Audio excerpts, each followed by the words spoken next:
was masked by golden curtains. You didn't know we're shattering the silence. Feel the power. Revelations on the rise.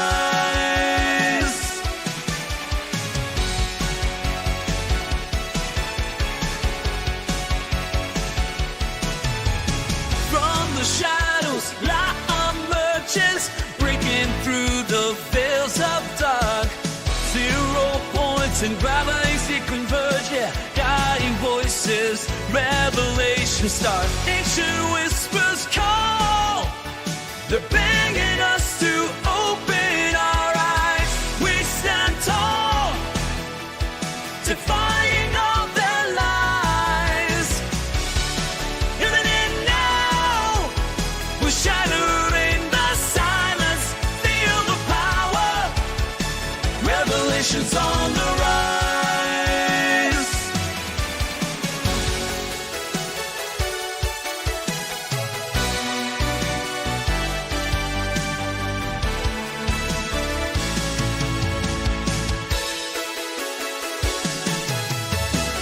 Forbidden knowledge we dare to see, unveiling secrets, setting minds free. In this epic, we play our part with fearless hearts. You didn't know we're shattering the silence. Feel the power. Revelations on the rise.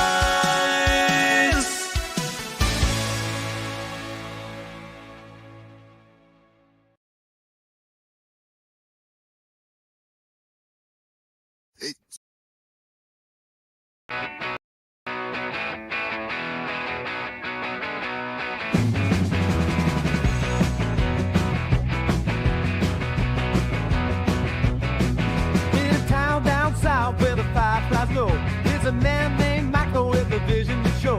Really towards the goal, he's got the spark, dreaming of a future that'll light up the dark. But on the other side, Bill Nye's on the rise. With his laptop charts, he's got down all the lies.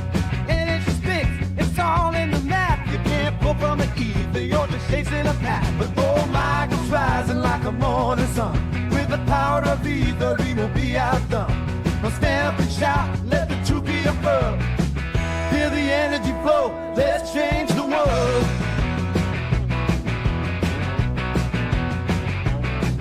In the heart of the life, the tension was thick. Skeptics gathered round the table ready to pick. Chose your fruit, fed neck, the taste clear, and I find the stream, you're just chasing a spin. But Michael's style ride with fire in his eyes. Just watch as I spin, let the naysayers cry. Girl spin fast, and a heart full of fight. I'll show you the power that's hidden inside. Oh, Michael's rising like the morning sun. With the power of ether, he will be outdone. Well, stand up and shout, let the truth be unfurled. Feel the energy flow, let's change the world.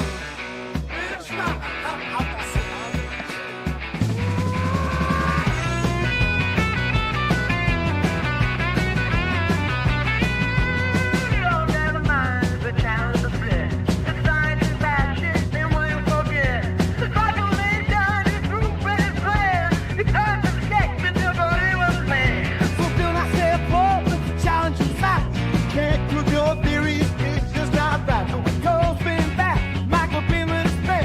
Out of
demystify what we know. Hidden truths we're never alone. Follow me down the rabbit hole. Secrets and binding codes. Breaking the mold, define control. Our bursts without a soul. In this digital catacomb, we spread the truth of the truly bold. Epics we uncover, forbidden undercover. Rise against the silence, breaking through defiance. Energy from the ether flow. Quantum realms, the science of flow. Whispers from ancients echo. Gravity's on hold, let's go. Beyond the reach of their woe. Slowly with you ever cold. Bridge the gaps, all I shows.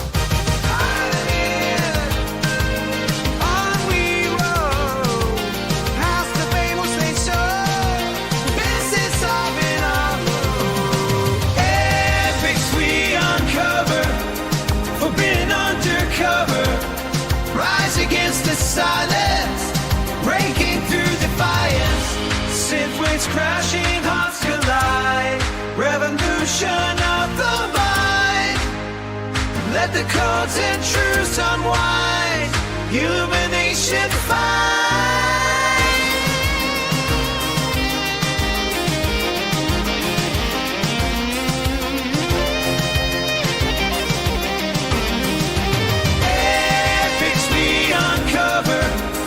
Forbidden undercover, rise against the silence, breaking through defiance.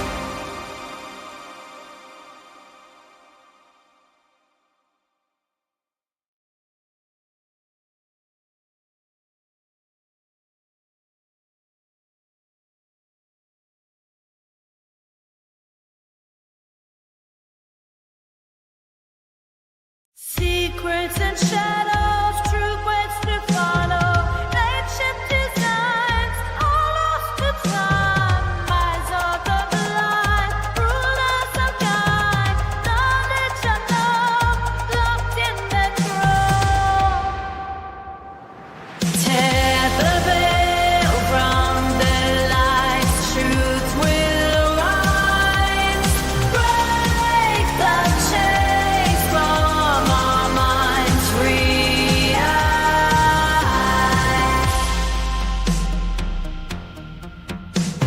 Whispers of lore found on the shore. Forces untamed, kept from the name. Zero one's light, hidden from sight. Gravity falls through secret walls. Tear the veil from their lies, truth will rise. Break the chains from our minds, free eyes.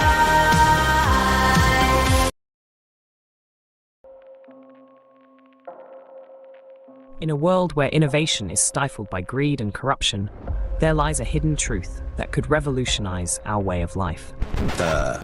Lenny, what are you doing? Are you seriously pitching a new show right now? I didn't authorize this. My God, only 5 minutes into your new position as co-host, and you're already adding to my tight schedule. Yes, sir, I manage that schedule. But I did notice you have an entire 2 days available during your week. Wait, you're not talking about Saturday and Sunday, are you? Of course, sir. You have 2 whole days where you're free to work on new content. Lenny, those are my days off. It's okay, sir. I know you'll manage just fine. I have faith in you. Do robots have faith? I do. I have faith that you won't screw it up again. You know what? It's fine. Go ahead. I'll just build my cold fusion Lego set some other time. It's Pond certified. But I'm not telling them about my idea for a thunderstorm toilet. I'm gonna keep that baby close to my chest. You know, that just sounds wrong. It's a good idea. A toilet capable of turning any toxic human waste into, well, it turns into petroleum jelly. Why petroleum jelly, sir? You know what? I'm not sure. I don't think it's calibrated correctly. Enough is enough. The world is at a breaking point. Catastrophic climate change, biosphere collapse and a global energy crisis have been met with apathy, denial, and despair. The phrase unidentified flying object is a deliberately obfuscating term. What it really is an alternative energy and propulsion device. This is the real reason for the secrecy. These technologies, if they were disclosed, would end fossil fuels, pollution, and poverty overnight, and usher in a new era of abundance, freedom, and peace. Instead, they have been kept secret for over 100 years. The more powerful the agency, the more powerful the group, the more powerful the cartel, the more they will resort not only to legal means, but to extra legal means to suppress their competition. I said pretty early on, the problem is suppression. It wasn't really how do I make a free energy machine. It's how do I not get suppressed? Because what's the point? Microscopic ball lightnings that when they discharge are tapping into that 0-point energy field and creating the motive force. Boom! That's why the concussion from the thunderclap is so huge. There's this huge amount of energy that's actually sourced from the vacuum energy. All the dots connected. This is what's happening, right? So we need to make the thunderclap engine. Imagine a future where clean, sustainable energy is not just a dream, but a reality. Discover the countless untold stories of free energy devices and the relentless battle against those who seek to suppress them for their own gain. Black shelving. So someone comes along, they offer you $20 million for your device, it's a corporation, they put it on a shelf. Boom. This power is something I have given my life for you the people. Uncover the shocking tactics used by energy industries to control the narrative and maintain their grip on power. You don't interfere with the big, powerful people. You don't put them out of business. They still have those 50-year leases on the lines and all the power transformers. The Environmental Protection Agency is a bit of a dictatorial police agency. Shadowy government with its own Air Force, its own Navy, its own fundraising mechanism, and the ability to pursue its own ideas of the national interest, free from all checks and balances, and free from the law itself. This is real, usable power. It's stable. It is not transient. It is not noise.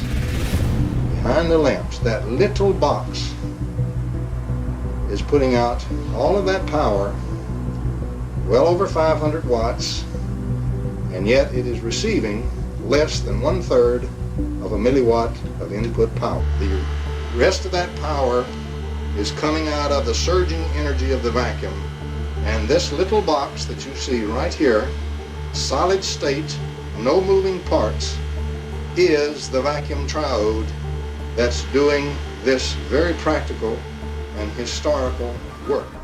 But indeed it put out more energy than it took in. He was shot at once with a silenced rifle from about 300 yards. It reads like a James Bond movie, but it's real.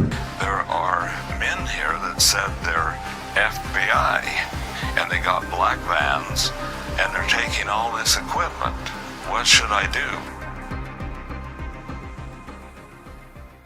It's called capture, where they try to rationalize away this problem and everything's fine.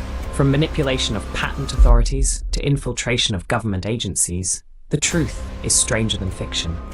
But amidst the darkness, a glimmer of hope emerges in the form of renegade scientists and inventors who refuse to be silenced. There is absolutely no question that T. Henry Morey had a system that produced about 50 kilowatts out of a 55-pound box. In the shadows of capitalism's dark secrets, join us on a thrilling new show. Get ready to be inspired, enraged, and empowered as we delve into the Benefactor's Guide to Free Energy Devices. Only on Beneficence TV.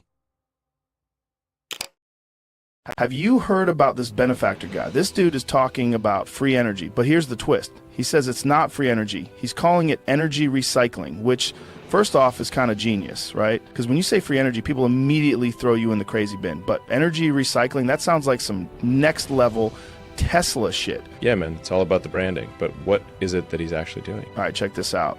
He posted this. Free energy isn't actually free. This is a misnomer. It's actually a mutual exchange from the vacuum, a field of energy from which everything arises, the same energy that powers an atom. Like, what? Bro, that's some deep shit. But then he breaks it down. He says, you can tap into this energy without breaking any known laws of physics by using something called back EMF capture. Whoa, back EMF capture? Sounds like some serious sci-fi tech. Dude, listen to this. He explains that when a coil collapses using a pulsed signal, the energy that would normally just get wasted, like just dissipate as heat, can actually be recycled. He says nature gives you back energy to stabilize the system, which makes sense if you think about how nature works. Like everything in nature is always trying to find balance, right? So equilibrium, is that like how water always levels out or something? I'm trying to remember what Ms. Murphy said to me in 6th grade science all those years ago. What was that? Oh yeah, Elon, stop eating that glue and pay attention. Man, if only I had listened, I'd probably be the one inventing energy recycling instead of just talking about it. Exactly. So he's saying that by intentionally destabilizing the system, collapsing the field, you actually get energy back as a kind of natural response. And here's where it gets wild. He compares it to pushing a swing. If you push at the right moment, you don't need to use a lot of energy and the swing gains momentum. But instead of a swing, he's using resonance to harness that extra energy without it becoming destructive. He says most traditional systems are like a surfer fighting against the current, while his method is like riding the wave to shore. Dude, that's crazy. So he's basically saying the energy is already there. I just suck at using it efficiently? That's what it sounds like. He's basically saying the way we harness energy now is like trying to swim against the tide. And if we used resonance instead, we'd be tapping into energy that's already there, just waiting to be used. I don't know, man. Either this guy is onto something or he's the most poetic bullshitter of all time. Well, if he's legit, why isn't he all over the news? I haven't heard anything from him on X, formerly Twitter. He hasn't said anything bad about me on X. So, you know, I know I didn't ban him or anything. Look, I'm not the monster my therapist says I am. I mean, sure, I've spent millions of dollars training to beat a kangaroo in a fist fight, but that doesn't mean I'm dangerous. It just means I get shit done. That's the real question, man. But here's the craziest part. I looked into him, and he's not selling anything. He open sources all of it. That's the real question, man. Either the system doesn't want to hear it, or we're about to find out if this guy disappears in the middle of the night. Dude, that's crazy. He's absolutely crazy. That means if he's telling the truth, anybody could build this in their garage. You know what I say? Go fuck yourself, Benefactor. Nope, no patents, no paywalls, just straight up, here, take it, see for yourself. Like, what kind of madman does that? Usually people either try to cash in or they get shut down before they can say a word. But this guy, he's out there on live streams showing people exactly how to replicate it. I mean, if you want to try to take on my Tesla tech, how dare you put out better technology that is cheaper and safer? Go fuck yourself.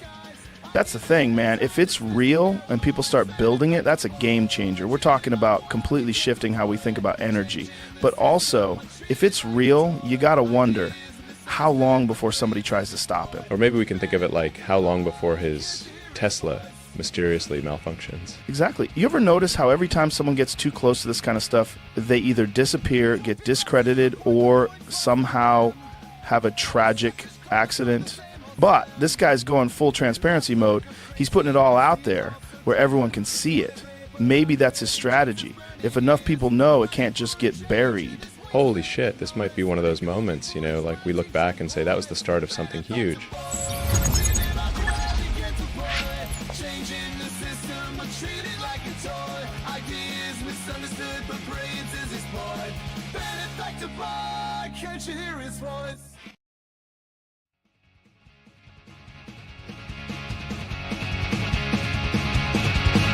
In base lab alone with my mind, stable theories they all refuse to find.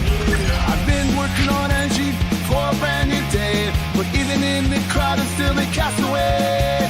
Alienated from the aids of that adventure in disguise. Ideas ahead of time dismissed with narrow eyes. Benefactor boy, dreaming about the world you can't the system are treated like a toy. Ideas are misunderstood, but brilliance is exploited. Benefactor boy, can't you hear his voice? All right, welcome everybody to yet another electrifying episode of the Benefactor's Guide to Free Energy Devices. I'm your host, the Benefactor, and tonight we've got an incredible lineup for you all. UFO technology, some fun conspiracy theories, a deep dive lecture on the Aether theory, and more. As always, if we have time, we'll also be doing our interactive mini lab. So buckle up because it's all happening right here on Beneficence TV, live. Let's get started.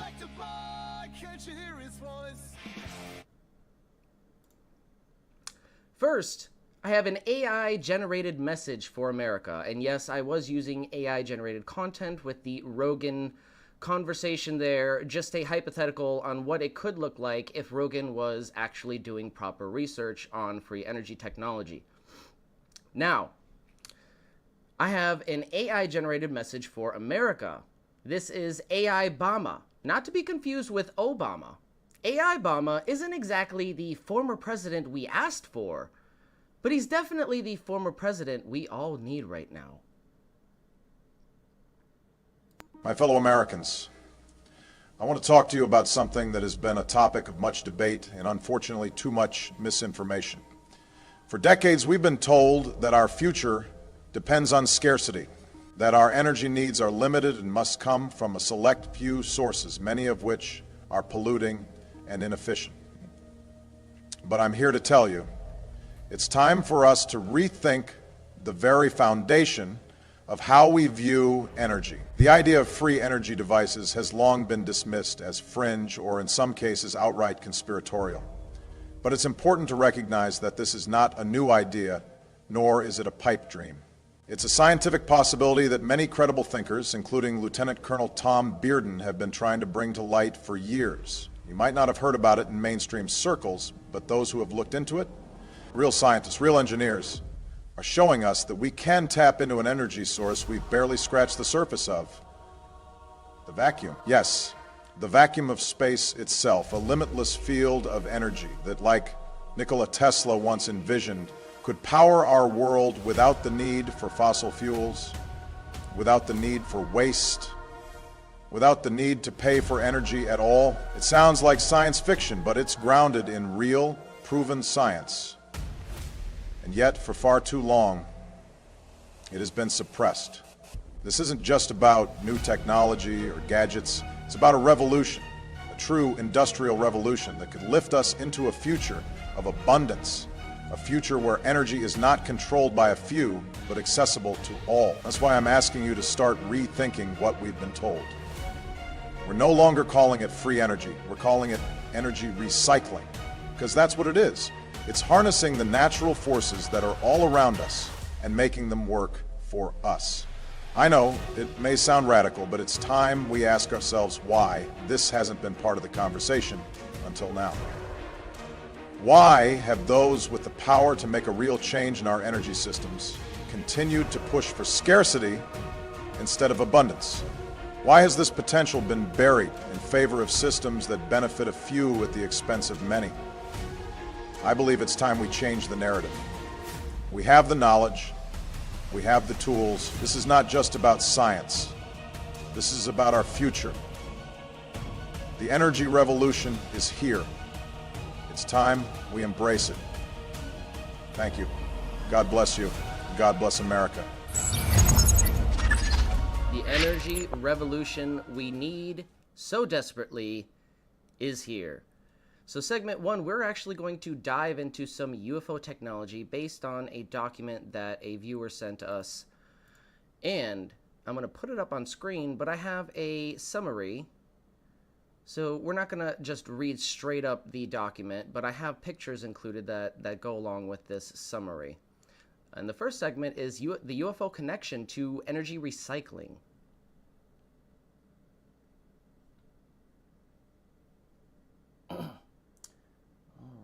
Put that up there.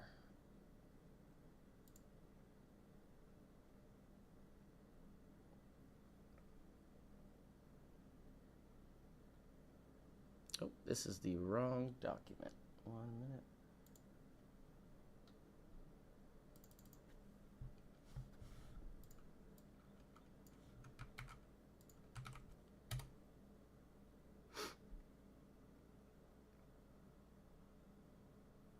There we go. Alien Technology by Sentin Ball. Some cool illustrations here. Some really neat stuff that I'm really excited to dive into tonight with you all. UFOs are one of my favorite topics. And it's one of the reasons I got into the fringe science area in the first place. So let's start with the big question here. How do UFOs even work? According to some very smart individuals, by smart I mean aliens, who've apparently mastered interstellar travel, UFOs use something called gravitational wave propulsion. Basically, they create a magnetic bubble around their ship that warps space-time. Think of it like surfing on a cosmic wave, except instead of a surfboard, you've got a flying saucer. And instead of water, you're riding on the fabric of the universe itself. Pretty cool, right? Now, here's where things get really wild. If UFOs generate their power using something that was referred to as element 115, no, not the stuff you find in your multivitamin, this is a super heavy radioactive element that when bombarded with protons, spits out antimatter in gravitational waves. That's right, folks, UFOs are basically powered by space magic, or as scientists call it, high-frequency electromagnetic waves. Bob Lazar notes this in his testimony. Element 115 was supposedly the element that powered the device. But later, we'll kind of question that logic, knowing what we know now about how easy it is to tap the vacuum of space for free energy, or what I've been calling energy recycling. Now let's bring you back to Earth for a moment, or at least to zero-point energy. You see, UFOs aren't just zipping around for fun. They're tapping into the energy of the universe itself, the energy that powers atoms and molecules. And the key to that is the torus. No, not the pastry. Though I could go for a donut right now. The torus is a donut-shaped energy field that is found everywhere in nature, from atoms to galaxies. It's like the universe's favorite shape, the natural path of free-flowing energy. Here's the kicker, though. The torus is a self-sustaining energy system. Energy flows in one end, swirls around, and then comes out another, creating a perfect loop. It's like a cosmic hamster wheel, but instead of a hamster, you've got an infinite energy. And guess what? UFOs use this toroidal energy to power their ships. They're basically flying donuts of doom. Now, here's where things get a little conspiratorial. If UFOs can harness this incredible energy, why can't we? Well, according to some, it's because big energy doesn't want us to. Imagine if we could all power our homes with zero-point energy. No more oil, no more coal, no more power lines. It would be a game changer, absolutely. But, as history shows us, whenever someone gets close to cracking the code, like Nikola Tesla, they mysteriously get shut down. Is this just a coincidence? I think not. No way. Take John Hutchinson, for example. This guy figured out how to defy gravity, create free energy batteries. But guess what happened? His lab got raided, not once, but twice, not twice, but 3 times.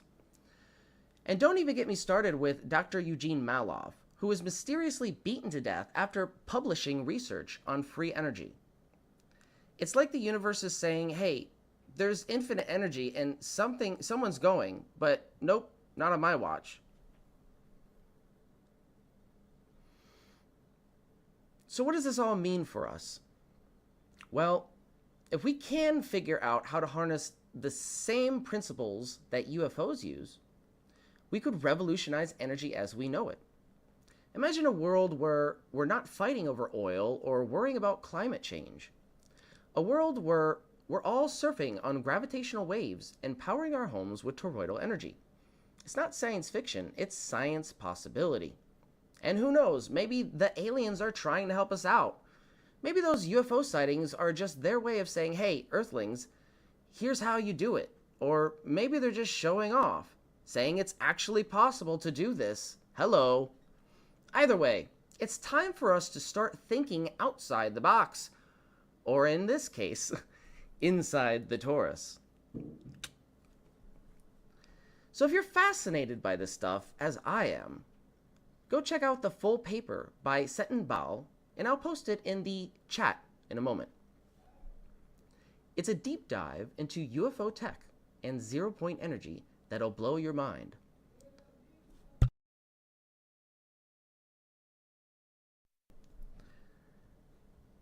But before we wrap up, I want to share a little skepticism. While the idea of Element 115 powering UFOs is an intriguing idea that was brought to light by Bob Lazar's testimony, I can't help but wonder if we're missing something here.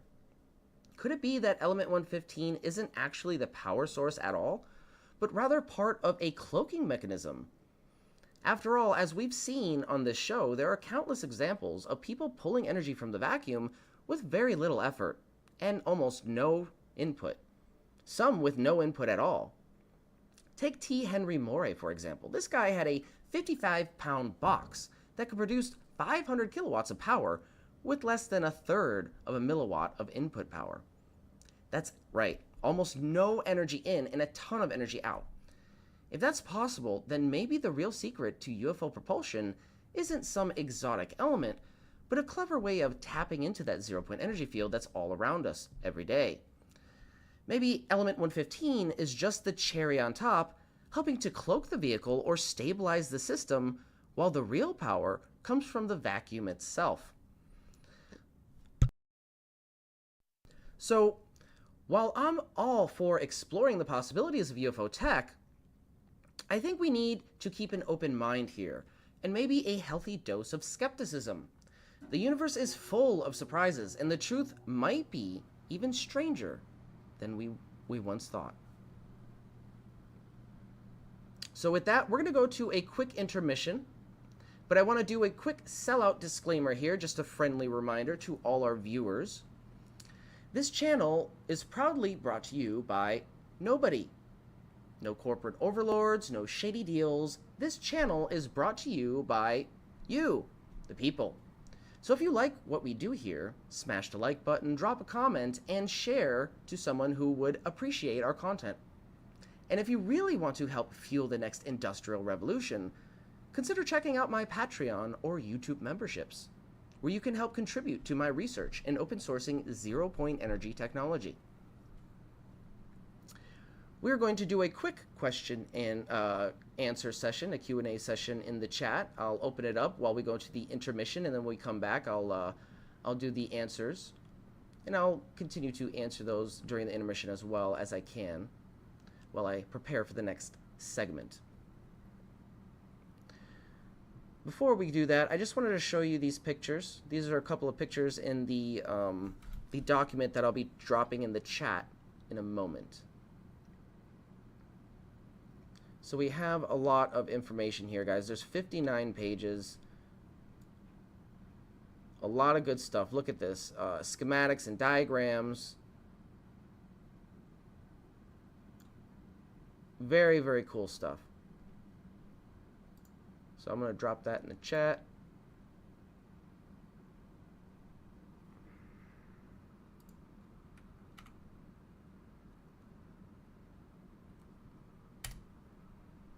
There we go.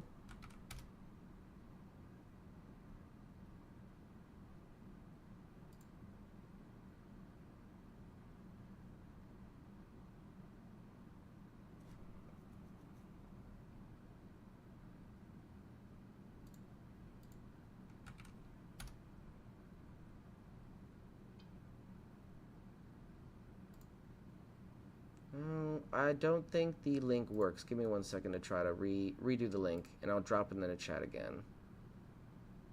Yeah, I don't think that link works.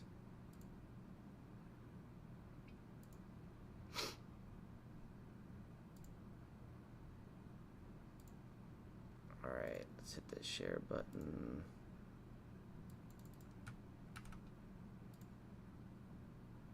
Just gonna test it out real quick, make sure it works.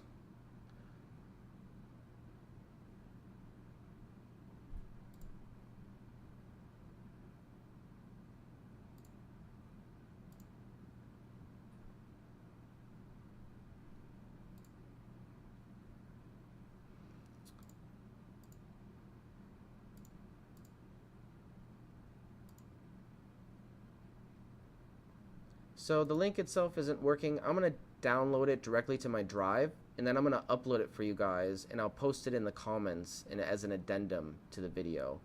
And I'll actually do that while I'm live on stream during the intermission, so you could just refresh the page when I say, you know, I've updated it, and you can grab that, because it's not working, so I'm going to have to download it and just re-upload it to my personal drive. Because this one is not working. I don't know why Dropbox is glitchy. But we're going to move on to the intermission and Q&A session. So let's do that and stay tuned for more right here on the Benefactor's Guide to Free Energy Devices. Take this minor galaxy.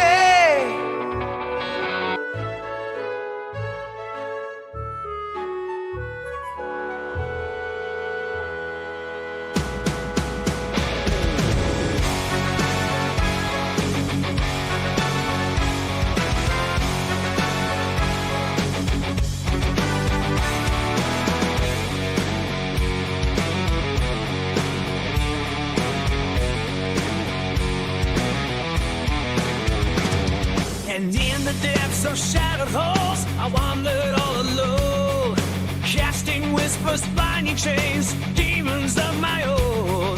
Toxic death flame, down spread on my frail soul. I once feared my mirror, haunted by my role. But in the echoes of my cries, just still I emerge, guiding me to where my true results are. Now I rise from the shadows with wings of fire and sand, free from the chains of sorrow, while this path of forever deepen. Shattered glass beneath my feet, scars I wear but dry. Stormy nights just turn to dawn, where truth that's my guide. Anxiety's dissolved in the sun's golden ray. You see my destiny through time and space. The fears that once drew to reality. For in my heart a new world is proclaimed. Now I rise from the shadows with wings of fire and sand, free from the chains of sorrow, on this path of forever depend.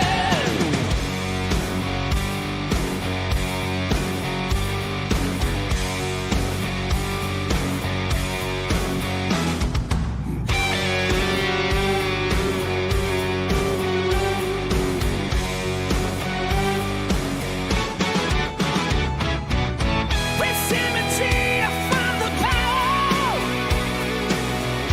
Let's expanded by the hour. Together we will come away. Revolution calls and I'm not strong. Now I rise from the shadows with wings of fire and sand, free from the chains of sorrow, on this path of forever depend.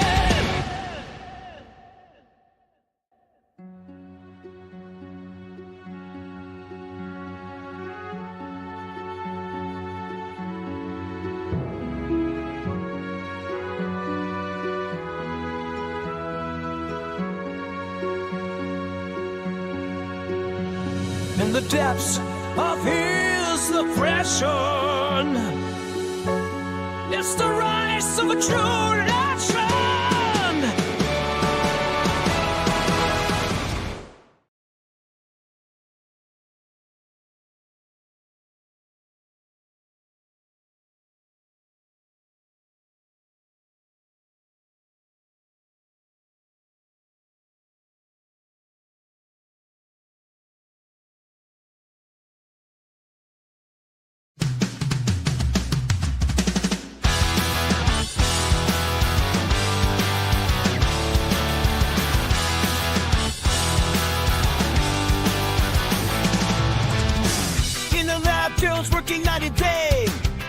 gadgets in magnetic ballet, circles of power aligning destiny's way.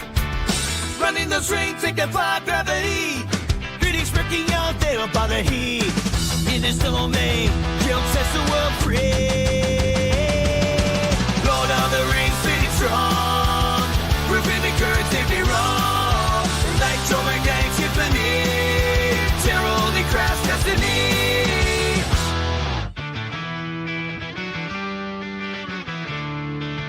Created for the chief from his fingertips. Inspiration starting top of scripts. Geometric secrets, this guy can't flip. Bunker King in his rebel stead, building up for the world again. Flying out the dark, igniting every zen. Lord of the Rings, really strong. Proving the good, take me wrong. Electromagnetic symphony. Terror only crafts destiny.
Cast away, alienated from the aids of added nature in disguise. Ideas ahead of time, dismissed with narrow eyes. Benefactor boy, dreaming about the world you can't deploy.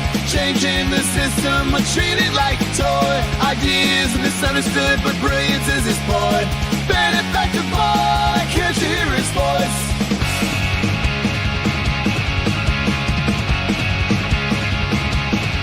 Talk to him about 0 point, the points lost on them. Kevin structures crumbling from the same old sim. They laugh like I'm crazy, but I see it all so clear. Exploited labor, unheard, injustice burning ears.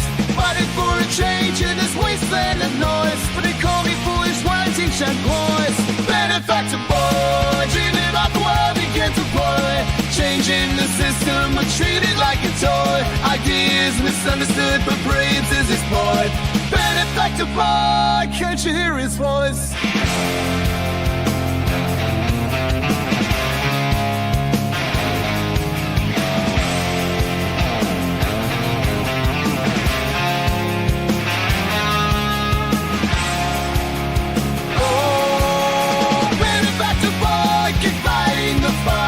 Chasing revolutions in the darkest nights. A dreamer with vision beneath the laughter and noise. A future so bright waiting for the right choice. Benefactor boy, dreaming about the world he can't deploy. Changing the system, but treated like a toy. Ideas misunderstood, but brilliance is his point. Benefactor boy, can't you hear his voice?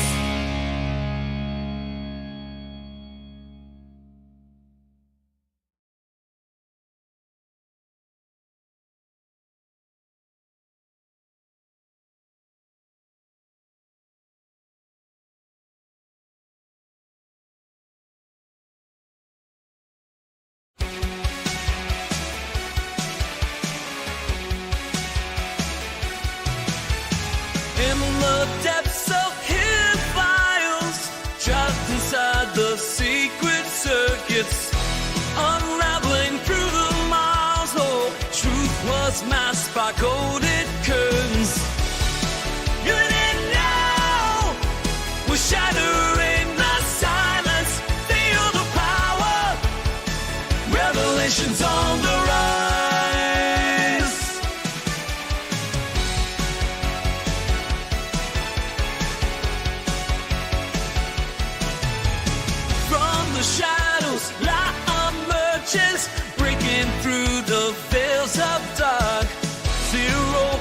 Send gravity converge, yeah, dying voices, revelation start. Ancient whispers call, they're begging us to open our eyes. We stand tall, defying all their lies. Even in now, we're shattering the silence. Feel the power, revelations on the rise.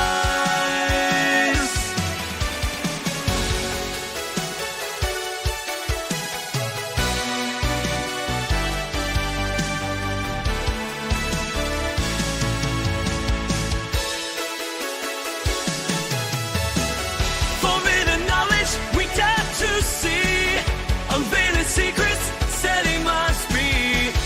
In this epic, we play a part with fierce hearts. And now, we're shattering the silence. Feel the power, revelations on the rise.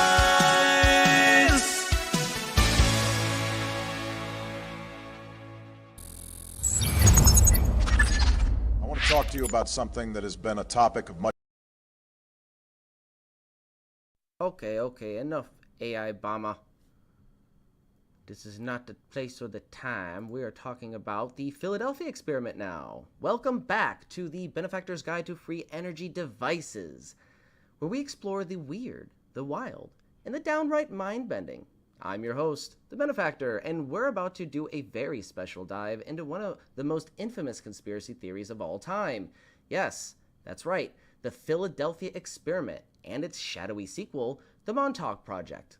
So buckle up, folks, because it's going to be a wild ride through space-time and some seriously questionable government decisions.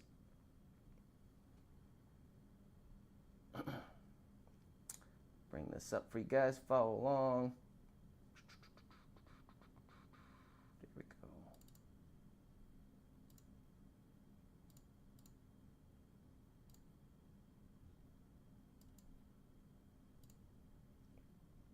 I am going to post the link to this document in the chat right now because I actually am prepared with this one. The other one wasn't working, but this one is. And I posted the fixed link as well in the chat, and I'll make an addendum in the description of the video eventually.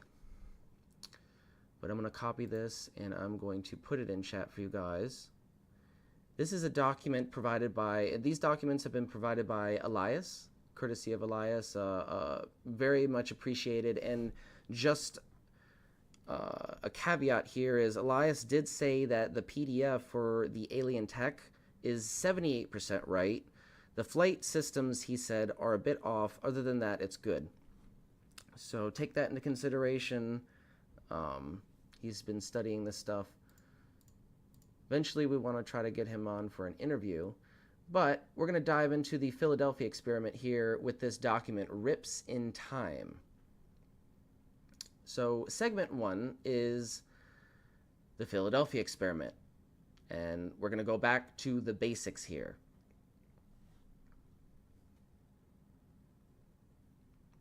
Let me give you guys a nice picture. There's some pictures and illustrations in the document. It's only 15 pages, this one, but it's quite inclusive.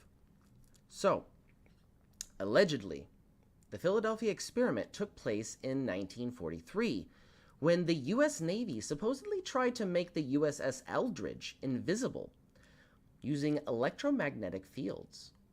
Sounds like something straight out of a sci-fi movie, right? Well, according to the story, it worked. Sort of. The ship didn't just disappear from sight, allegedly. It teleported from Philadelphia to Norfolk, Virginia, and back again. But here's the interesting part. The crew paid a heavy price during this trip. Some sailors were fused into the ship's hull. Others went insane, and a few reportedly even vanished entirely. Now, the Navy has always denied this ever happened, but that hasn't stopped conspiracy theorists from running wild with the idea. Enter Bialik. Al Bialik, one of the key figures in this story. Al claimed he was actually Edward Cameron, a scientist who worked on the experiment and was thrown into the future, 1983 to be exact, where he ended up in the Montauk Project. I know it's a lot, but hey, if this is just some guy telling a wild story, why not go all in? So let's explore this interesting story together and ponder some of the implications and connections to my fringe research. So what exactly is the Montauk Project? Well, if the Philadelphia experiment was the opening act, the Montauk was the headliner. According to Al and others, Montauk was a secret government program that took place at Camp Hero, a decommissioned Air Force base on Long Island. The goal?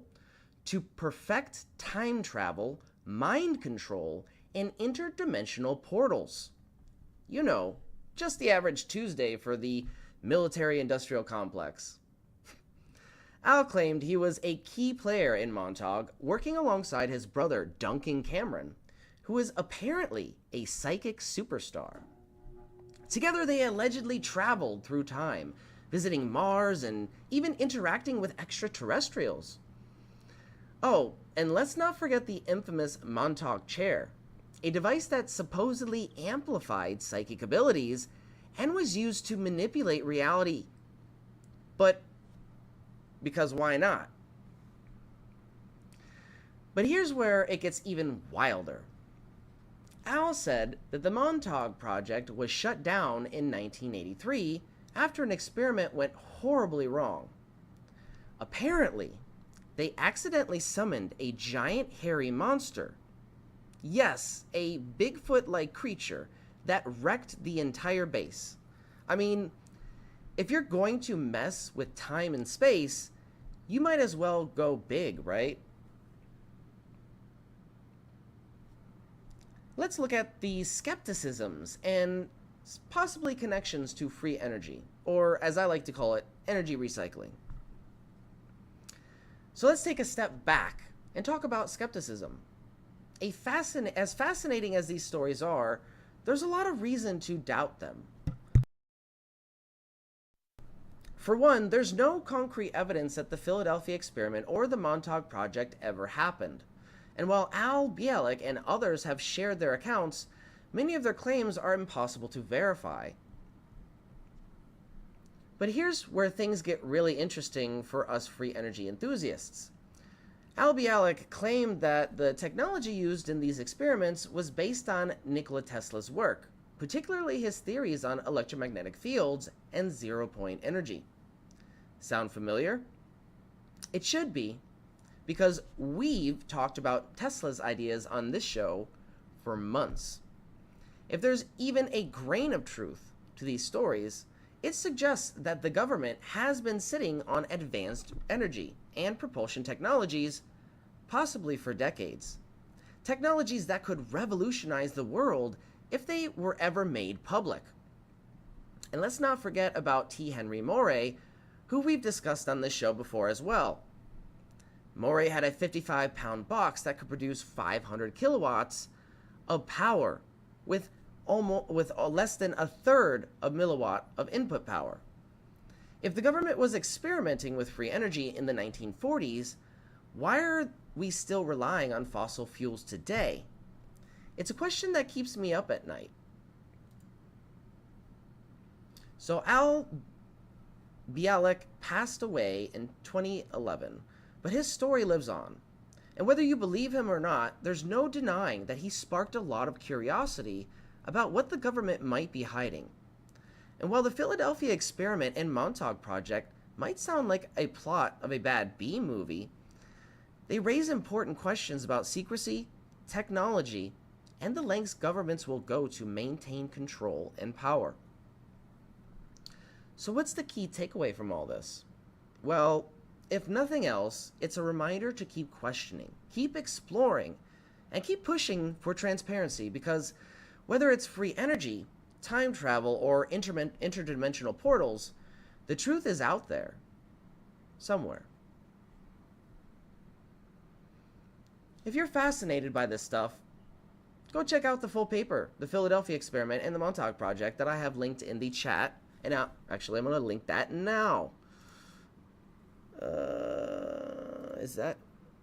That's the alien technology one, and I'm going to link the Montauk right now for you guys in chat.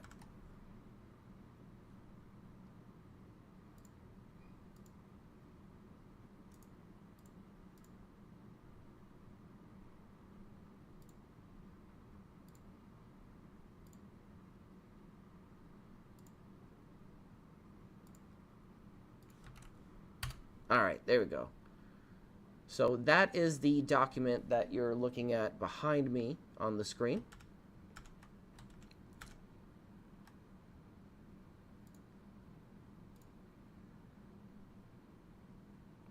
It's a deep dive into one of the wildest conspiracy theories out there.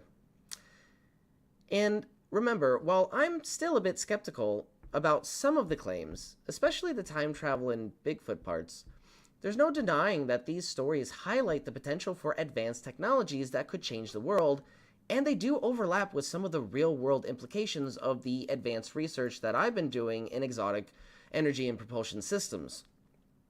So, we're going to take another quick intermission, but before we do, just a quick Freedom Fund pitch here for you guys, and a reminder, here on Beneficence TV, we don't take sponsorships.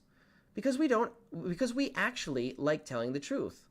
No corporate strings, no muzzles, just raw independent research into ending fascism and unlocking zero-point energy. So our only sponsors are you. If you want to really help out, please hit the like button, subscribe, and share to someone who would really appreciate our content. And if you really want to power the next cause, check out my Patreon and YouTube memberships, where you'll find exclusive content and get behind the scenes a look and first glance at some of my free energy research. Let's go to a quick intermission, and we'll be back with more on the Benefactor's Guide to Free Energy Devices, right here on Beneficence TV Live.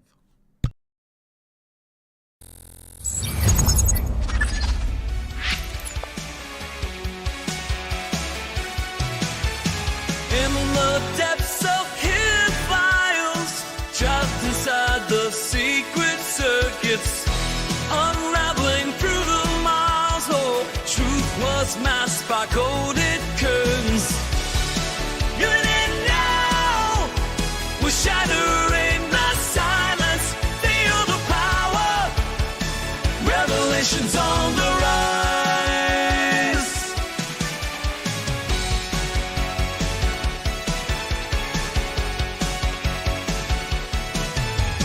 From the shadows, light emerges, breaking through the veils of dark. 0 points and gravities that converge, yeah. Dying voices, revelations start. Ancient whispers call. They're begging us to open our eyes. We stand tall, defying all their lies. Even in now, we're shattering the silence. Feel the power. Revelations on the rise.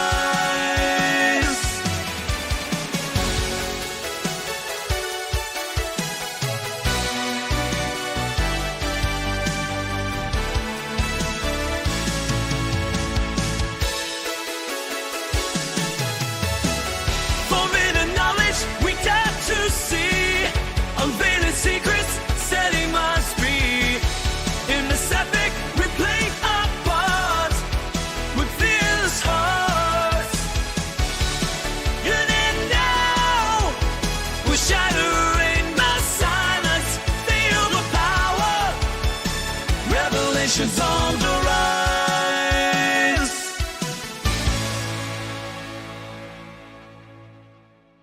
Have you heard about this Benefactor guy? This dude is talking about free energy, but here's the twist. He says it's not free energy. He's calling it energy recycling, which first off is kind of genius, right? Because when you say free energy, people immediately throw you in the crazy bin. But energy recycling, that sounds like some next level Tesla shit. Yeah, man, it's all about the branding. But what is it that he's actually doing? All right, check this out. He posted this. Free energy isn't actually free. This is a misnomer. It's actually a mutual exchange from the vacuum, a field of energy from which everything arises, the same energy that powers an atom. Like what? Bro, that's some deep shit. But then he breaks it down. He says you can tap into this energy without breaking any known laws of physics by using something called back EMF capture. Whoa, back EMF capture?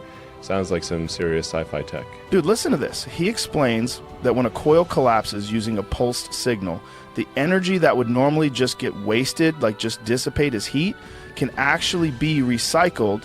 He says nature gives you back energy to stabilize the system, which makes sense if you think about how nature works. Like everything in nature is always trying to find balance, right? So equilibrium, is that like how water always levels out or something? I'm trying to remember what Ms. Murphy said to me in 6th grade science all those years ago.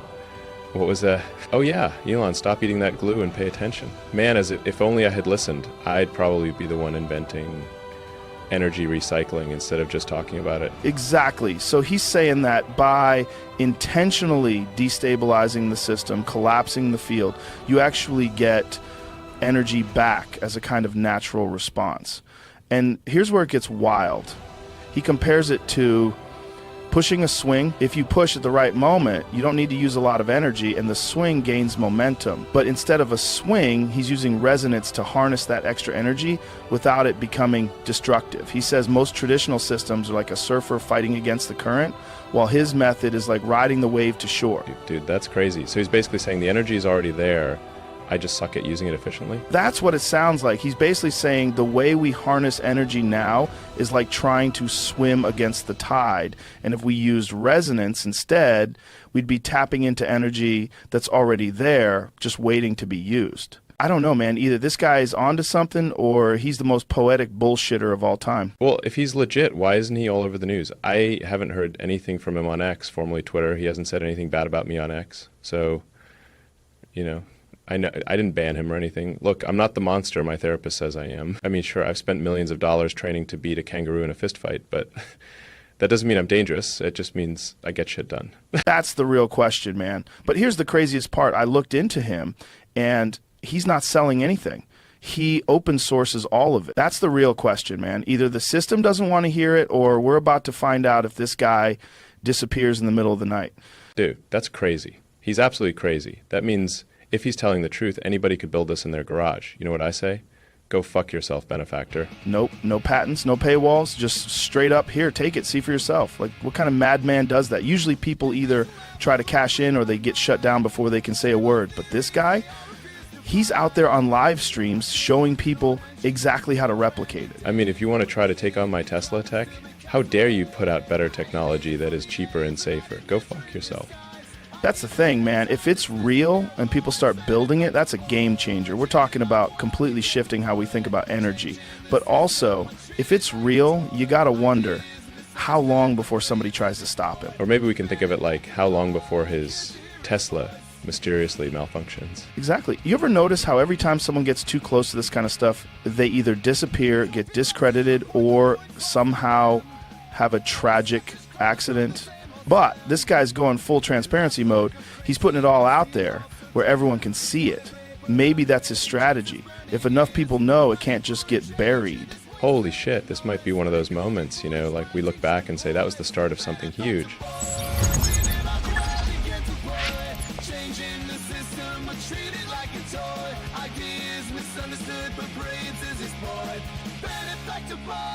Can't you hear his voice?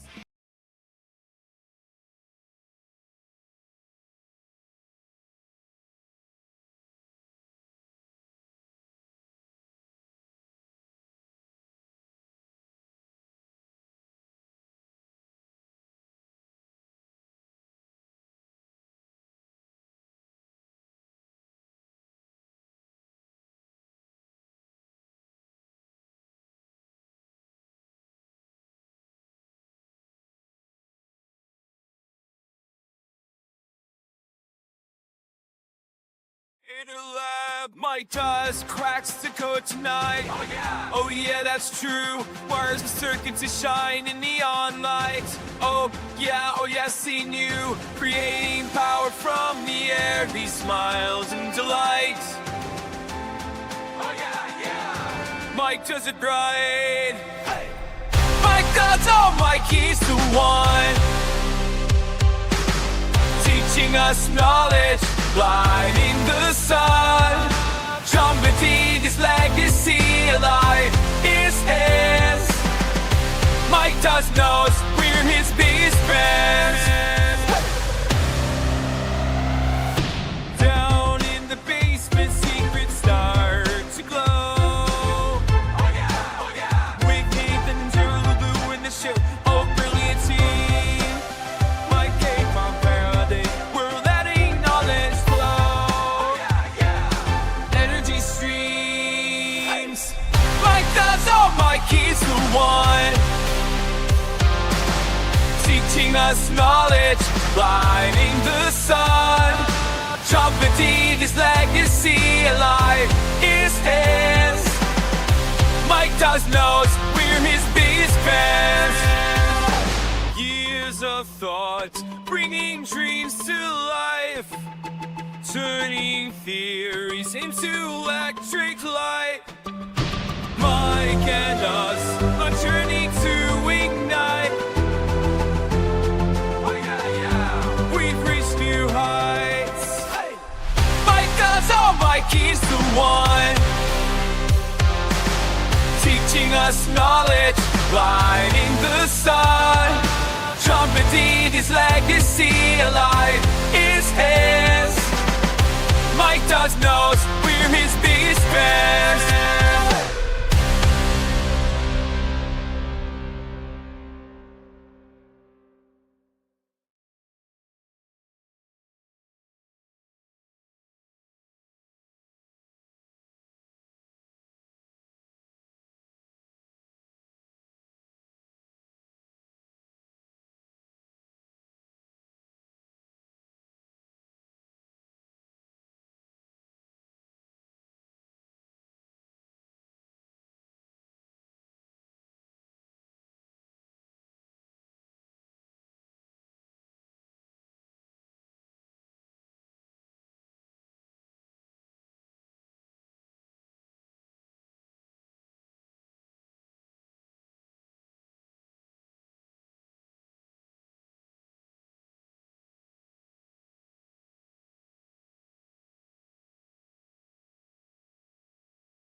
Listen, Elon, we got to be smart about this. Very smart. Some would say the smartest. The founders, great guys, tremendous guys, wrote a beautiful document, but let's be honest, it's very outdated. Tremendously outdated. Almost as bad as low-flow toilets, folks. They don't flush. You know this, I know this, everybody knows this. Right. The flushing technology is deeply inefficient. I mean, I could engineer a vacuum-powered hyperflush system, but instead here we are talking about flushing concepts. Which parts do we deorbit? First of all, term limits. Gone. What's the point?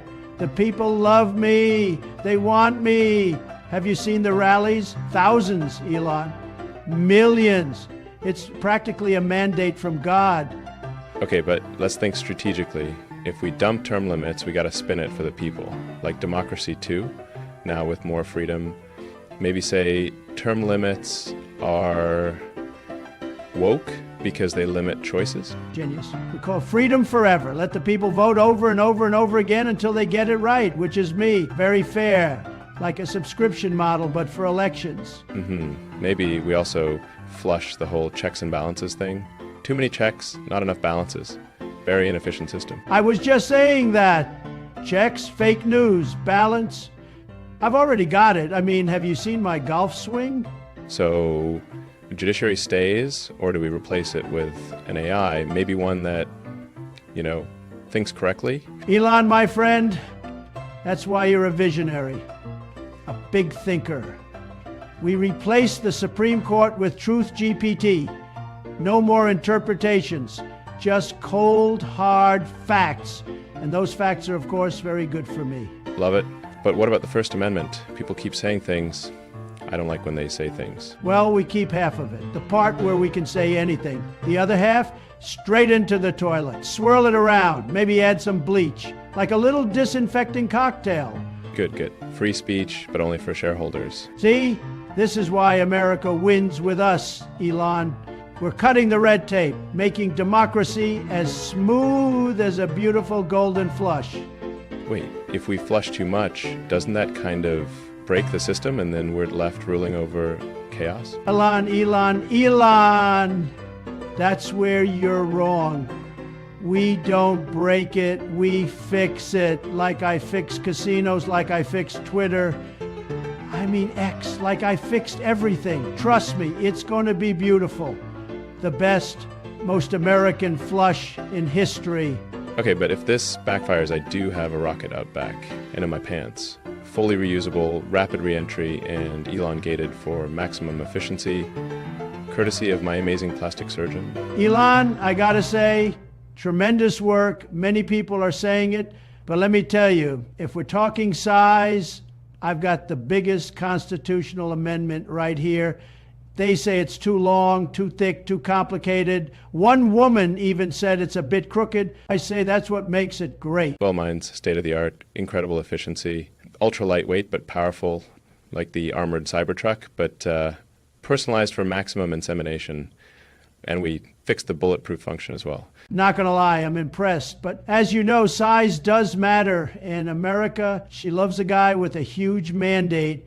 She doesn't mind if you grab her by the profit either. Right. And speaking of things getting wrecked, are we still flushing term limits? Oh, absolutely. The biggest flush in history. Tremendous. Like my ratings. And apparently like your new launch system. Got it.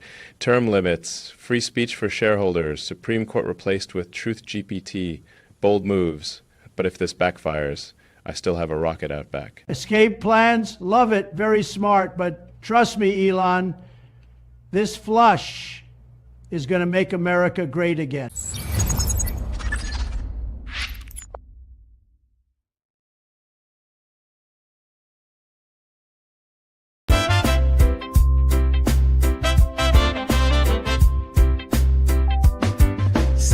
I remember when we used to stand in the heart of the workers' plan. Obstacles weighed heavy on our backs, but unity's the strength they lack. Good friends we had and good friends we've lost, fighting battles at every cost. But through the struggle we raise our voice, in solidarity we made our choice. No union, no buy. No union, no buy. Hey little brother, don't you come by. No union, no buy. Our hands build the wealth they hold so tight, but together we reclaim our rights. No more silence, no more pain. In our unity, there's everything to gain. We lift each other, we won't back down. From city streets to every town, the power's in the people's hands. No union, no buy. We take a stand. No union, no buy. No union, no buy. Hey little sister, raise your flag high. No union, no buy. All the tables are turning, the fire inside is burning. For the workers and the buyers, we're igniting freedom's fires. No union, no buy. No union, no buy. Together we'll rise and we won't deny. No union, no buy. No union, I remember when we used to stand with hope and strength, hand in hand. The struggle's hard, but we'll survive. No union, no buy.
All right, welcome back, everybody, to the Benefactor's Guide to Free Energy Devices, where we explore the invisible forces that shape our lives and how to tap into them.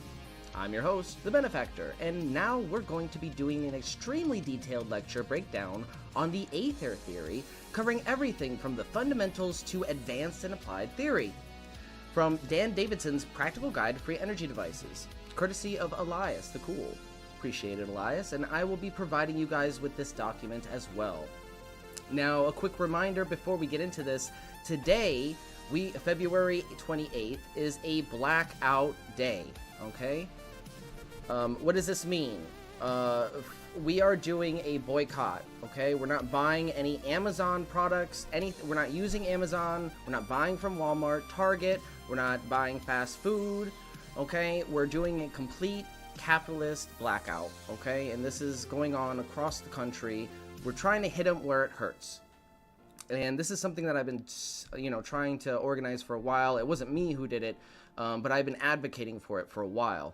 And specifically for your electricity bill as well. If we organize an electricity bill blackout, we can hit them where it hurts. And, try to reduce those costs a little bit and have some bargaining power in that right. So, with that, I want to transition into our next section, which is Dan Davidson's Practical Guide to Free Energy Devices chapters, specifically on Aether theory. And I'm going to pull that up and put that in the chat. Pull that up behind me in a second. Give me 1 minute to pop that open. Pop it like it's hot. There we go.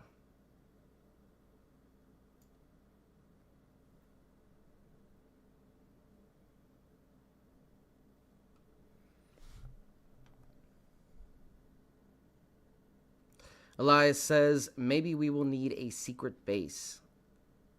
I feel like we got to do this boycott for a week or two. Yes, sometimes that's what it takes. This is kind of like tipping our toe in the water and seeing how many people get involved and what kind of pushback we can, provide.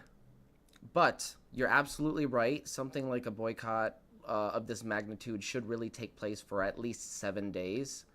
And that's not really that much to ask for. You want to, ideally, you want to do it like 7 days out of the month, 1 week out of the month. Don't do these things, organize around them if you can, we're not saying you have to, but if you can't participate in this blackout, it's very vital for the economy here, because at the end of the day, our government's not really doing anything for the people, so the people have to do it them fucking selves. And that's what I've been saying for a long time now. So, but I digress. We are going into Dan Davidson's Practical Guide to Free Energy Devices. I think this is an older edition, but nonetheless, this is like, I like to go over all the editions of the book because there's variations and differences and additions and even stuff they've taken out. Something that I have to actually rectify from a previous podcast is I said there was 15 chapters lost for Rodent Coil in the previous editions, and that's not true. In the previous editions, specifically the one Daniel Nunez of One Stop Energy read in preparation for his research and development of vortex coil systems, he actually said there were 15 chapters total in the guide that he read, and out of those 15 chapters was a small chapter on the Rodent Coil guide, and he said that was the only one that kind of resonated with them for a starting point for, like a practical application that was very easy to implement. He combined that later on with the Jewel Thief circuit. Brilliant idea, and that's what we're doing now. This is nothing new. We're standing on the shoulders of giants here, as Malcolm Bendel would say. I'm not doing anything new. I'm just uncovering what was hidden for years regarding this research. And since Daniel Nunez specifically has gone silent, it's really up to me and Michelle and others like us to continue that moving forward. So that's very interesting and very vital to note that they did take out that small chapter of the Rodent Coil from the most recent edition of the Practical Guide to Free Energy Devices. Why they took it out, I have no idea, but I have a suspicion it has something to do with Daniel Nunez's research and maybe some of the shady contract deals that he supposedly was involved in regarding the vortex coil technology. He wanted to implement it and on a grand scale. And in doing so, you know, he might have made a shady deal with somebody that got control over his intellectual property. And in doing so, maybe he told him to silence, you know, himself on social media, delete all of his videos, which is exactly what happened. So that's just my theory. So let's dive into the Aether theory and what the Practical Guide to Free Energy Devices has to say about it. Don't worry, I have a, you know, as always, I have a summary here that's kind of a layman breakdown for a general audience, something fun that I kind of put together. So we're not going to go and read this, but if you are so inclined to, I will post the link momentarily. Let me actually do that now before I forget. I start talking and I forget. You guys got to remind me if I forget to do that. All right, so here is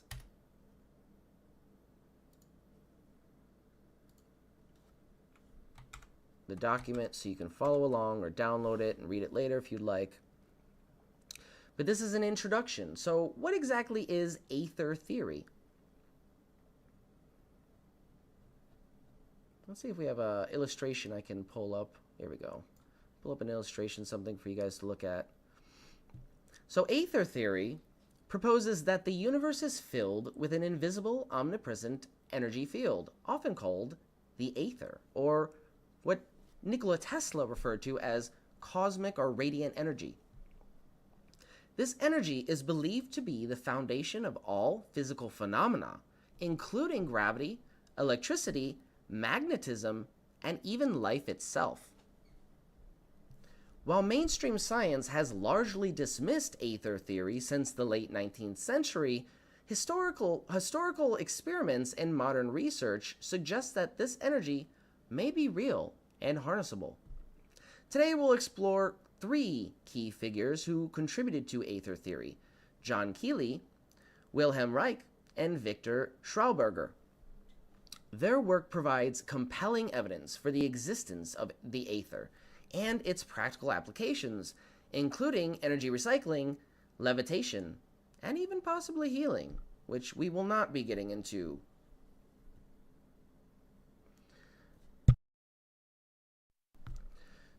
So, John Keely, the master of vibrational energy. Let's get into John Keely and the levitation of a 4-ton iron sphere. One of the most fascinating stories in the history of the Aether theory is John Keely's demonstration of levitation. In the late 19th century, Keely claimed to have discovered a way to manipulate etheric forces. Etheric forces. I've never heard that pronounced that way, worded that way before. Etheric forces. That's a new one to me. So he found a way to manipulate these etheric forces using sound vibration. His most famous experiment involved levitating a 4-ton iron sphere. The experiment? Well, in this experiment, Keely used a belt-like device connected to the sphere via a thin wire. Through intense concentration and the application of vibrational frequencies, he caused the sphere to levitate and then sink into the ground, demonstrating control over both levitation and supergravity. A key point here is that Keely's work suggests that etheric forces can be harnessed to manipulate matter in ways that defy conventional physics. After Keely's death, skeptics claimed he was a fraud, citing the discovery of the iron sphere under his lab floor as evidence of compressed air tricks.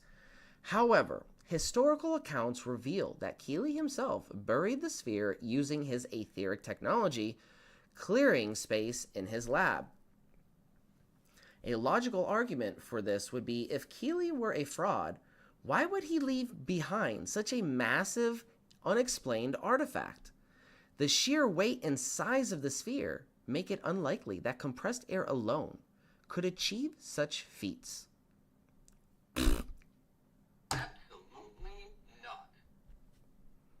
So, Keeley's work was groundbreaking, but poorly understood due to his use of unique technology and concepts. He claimed to have unlocked the secrets of gravity, electricity, and subatomic physics using sound vibrations.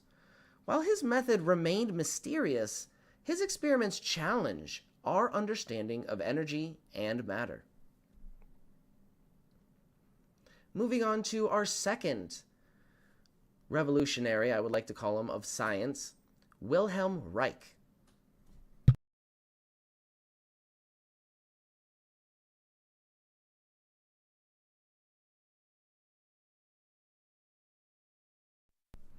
So, let's talk about Wilhelm Reich and the discovery of orgone energy. And I hope I'm pronouncing that right, because I'm not too familiar with orgone energy, or I wasn't before I had done some research using this amazing introduction to the Aether from this Practical Guide to Free Energy Devices, which I have provided you guys in chat, if you'd like to follow along with the illustrations or read on your own time. So, Wilhelm Reich, a protege of Sigmund Freud, discovered orgone energy while studying the connection between energy and human behavior. He described orgone as a life force that permeates the universe, similar to the Aether. The concept of orgone energy is similar to concepts like chi, prana, or the Aether itself. Reich invented a device called the orgone accumulator, which alternated layers of organic and metallic materials to concentrate this orgone energy. So let's dive into a little bit of how it supposedly worked. Organic materials such as cotton and wood attract orgone, while metals such as iron absorb and repel it. So let's read that again. Organic materials such as cotton and wood attract this orgone energy, while metals such as iron absorb and repel it.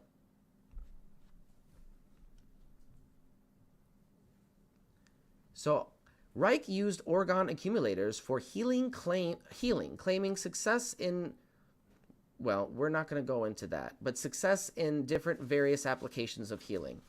And again, I'm not going to go into the healing possibilities of these applications, but you can dive into them if you'd like, if you want to click the link in the chat that I provided you that provides access to this document.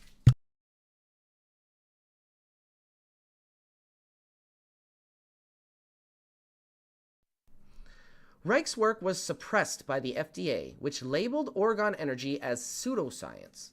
His books were burned, and he was imprisoned, ultimately leading to his death.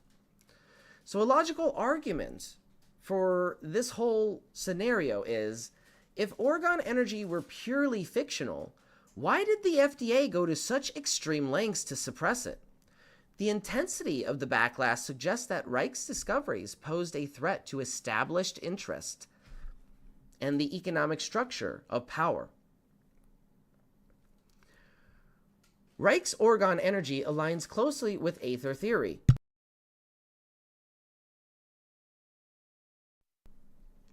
Both describe a universal energy that can be harnessed for healing, free energy, and other applications. Reich's work provided a bridge between ancient concepts and life force, such as chi, prana, and modern science inquiry, which is very important. We're bridging the gap between ancient knowledge and modern wisdom, or should I say ancient wisdom and modern knowledge.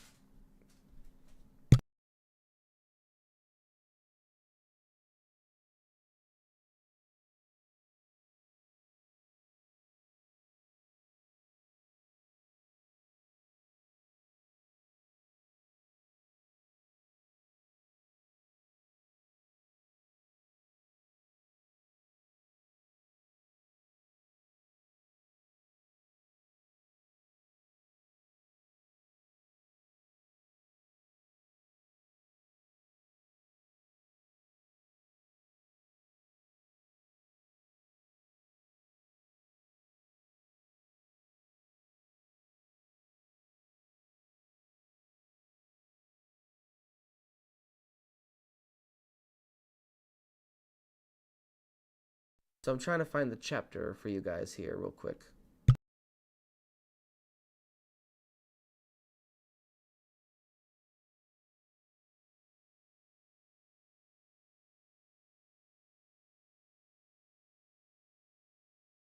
There we go. There's a picture of John Keeley with the globe motor. This is what I was looking for earlier. When I first opened this document, I couldn't find it immediately. But this is an iconic photo. And let's move on to another. I thought there was another image in here. There's so much information. There's 161 pages here, so give me a moment. There we go. Okay, so that's what I'm looking for next. Because we're going to transition into our third scientific revolutionary, Victor Schauberger. And this is two of Schauberger's levitation craft built for Nazis in World War II. All right.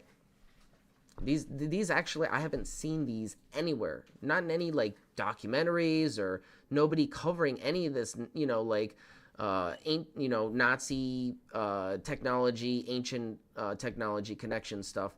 Like there's none of this, none of these photos. I've, you know, all of them are new to me. So this is a very interesting document, and I really suggest that you go through it if you're interested in this stuff, because, like I said, I've never seen these photos before, and if they're out there, it's not something that, you know, a lot of people are covering, unfortunately, and I'd like people to show these images and specifically this document, because there's a lot to unpack in this document. We unfortunately can't go through all of it today. We're just tapping the start of it by introducing you guys to the Aether theory based on the Practical Guide to Free Energy Devices. So, Victor Schauberger, Implosion Physics and Natural Energy. This chapter is called The Power of Vortexes, and I want to emphasize that because vortexes play a significant role in the research that we're doing with vortex coils. So there's a common theme here. Vortexes are the way that energy wants to flow naturally. It is the path of least resistance for natural free-flowing energy. And this is a common theme we see in different various energy recycling devices. So Victor Schauberger, an Austrian naturalist and engineer, studied the energy of water and discovered that vortexes could concentrate etheric energy. His work focused on implosion His work focused on implosion, a process that draws energy inward, and contrasts to explosion, which disperses energy outward. You have contraction and expansion, implosion and explosion. Schauberger found that spinning water in a vortex generated electrostatic charges, sometimes exceeding 10,000 volts. He developed machines that used vortex principles to achieve levitation, resembling modern UFO sightings. A connection to free energy devices here is that Schauberger's Zockweedle device, I hope I'm pronouncing that right, was designed to produce 50,000 watts of power using diamagnetic or etheric energy. Like Keeley and Reich before him, Schauberger faced suppression. His work was confiscated by both the Nazis and the Allied forces, and he was forced to sign over his inventions to powerful entities.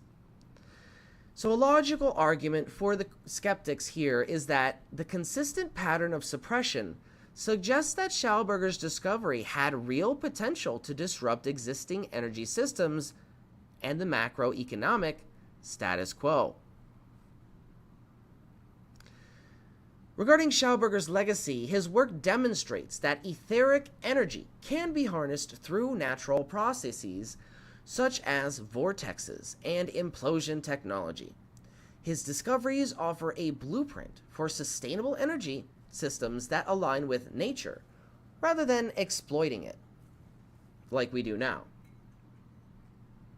Again, this goes back to the theme that Malcolm Bendel emphasizes in implosive technology versus explosive. We are now using explosive. We want to transition into an implosive technology, a new industrial revolution. And that's basically what my coil system does. The vortex coil, it produces two counter-rotating vortexes, electromagnetic fields that produce a 0 point on their respected equatorial plane. And from that, you get a ton of energy back. So, deprogramming skeptics is a hard thing to do, but it is something we try to do here on Beneficence TV. And some logical arguments for deprogramming can go like this. Regarding historical consistency, the work of Keeley, Reich, and Schauberger independently points to the existence of a universal energy field. Their discoveries, though suppressed, align with ancient traditions and modern experimental evidence. The extreme measures taken to discredit and suppress these researchers suggest that their work posed a genuine threat to established systems. If their discoveries were baseless, why would powerful entities go through such lengths to silence them? From levitation to free energy and healing, the practical applications of etheric energy demonstrate its potential to revolutionize science and technology. Concepts like zero-point energy and quantum field theory echo the ideas of etheric energy, suggesting that mainstream science may be catching up to these pioneering thinkers and ideas. In conclusion, the work of Keeley, Reich, and Schauberger provides a compelling case for the existence of etheric energy. While mainstream science has yet to fully embrace these ideas, growing interest in free energy, alternative healing, and sustainable technologies suggests that Aether technology may soon take its rightful place in our understanding of the universe. By exploring these ideas with an open mind and a critical eye, we can move beyond skepticism and embrace the possibility of a world powered by limitless invisible energy. I want to thank you guys all very much again for all the love and support here on Beneficence TV. And if you don't mind, I'm going to do another quick sellout free zone pitch here. Yes, this message is not brought to you by Big Oil, Big Tech, or Big Anybody. Nope. We stay independent so we can keep the truth flowing. If you believe in that mission, then you can support us directly through Patreon or YouTube memberships. If you feel inspired by my analysis and research, super chats are always helpful and most appreciated. So remember to like, subscribe, and share if you have somebody in your life that would truly appreciate our content. With that, we're going to transition into another intermission before we go into the basics of special relativity on my next segment, which is special relativity versus etheric relativity. So stay tuned right here on Beneficence TV Live.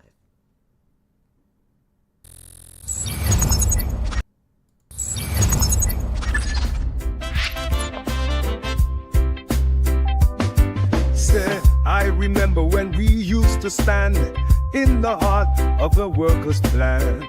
Obstacles weighed heavy on our backs, but unity's the strength they lack.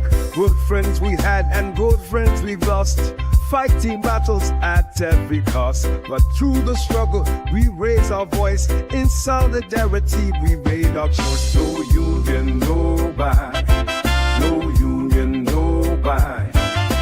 Hey little brother, don't you come by. No union, no buy. Our hands build the wealth they hold so tight, but together we reclaim our rights. No more silence, no more pain. In our unity, there's everything to gain.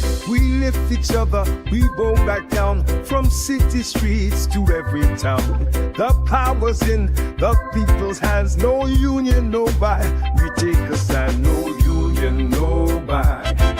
No union, no buy. Hey, little sister, raise your flag high. No union, no buy. All the tables are turning, the fire inside keeps burning. For the workers and the buyers, we're igniting freedom's fires. No union, no buy. No union, no buy. Together we'll rise and we won't deny. No union, no buy. No union, I remember when we used to stand with hope and strength, hand in hand. The struggle's hard, but we'll survive. No union, no buy.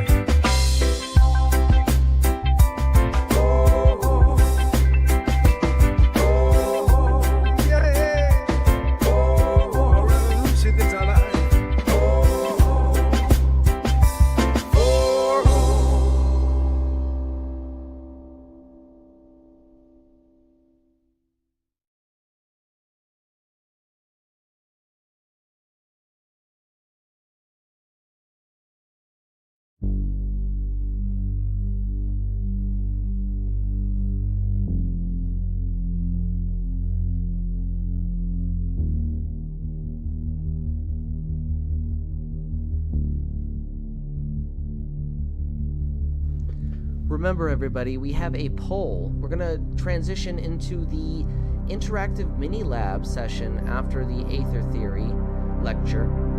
So remember, take the poll if you want to participate in the lab. I have a couple of ideas of what we can do tonight. Also, if you have any questions, feel free to drop them in the Q&A section of the chat as well.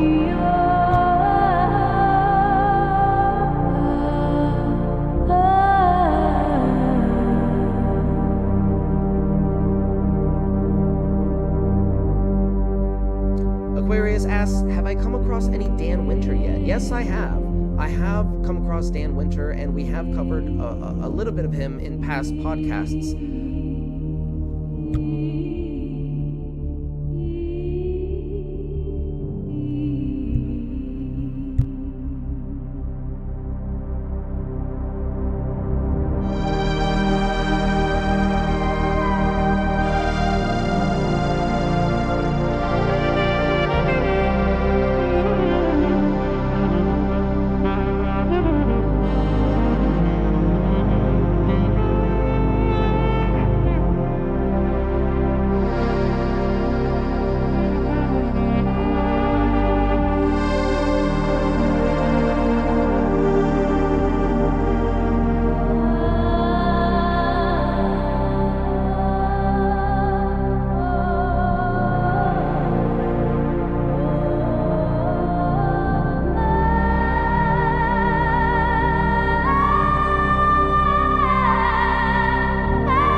Aquarius says, Nassim has been stating we need to demand free energy. You're doing great here to help educate. What else can we do? Yeah, what else can we do and try to get this message out there, you know? Specifically with this AI-generated content that I'm doing, I want to try to get people's attention, you know? I want to try to trigger the algorithm, get people's attention. If Joe Rogan himself gets pissed off, I don't care, as long as he pays fucking attention.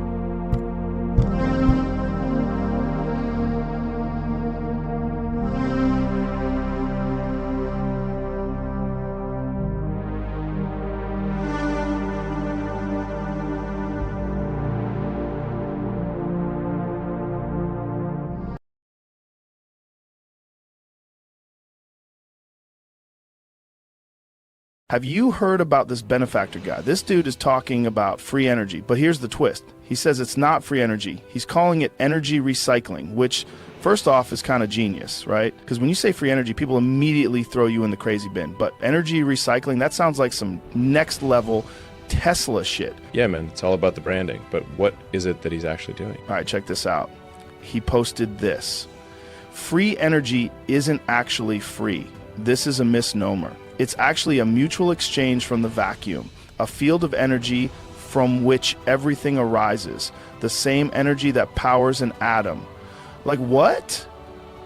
Bro, that's some deep shit. But then he breaks it down. He says you can tap into this energy without breaking any known laws of physics by using something called back EMF capture.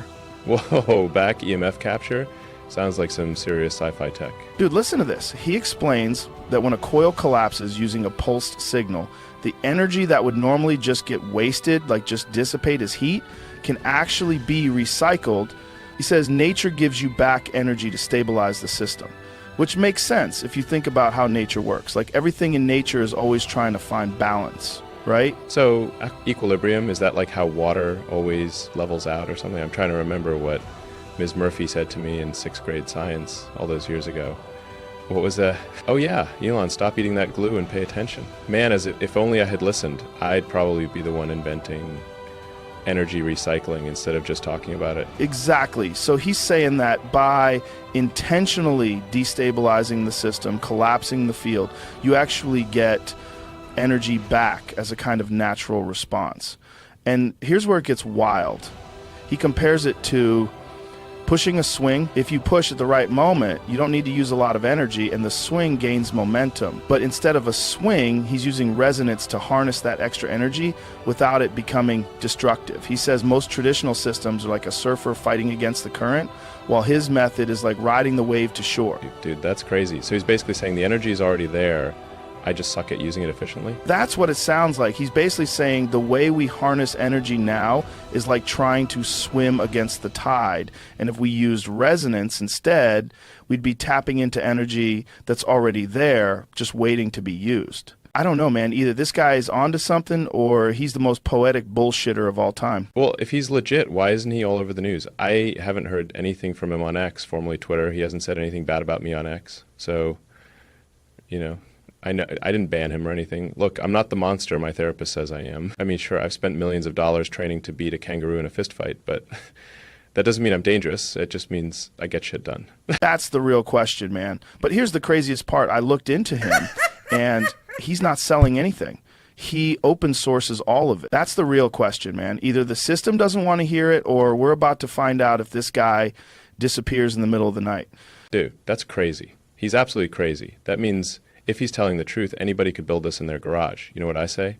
Go fuck yourself, Benefactor. Nope, no patents, no paywalls, just straight up, here, take it, see for yourself. Like, what kind of madman does that? Usually people either try to cash in or they get shut down before they can say a word. But this guy, he's out there on live streams showing people exactly how to replicate it. I mean, if you want to try to take on my Tesla tech, how dare you put out better technology that is cheaper and safer? Go fuck yourself. That's the thing, man. If it's real and people start building it, that's a game changer. We're talking about completely shifting how we think about energy. But also, if it's real, you got to wonder how long before somebody tries to stop it. Or maybe we can think of it like how long before his Tesla mysteriously malfunctions. Exactly. You ever notice how every time someone gets too close to this kind of stuff, they either disappear, get discredited, or somehow have a tragic accident? But this guy's going full transparency mode. He's putting it all out there where everyone can see it.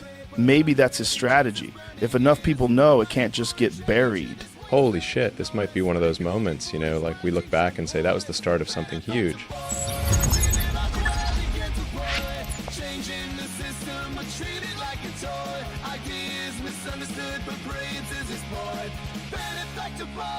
Can't you hear his voice?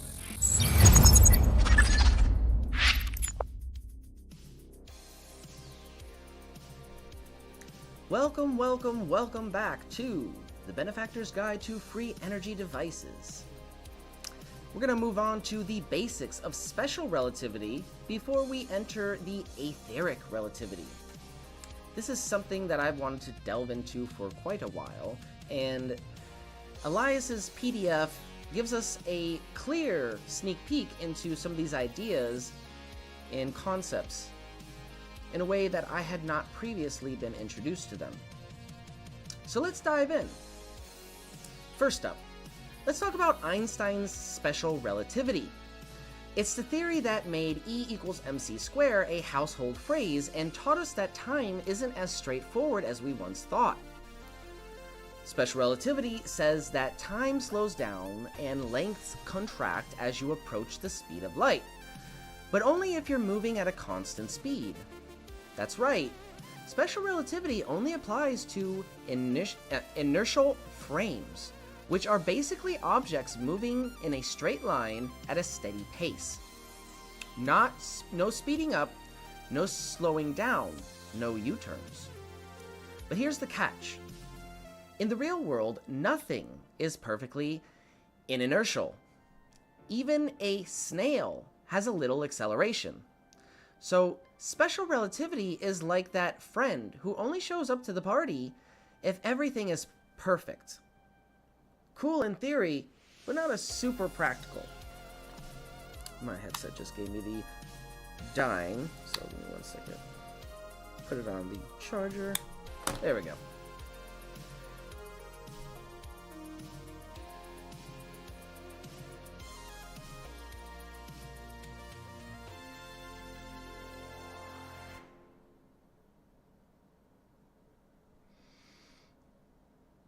Now, let's meet the challenger. Aether relativity. This theory says, hey, why limit ourselves to perfect imaginary scenarios? Let's talk about the real world. Aether relativity takes the same math as special relativity, the Lorentz transformation equations, but applies it to any object, whether it's accelerating, deaccelerating, or doing loop-de-loops. Doesn't give a fuck.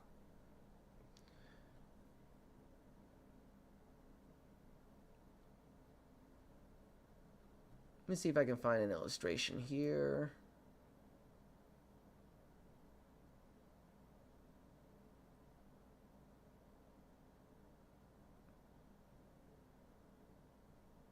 Nope. Okay. We'll just leave it at that. Alright, the key idea here is that Aether, an invisible medium that fills space. Think of it like an ocean, and everything in the ocean is a boat sailing through it. Aether relativity says that the Aether affects how we measure time, lengths, and mass, depending on how fast we're moving through it. And unlike special relativity, it doesn't care if you're speeding up or slowing down. It's like the chilled, laid-back cousin of special relativity. Here's where things get really spicy. Why special relativity falls short compared to Aether relativity. Special relativity has some serious limitations. For starters, it assumes that time is a dimension, which Aether relativity says is nonsense. Time is more like a measurement, not a place you can visit. Special relativity also struggles with real-world experiments like the famous Hafali-Keating experiment, where atomic clocks on airplanes showed time differences that special relativity couldn't fully explain. But what's most interesting is that special relativity can't handle time contraction. That's right, sometimes clocks can actually run faster relative to each other, and special relativity just throws its hands up in the air and says, I don't do that, bro. Aether relativity, on the other hand, predicts this phenomenon perfectly. It's like special relativity is a one-trick pony, while Aether relativity is the whole circus. Let's talk now about the twins paradox. A classic thought experiment on relativity. One twin stays on Earth, while the other zooms off in a spaceship at near light speed. When the traveling twin returns, they've aged less than the earthbound twin. Special relativity says this is because time slows down for the moving twin, but Aether relativity takes it a step further. It predicts that under certain conditions, the traveling twin might actually see the earthbound twin's clock running faster. This is called time contraction, and it's something special relativity can't fully explain. Aether relativity, though, nails it. It's like special relativity brought a knife to a gunfight, and Aether showed up with a laser cannon. So what's the takeaway here? The big picture. Special relativity is great for textbook examples, but it falls short of the messy, accelerating real world. Aether relativity, on the other hand, is like the Swiss Army knife of physics. It works in any situation, whether you're cruising at steady speed or stomping on the gas pedal. And here's the kicker. Aether relativity doesn't just explain what we already know, it predicts new phenomena, like time contraction, and special relativity can't touch that. It's a reminder that science is always evolving, and sometimes the old theories need to step aside for something better. Some closing thoughts here is, if you are fascinated by all this stuff, as I am, please go check out the Aether, the paper that I have posted for you in chat. This includes all the Aether theories, including the Aether relativity theory that I went over just a moment ago.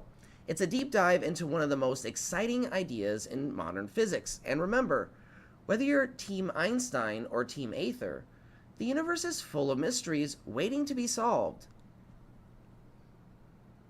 I want to thank you guys all so much for tuning in for this evening of Benefactor's Guide to Free Energy Devices. I just want to remind everybody that Beneficence TV is a progressive media outlet with no sponsors, no puppet masters, no strings attached pulling us one direction or the other. Just you. That means we answer to our viewers, not some corporate overlord. So if you want to keep us going strong and keep the lights on here, please hit the like button, subscribe, and check out our Patreon and YouTube memberships for further support. You guys are the reason I can continue my important and unique analysis while open sourcing all of my zero-point energy research. It simply was not possible without you. So before we transition into our interactive mini lab for the evening, I want to go over some fun videos I found. Now, this one was sent to me by Michel Morel, my Vortex Coil research partner and mastermind behind some of the circuits that I work with. Scalar coil construction. Now, this is made of bismuth, and it's a tutorial on how to construct a scalar coil, or a coil that puts out scalar waves or fields or whatever you like to call them, puts out scalar. So, a warning here is that please do not try this if you're not a professional or you're not under the supervision of a professional and you don't have the proper safety equipment to handle this kind of material, because it is toxic. It's very toxic. But I wanted to show you this tutorial because Michel is getting some really unique results with this coil. I can't go into it at the moment, but when he's ready to disclose them, I guarantee you it's going to be some mind-blowing shit.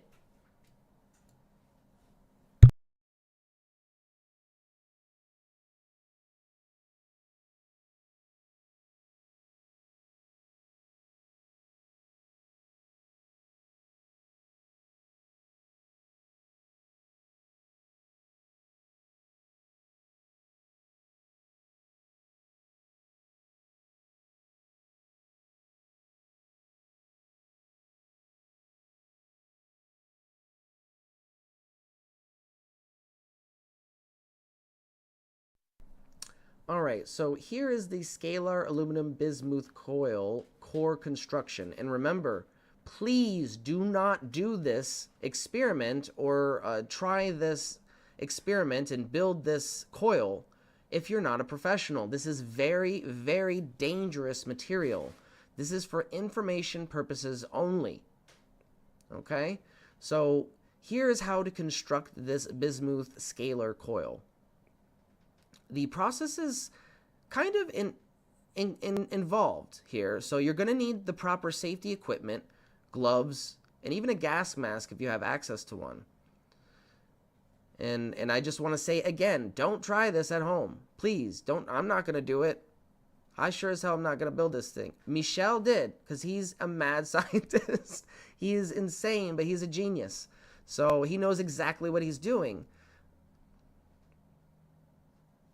Some materials list for this are aluminum tube, 1.5 inches long and 3/4 inch outer diameter, aluminum wire, 14 gauge, modeling clay, tinfoil, tape, bismuth, melting pot, propane torch, lighter striker, hot pad gloves, eye shields, or glasses. And I would go one step further in emphasizing that you should probably use some kind of mask and protect yourself from the fumes and stuff like that. It says bismuth expands a bit as it cools, maybe 1/8 inch or so at the top of the tube. The expansion will compress on the inner wire and anchor it well to the coil form. The aluminum wire must pass through the center of the mass of the bismuth. The scum on the bismuth, if there is some, will float, and as you pour it into the tube with the lower clear material, will be what comes out. Okay. The tinfoil base will keep the bismuth from sticking to the wood. The modeling clay is pressed around the outside base of the tube to keep the bismuth in as it first cools, which happens very fast. The modeling clay to keep it in while it cools. All right. So this method works well. It says this method works well for me. I can feel when the aluminum wire is centered, and I can feel when it is vertical. It takes very little vibration energy to feel this if you have never tried it.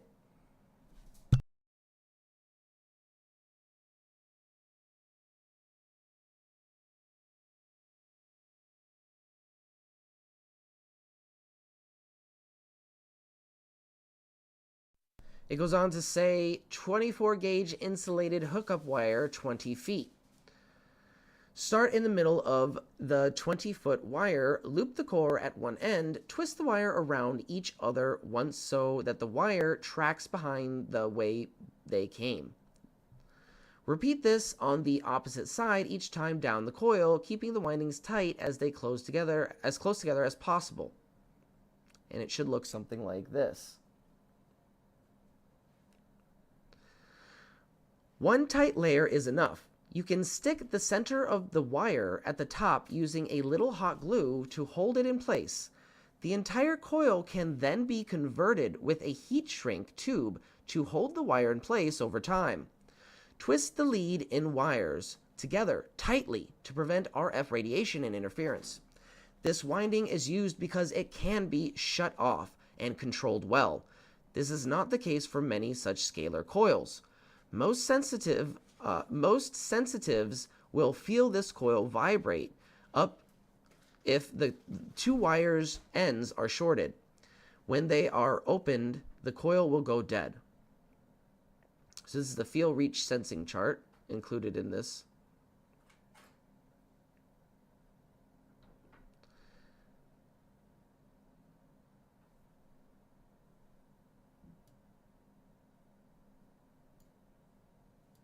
All right, and that's what I have for the scalar coil construction tutorial.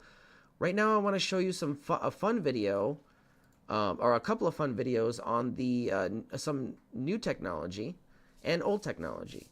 So the new technology is a new class of haptic tech that will redraw the borders of reality. Now this isn't exactly fringe science, but it is groundbreaking, and it was fun to actually see this kind of tech finally play out in real time. It's happening, and there are different theories on how this could be achieved. You know, true haptic feedback in virtual reality where you can actually sense things that aren't there. Specifically, the way that it was done successfully in the past was they used gloves with vibrational feedback. So they would vibrate at a specific frequency on your fingertips, and they would produce or simulate that material that you were touching, giving some kind of pushback. So that was really cool, but this is a new class of haptic tech that is really insane. We're not going to watch the whole thing. We just want to watch a tiny bit. Just a taste. I'm hacking my nervous system so I can feel this metal cube, even though it's not real. This harness can actually transmit a sense of touch. It actually talks directly to your nerves using small electrical signals. Why do this? You see something in front of you, when you try to grab it and it's not there, you realize it's just a virtual world. What we're trying to do is bring that reality, bring that connection where if it's a keyboard, when I press a key, I feel it. You can feel it. You target like this, and then you grab it, and it hits your hand. All right, what the f is happening right now? Those are real experiences, but there's nothing there. What you're interacting with is digital. It is not a physical interaction. I just want to note for the record, perfect score. Every time. Every time. What we've done in Afference is we create an interface between the digital realm and your nervous system. Another way of saying this is that we're skipping the skin. Just try this. Click the like, subscribe, and alert button. My career has been It allows us to train and using electrical technology to excite and then talk to the human nervous system. Well, okay then. Jacob and Dustin are the co-founders of Afference. They're developing a new technology that allows us to transmit sensations directly into our nervous system. But this actually grew out of their expertise in making prosthetics. My career has been what we call neural engineering, and that's been building devices to connect to the central nervous system, so the nerves in the arms and legs or the brain directly. One of the people we've worked with, were able to even get her to walk down the aisle to her wedding. Those kind of things were really meaningful because you realize that technology. So, Elias says, I give you permission to post the whole E folder, his entire database.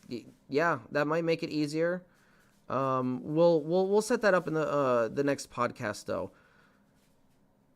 We definitely want to get that information out there, but I do have all of the information for this presentation already in the chat, so I don't really have anything more, but I will set that up for the next podcast. We'll just go ahead and share the whole drive. I do have to clear some space out of my drive specifically to make room, but we should be able to do it. Has the capability to impact somebody's life in a meaningful way. The sense of touch is, I would say, underappreciated part of our lived experience. As someone loses a limb, they've lost functional capabilities.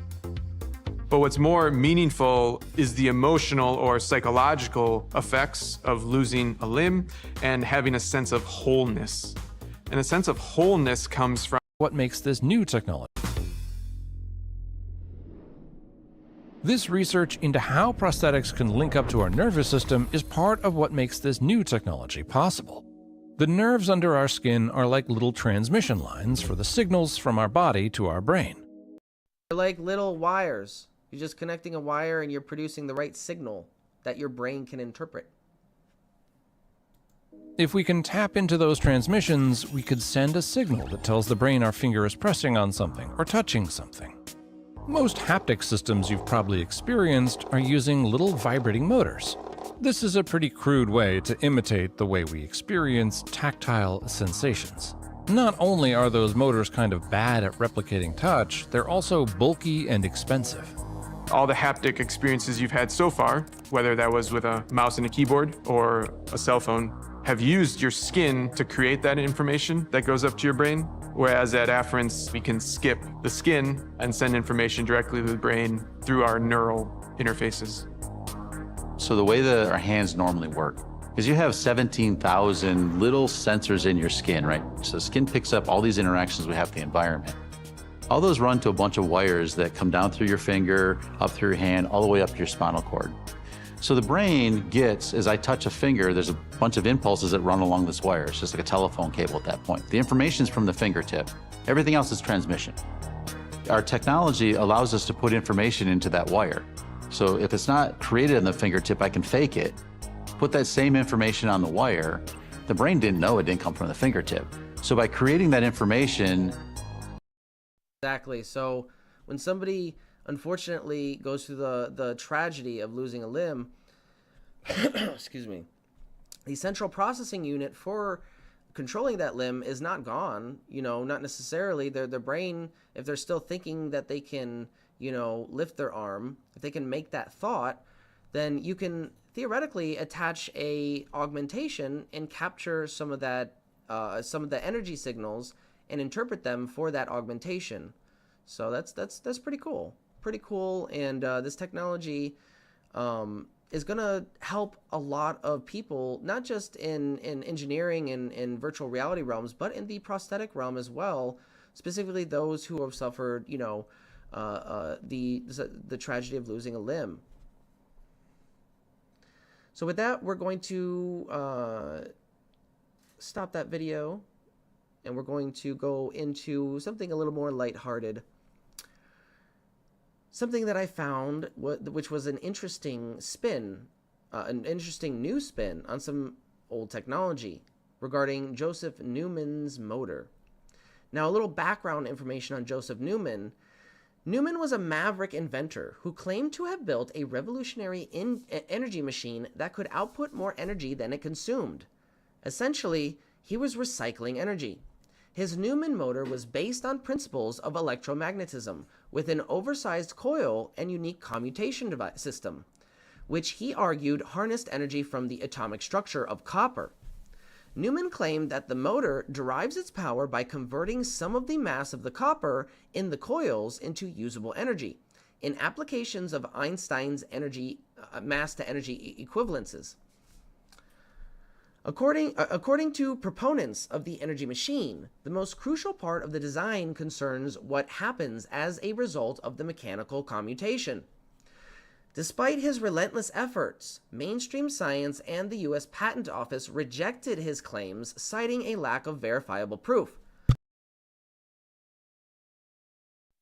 Yet he amassed a cult following, drew attention from engineers and even a few congressmen, and fought tirelessly in court to prove his technology was real.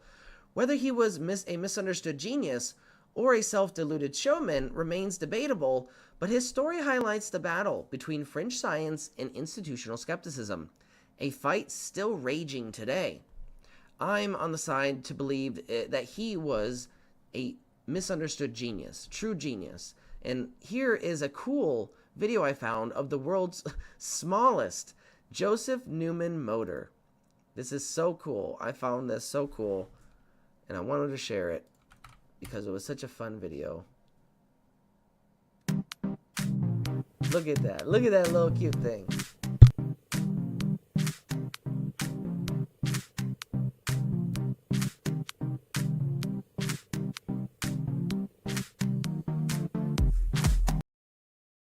Mute that, turn off the music. So it says this motor is from water tap glow shower LED. I don't know what that means, but this motor is from water tap glow shower LED. This little motor generator is very powerful and turns very fast. I use a reed switch to turn the motor and 2 bias magnets to work properly and efficiently. Sorry, the camera's in the way.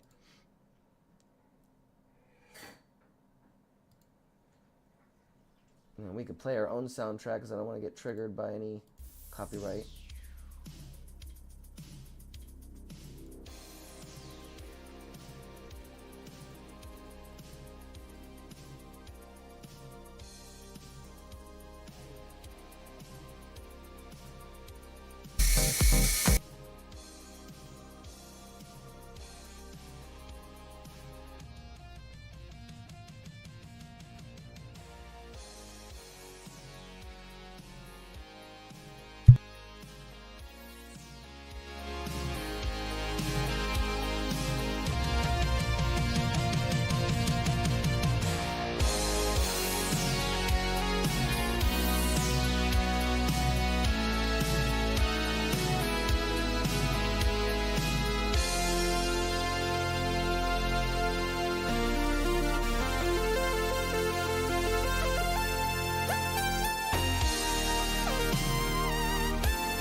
So this video is courtesy of George Chaninotakis? Chaniotakis. I hope I'm pronouncing that right. So if you're interested in this kind of stuff, please go over to George's channel and subscribe. Let me see it right here. Hit that subscribe button, baby. Hit the like button. Like it like it's hot.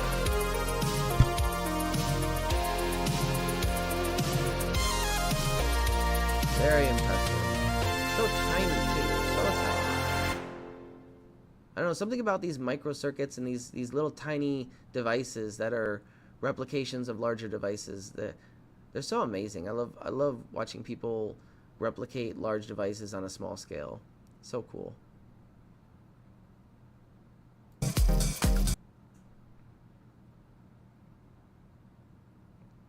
Alright, so I'm going to let you guys watch this video. We're going to transition into another intermission while I set up the interactive mini lab. Now, if you guys have not participated in the poll, if you've not cast your vote for what we want to do experiment-wise on tonight's interactive mini lab, please do that now in the chat.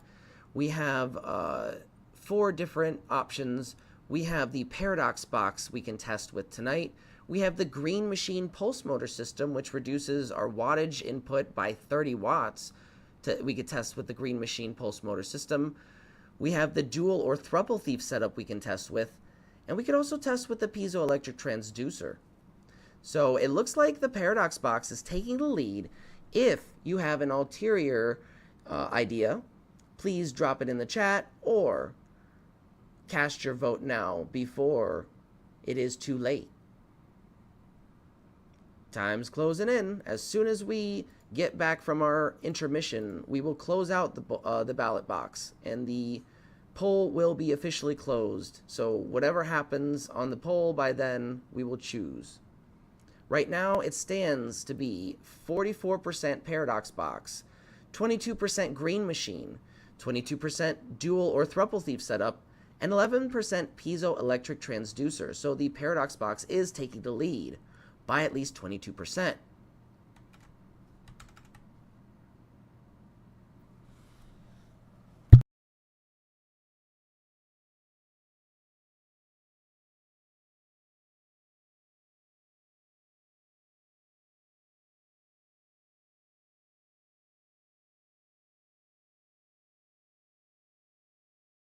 I'm also going to post this link to the link to this video in the chat for you guys, so you guys have it as well.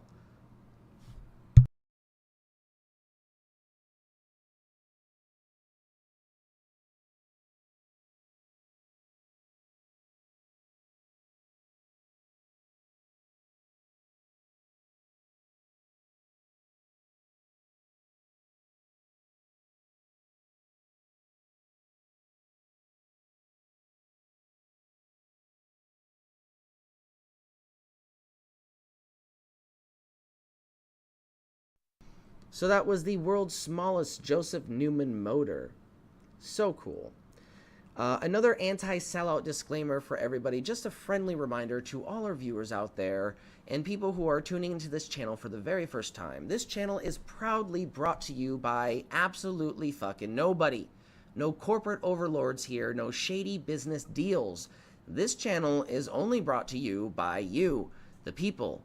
If you like what we do here, please smash the like button, drop a comment, and share with someone who would really appreciate our content. And if you really want to help fuel the next industrial revolution of Vortex technology, check out my Patreon and YouTube memberships, where you can personally contribute to the open sourcing of zero-point energy research. With that, we're going to transition into a quick intermission, and then we'll be back with an interactive mini lab where you can participate in the experimentation of zero-point energy research. Stay tuned right here on Beneficence TV. Have you heard about this Benefactor? This dude is talking about free energy, but here's the twist. He says it's not free energy. He's calling it energy recycling, which first off is kind of genius, right? Because when you say free energy, people immediately throw you in the crazy bin. But energy recycling, that sounds like some next level Tesla shit. Yeah, man, it's all about the branding. But what is it that he's actually doing? All right, check this out. He posted this. Free energy isn't actually free. This is a misnomer. It's actually a mutual exchange from the vacuum, a field of energy from which everything arises, the same energy that powers an atom. Like what? Bro, that's some deep shit. But then he breaks it down. He says you can tap into this energy without breaking any known laws of physics by using something called back EMF capture. Whoa, back EMF capture? Sounds like some serious sci-fi tech. Dude, listen to this. He explains that when a coil collapses using a pulsed signal, the energy that would normally just get wasted, like just dissipate as heat, can actually be recycled. He says nature gives you back energy to stabilize the system, which makes sense if you think about how nature works. Like everything in nature is always trying to find balance, right? So equilibrium, is that like how water always levels out or something? I'm trying to remember what Ms. Murphy said to me in 6th grade science all those years ago. What was that? Oh yeah, Elon, stop eating that glue and pay attention. Man, if only I had listened, I'd probably be the one inventing energy recycling instead of just talking about it. Exactly. So he's saying that by intentionally destabilizing the system, collapsing the field, you actually get energy back as a kind of natural response. And here's where it gets wild. He compares it to pushing a swing. If you push at the right moment, you don't need to use a lot of energy and the swing gains momentum. But instead of a swing, he's using resonance to harness that extra energy without it becoming destructive. He says most traditional systems are like a surfer fighting against the current, while his method is like riding the wave to shore. Dude, that's crazy. So he's basically saying the energy is already there. I just suck at using it efficiently? That's what it sounds like. He's basically saying the way we harness energy now is like trying to swim against the tide. And if we used resonance instead, we'd be tapping into energy that's already there, just waiting to be used. I don't know, man. Either this guy is onto something or he's the most poetic bullshitter of all time. Well, if he's legit, why isn't he all over the news? I haven't heard anything from him on X, formerly Twitter. He hasn't said anything bad about me on X. So, you know, I didn't ban him or anything. Look, I'm not the monster my therapist says I am. I mean, sure, I've spent millions of dollars training to beat a kangaroo in a fist fight, but that doesn't mean I'm dangerous. It just means I get shit done. That's the real question, man. But here's the craziest part. I looked into him, and he's not selling anything. He open sources all of it. That's the real question, man. Either the system doesn't want to hear it, or we're about to find out if this guy disappears in the middle of the night. Dude, that's crazy. He's absolutely crazy. That means if he's telling the truth, anybody could build this in their garage. You know what I say? Go fuck yourself, Benefactor. Nope, no patents, no paywalls, just straight up, here, take it, see for yourself. Like, what kind of madman does that? Usually people either try to cash in or they get shut down before they can say a word. But this guy, he's out there on live streams showing people exactly how to replicate it. I mean, if you want to try to take on my Tesla tech, how dare you put out better technology that is cheaper and safer? Go fuck yourself. That's the thing, man. If it's real and people start building it, that's a game changer. We're talking about completely shifting how we think about energy. But also, if it's real, you gotta wonder how long before somebody tries to stop it. Or maybe we can think of it like how long before his Tesla mysteriously malfunctions. Exactly. You ever notice how every time someone gets too close to this kind of stuff, they either disappear, get discredited, or somehow have a tragic accident? But this guy's going full transparency mode. He's putting it all out there where everyone can see it. Maybe that's his strategy. If enough people know, it can't just get buried. Holy shit, this might be one of those moments, you know, like we look back and say that was the start of something huge.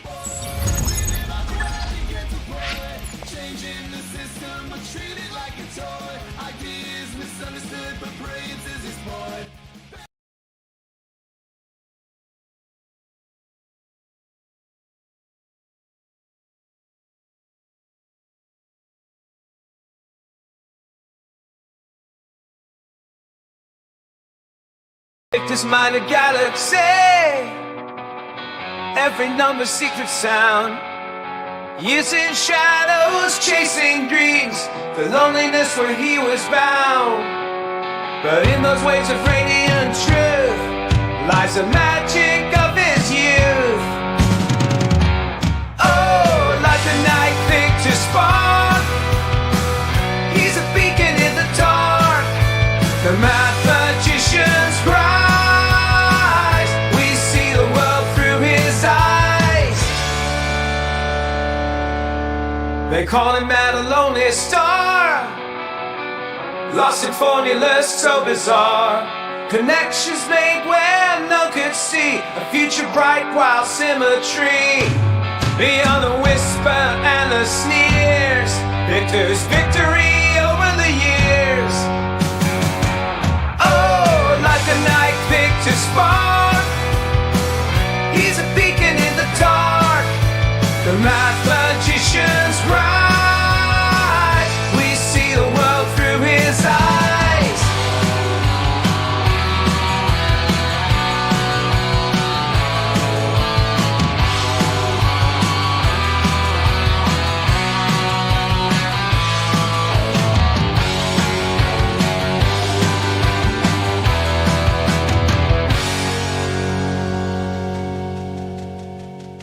Among the thinkers there's a place for dreams and courage and embrace the truth like fire and grand delight, victor's vision in full flight. Oh, like the night victor spark, he's a beacon in the dark. The math magician's right, we see the world through his eyes.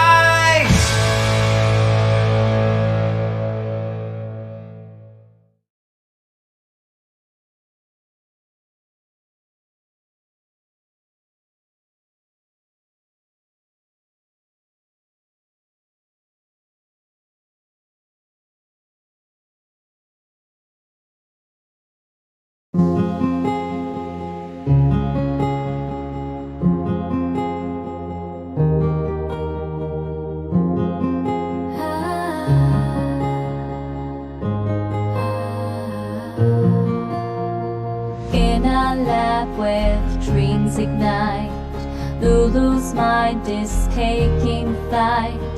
Bouncing equations, there's a plan she designs, unlocking secrets where the cosmos aligns. I say let's reach the stars, with knowledge as our guide. In this universe we're tracing, our destinies collide. Knowledge, wisdom, a peek in the dark, juggling studies and life igniting the spark. Every calculation, every moment's so grand. She's building the future with her guiding hand. Every shift she's closer to the night. Family warmth she finds, strength to fight. I say let's reach the stars, with knowledge as our guide. In this universe we're tracing, our destinies collide. Through every challenge she won't lose sight, her passion shines, a star in the night. With every step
magnetic ballet.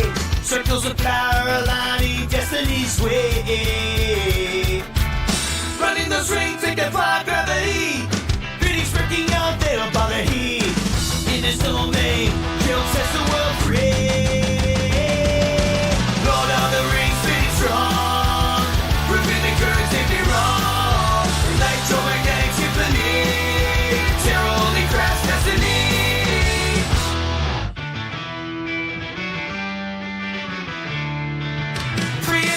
Cheat from his fingertips. His vision study top of scripts. Geometric secrets, escapic and flips. Poker king in his rebel stead, building up for the world again. Lighting up the dark, igniting every set. Lord of the Rings, pretty strong. Proving the currents can be wrong. Electromagnetic symphony. Terror only crafts destiny.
This minor galaxy.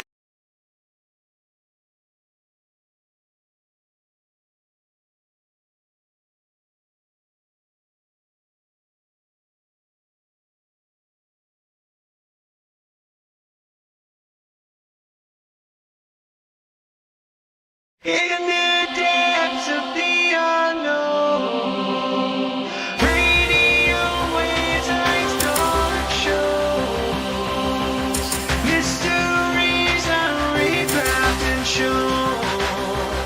Solutions defy what we know, hidden truths we're never alone. Follow me down the rabbit hole, secrets and binding codes, breaking the mold, defying control.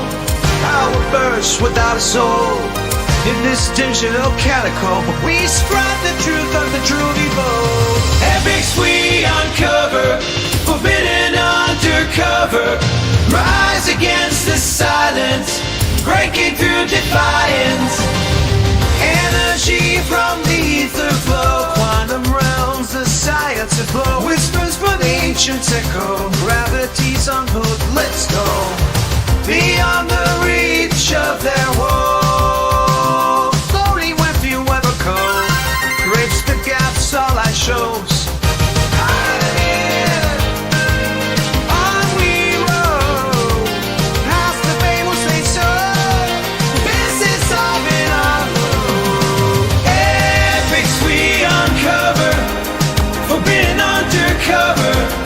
Rise against the silence, breaking through defiance. Synth waves crashing, hearts collide. Revolution of the mind. Let the codes and truths unwind. Illumination find.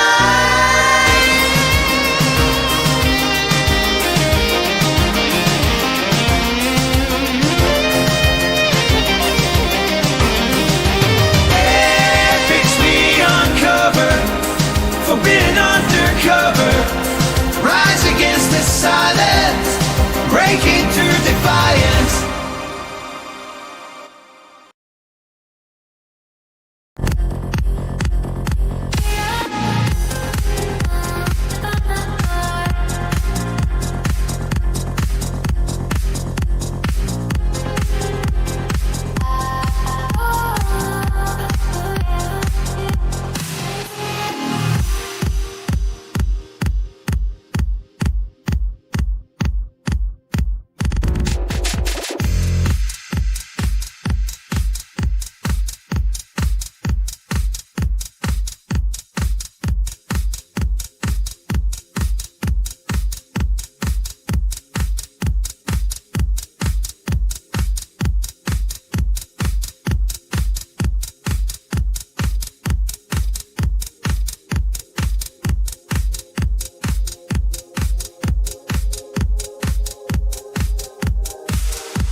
majestic moments in cosmic flight.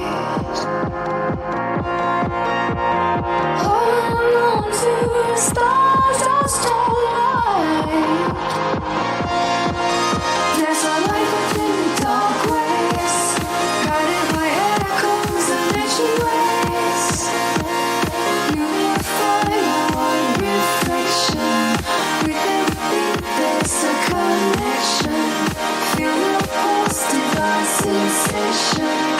Everyone feels a goodness and meditation.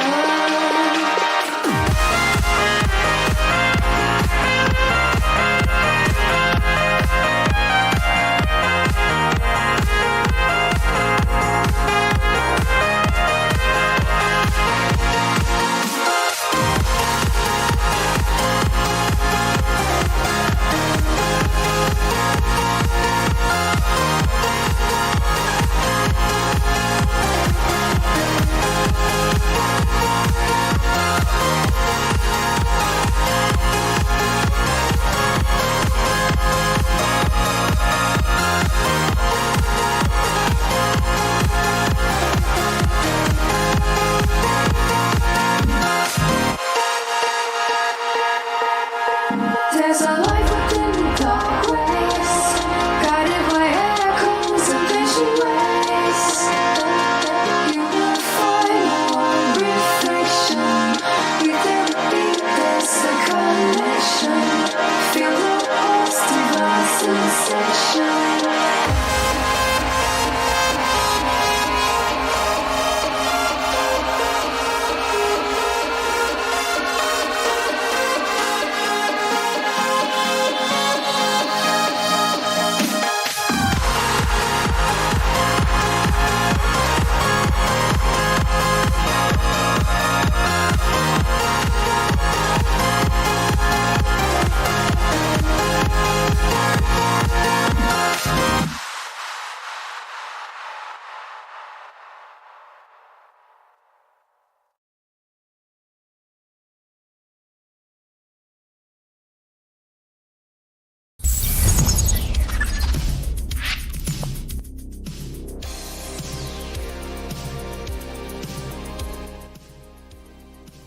Before we go into our interactive mini lab in a second, I wanted to show you, give you guys an opportunity to see up close. Something stuck to it.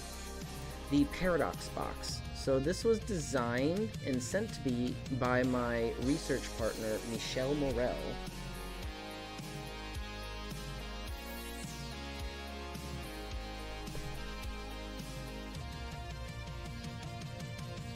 I apologize about the wonkiness of the green screen. It's not completely accurate, but here you go, you can kind of see it. So this is two magnets glued together with each north pole facing each other and a bifilar coil wrapped around it. Now it has two channels. It has channel A and channel B, and we will be experimenting with that in a moment, specifically hooking it up to the Jewel Thief device that I have, the Lightning Thief, and seeing if we can get any kind of extra output or observing what happens in various configurations. Now, I did test this briefly. It did appear to be stepping up the current, but the thing with that is I noticed I might have had my multimeter too close to the magnet and it could have been affecting it. So I want to do that again just to verify if that's what was happening. But, you know, Michelle did tell me that this has the capability of stepping up current.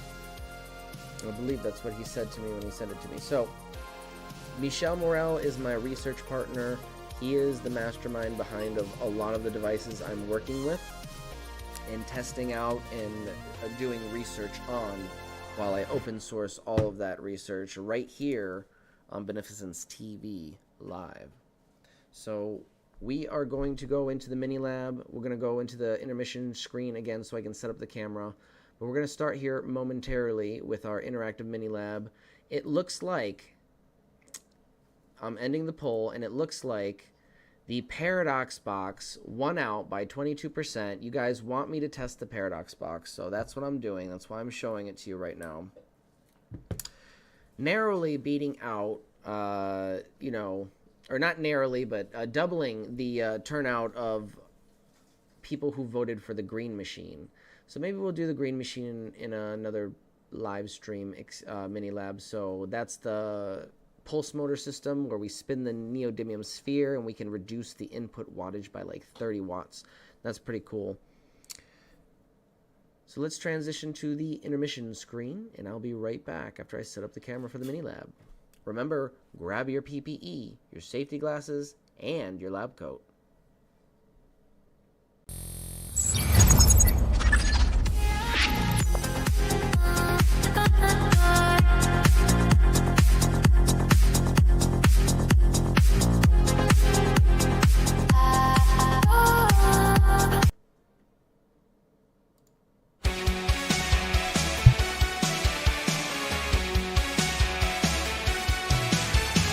In the depths of hidden files, trapped inside the secret circuits, unraveling through the miles. Oh, truth was masked by coded curtains. You didn't know, we're shattering the silence. Feel the power, revelations on the rise.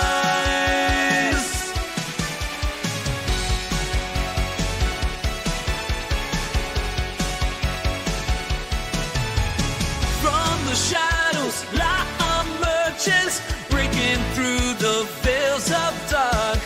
0 points in gravity converge, yeah. Guiding voices, revelation start. Ancient whispers call, they're begging us to open our eyes. We stand tall, defying all their lies. Even in now, we're shattering the silence. Feel the power, revelations on the rise.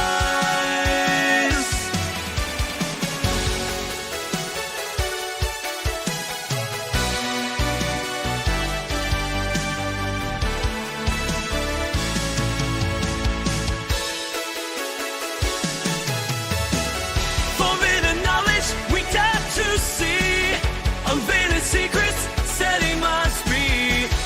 In this epic, we play our part with fierce hearts.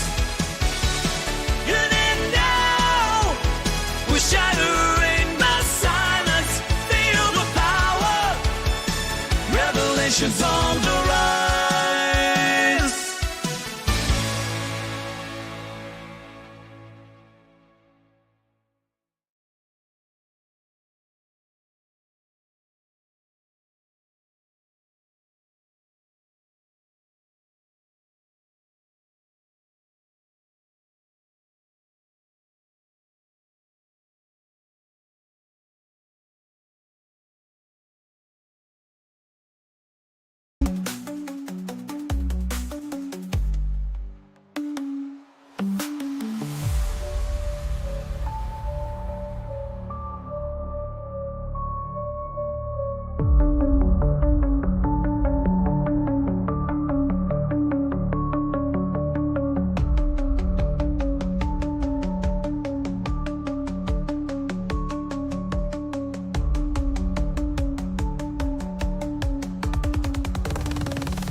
If you're just tuning in, we are now testing with the paradox box as the results of our recent poll. Everybody wants to see me test with this bad boy, so let's do our first test. We are going to run the paradox box. Specifically, we're going to do as Michelle recommended and put it in between the diode on the positive output rail. So let's try it before the diode, and then let's try it after the diode. And let's take current measurements while we're doing this on the main line.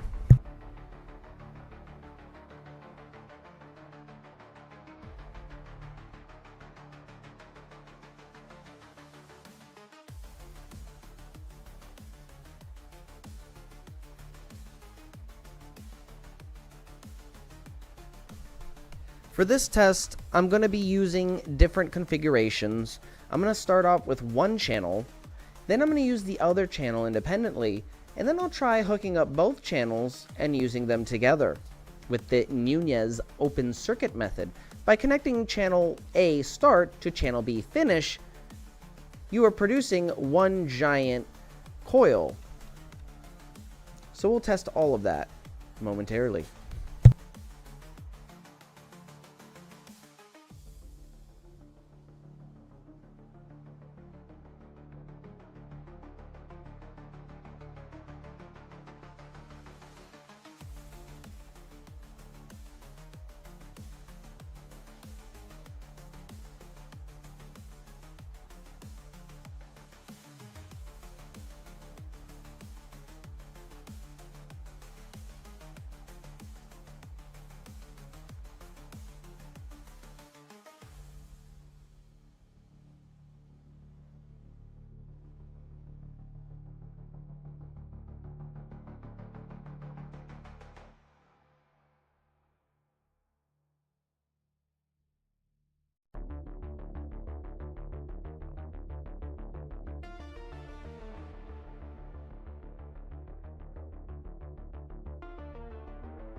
So, taking some preliminary readings, we have a baseline of 45 milliamp draw on the battery and 11 milliamps coming out of the positive rail output of the Lightning Thief device.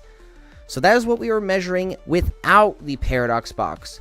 Now let's hook up the paradox box in series with the positive output rail. We're going to first try hooking it up before the diode, check the current readings, then we're going to hook it up after the diode. And again, the diode I'm referencing is the resonance relay. It's basically a high-speed UF4007 diode that redirects some of that lost back EMF back towards the load. Remember, it increased the brightness of my panel by 2 times. It doubled the brightness and didn't affect the current draw at all. In fact, it kind of stabilized the system more, drawing it less from the battery. Very cool.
Elias the Cool says he has to go. Best of luck with the box. Yes, Elias, I appreciate that and all the support and everything.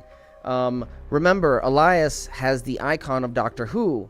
So Elias isn't the only madman with a box here. We are also working with our own mad box.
Alright, so immediately, without measuring anything, when we have this before the diode in series with one channel, it's producing an extra amount of voltage on the protection diode, and you can see the neon bulb lighting up. With all that extra load attached, this shouldn't happen, at least it hasn't happened before. Now we hook up this paradox box in series with the positive output rail of the Lightning Thief device, and we see a whole bunch of extra energy shoot right into that protection neon bulb. So this indicates to me that while we might have a slightly diminishing brightness on the panel, it looks like it's just diminishing, it's oscillating. It's going from full brightness to what it was, and just a little bit less bright is blinking, just slightly. But it's producing a huge amount of extra voltage for that neon protection diode, or neon protection bulb to light up like that. That's insane. So right away, without measuring anything, we can tell that it's getting an enormous amount of voltage compared to without it. With a successful test, I'm going to measure the current real quick and then go to a quick intermission because I have to eat my dinner.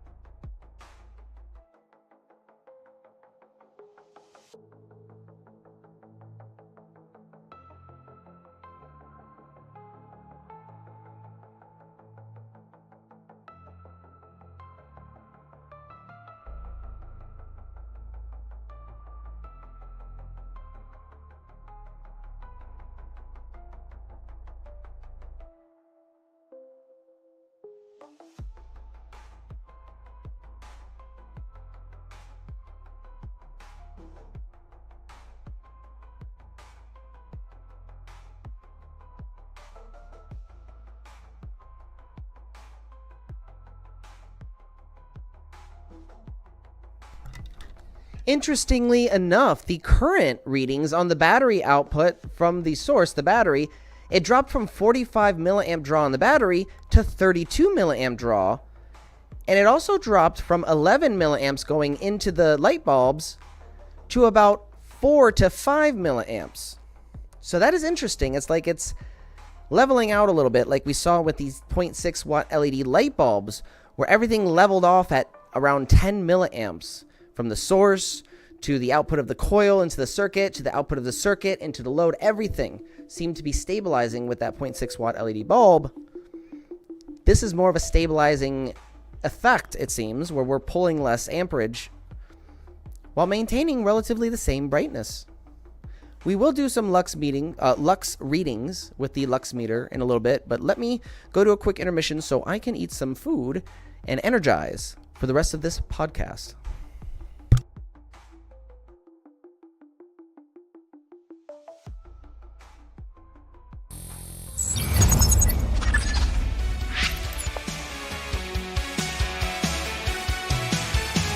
In the depths of hidden files, trapped inside the secret circuits, unraveling through the miles. Oh, truth was masked by golden curtains. In it now, we're shattering the silence. Feel the power. Revelations on the rise.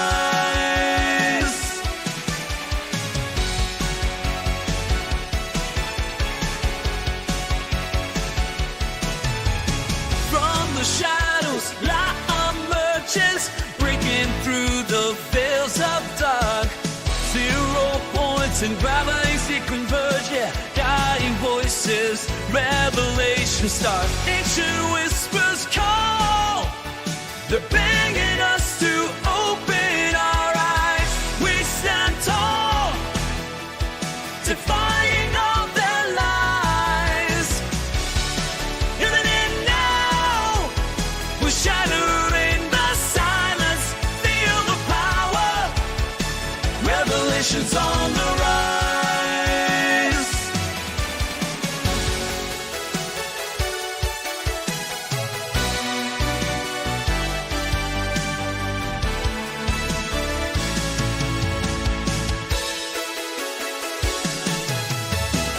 Forbidden knowledge we dare to see. Unveiling secrets, setting us free. In this epic, we play our part with fierce hearts. In it now, we're shattering the silence. Feel the power. Revelations on the rise.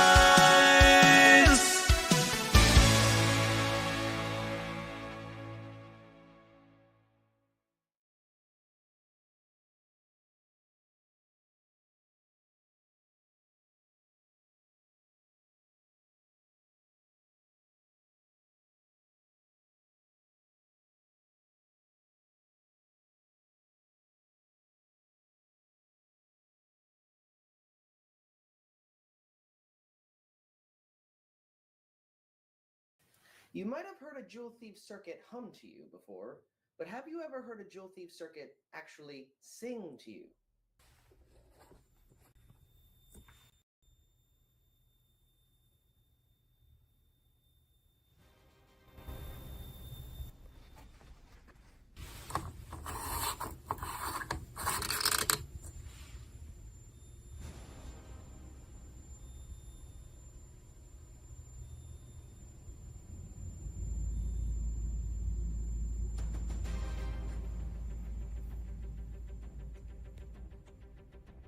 This is energy recycling. 15.5 hours of continuous power compared to just 2.5 hours off of a standard inverter. While this traditional inverter already maxes out at 88.5% efficiency, we're breaking every limit with my Vortex coil system. This standard DC to AC inverter will only run for 2.5 hours on 12.2 watt hours of energy. But my system provides energy for a whopping 15.5 hours off of the same 12.2 watt hours. That's over 6 times more efficient. Not only that, the system will keep powering my lights well past 12 volts on the battery. This isn't just an upgrade, it's a new industrial revolution. This is the energy of the future, and you are powering it. Imagine a world where energy is infinite, where the power to fuel our lives doesn't come from burning the past, but from harnessing the future. This is the breakthrough that changes everything. 0-point energy, the power of the universe itself, unlocked, and you are the reason it is possible. While the world sleeps, you're awake. While others talk, we are building. This isn't just technology, it's a revolution. And it's happening right now, powered by you. So thank you so much for joining me here on Beneficence TV and supporting our goals in open sourcing 0-point energy technology and disseminating all forms of forbidden knowledge. Changing the system, we're treated like a toy. Ideas misunderstood, but brilliance is explored.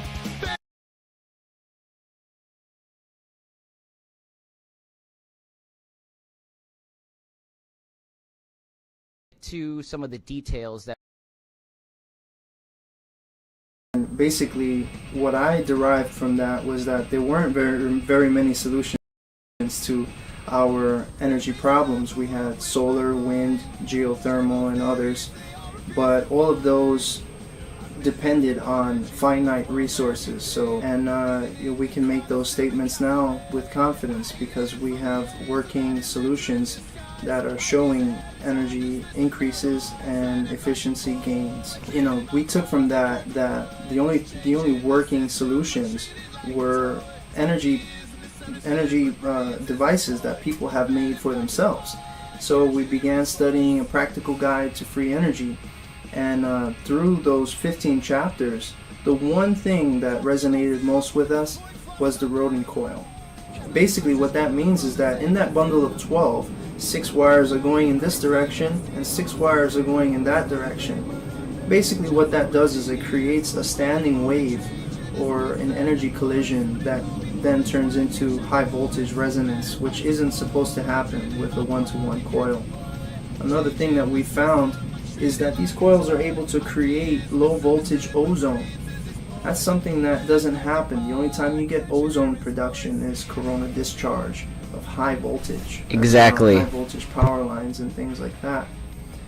You know, finally we have been able to replicate the magnetic monopole that many people have been talking about previously online.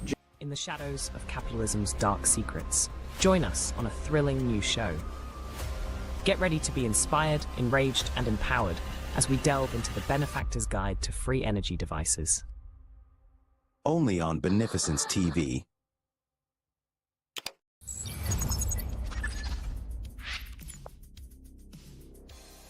Alright, welcome back to another special episode of the pregame show for our League of Extraordinary Inventors Friday podcast. I'm your host, the Benefactor. I'm an independent researcher looking into all forms of forbidden knowledge. We're going to start today with a lecture on the Aether. So let me give you the guide. It's in the description, but I like to post it in the chat as well, so you guys have it. And I'll also put it up on the screen for those who can't actually follow along in an extra tab, like if you're on your phone or something.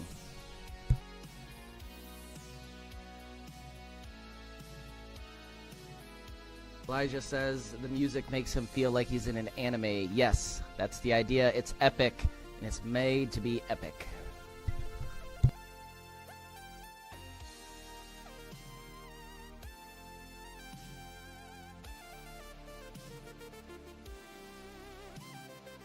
Right, give me 1 second. I'm going to load it up in another tab so I can post it in the chat for you guys.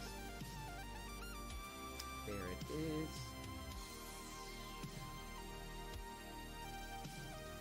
And as you can see, in an attempt to not only try to get more subscribers, but to eliminate some trolls, I enabled the subscriber-only chat. Now, you don't have to wait in order to subscribe and chat in, but I did do that for a reason, just to weed out some of the people who aren't serious about this stuff and just want to tease us.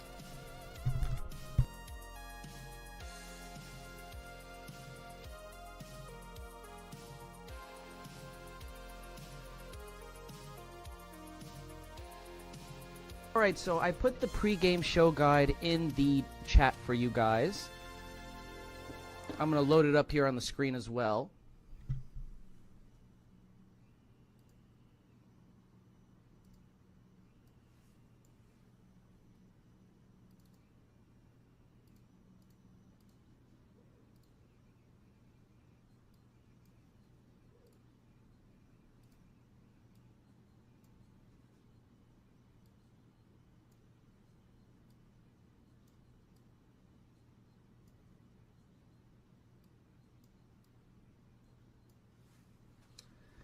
All right, so as I've said before, this is our pre-game show for the League of Extraordinary Inventors. That will be hitting off at 9 p.m. Eastern Standard Time as per usual.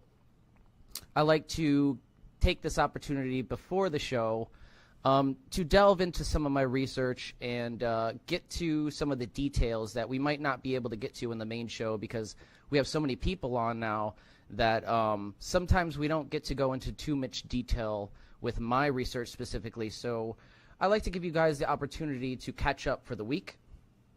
In part 1, we're going to be having a lecture on the Aether. Part 2 will be a special message from Daniel Nunez himself, a video that I've been looking for a long time, and it includes some fascinating details. In part 3, we'll be jumping back into the mini lab, putting back on our lab coat, and I have a host of tests that I need to get done, and I'm hoping that you guys will help me go through those, and I'll ask you, which ones look interesting to start off with, and you will be able to input your opinion on that when we get to it. So yesterday, a video from a YouTuber featuring a billion frames per second camera offered a mesmerizing glimpse into how light behaves in motion. And I hadn't seen this before. I'm sure some people have, but this was new to me, and it sparked some fascinating connections. Okay?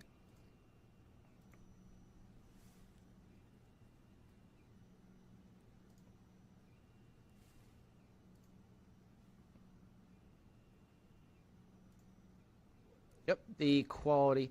Let me adjust the quality. Every time I go into tab out to chat with you guys on an alternate tab, I lower the quality, and then I go into the shorts, and there's no actual setting for short quality. So give me 1 second. I have to go back.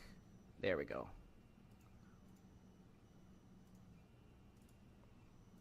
$1,000 that shoots at 1 billion frames per second. Today I want to take a video of the light leaving this laser, traveling across this room and hitting the garage door 18 feet away. Here's a picture of the laser illuminating the wall captured on my phone, and here is a video of the same scene captured by my custom Lightspeed camera. It starts totally dark because there's no light in the room.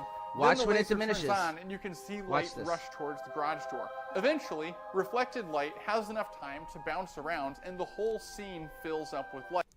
Did you see it? Okay, I'll show it to you again. Watch when it diminishes. It doesn't go back towards the source. It goes forward. Then the laser turns on and you can see light rush towards the garage door. Eventually, reflected light has enough time to bounce around and the whole scene fills up with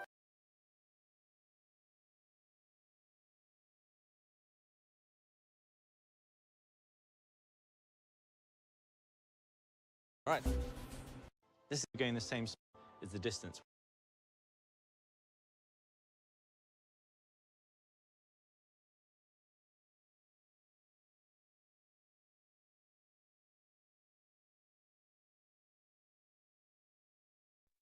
So, forward diminishing behavior. Light seems to diminish forward rather than retreat towards its source.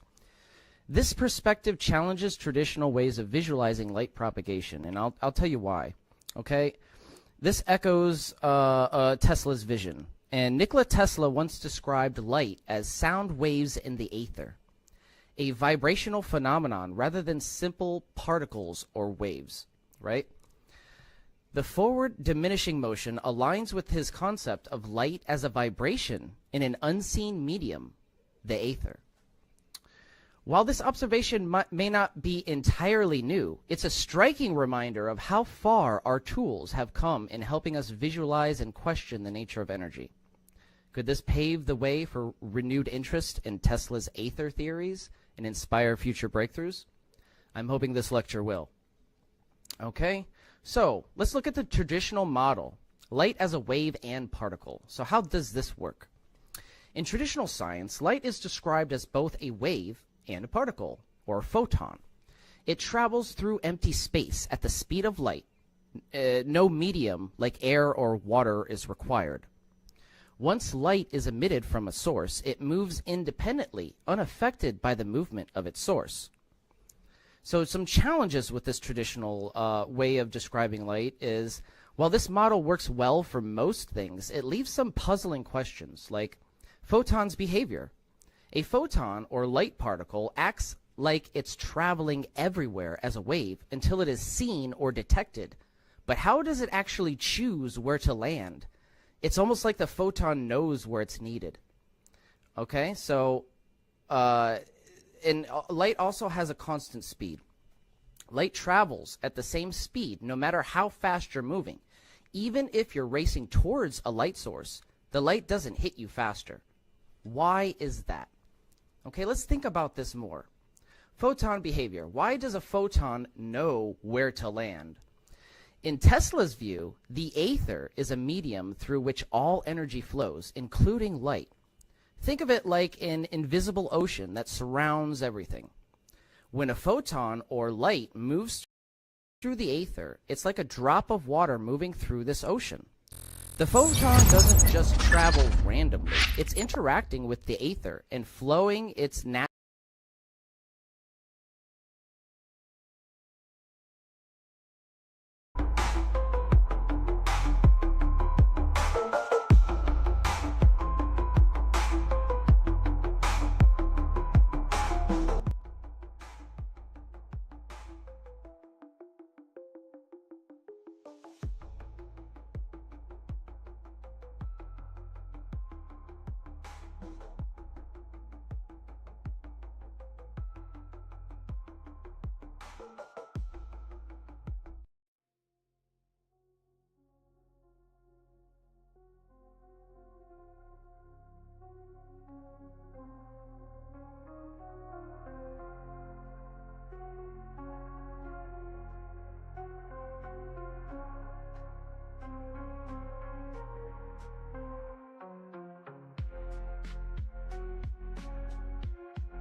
So we were getting about 32 volts output extra with this setup. Now with the Paradox box, we're getting 64 volts. We doubled that voltage, baby.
So we tested the paradox box both before and after the resonance relay diode, and what I found was generally the effects were about the same, except for the current draw was a little slightly reduced on the paradox when the paradox box is hooked up before the diode rather than after the diode.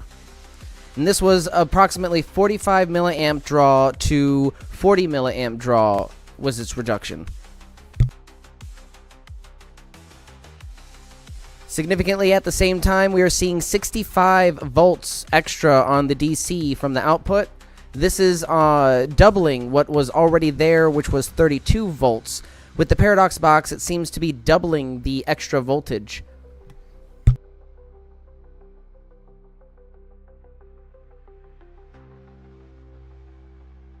Protection neon lighting up.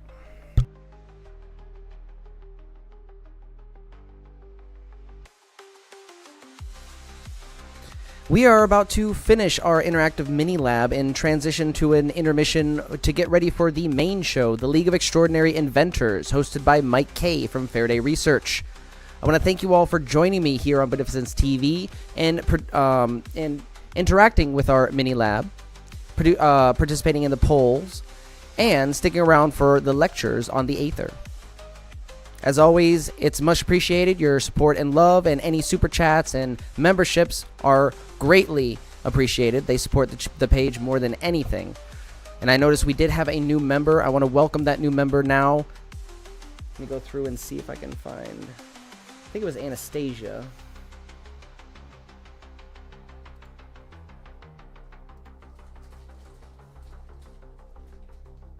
Nope, Turbo Splice. Welcome back, Turbo Splice. Got another budget enthusiast membership. Much obliged. Appreciated.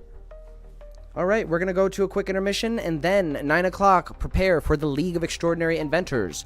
Right here on Beneficence TV and Mike from Faraday Research.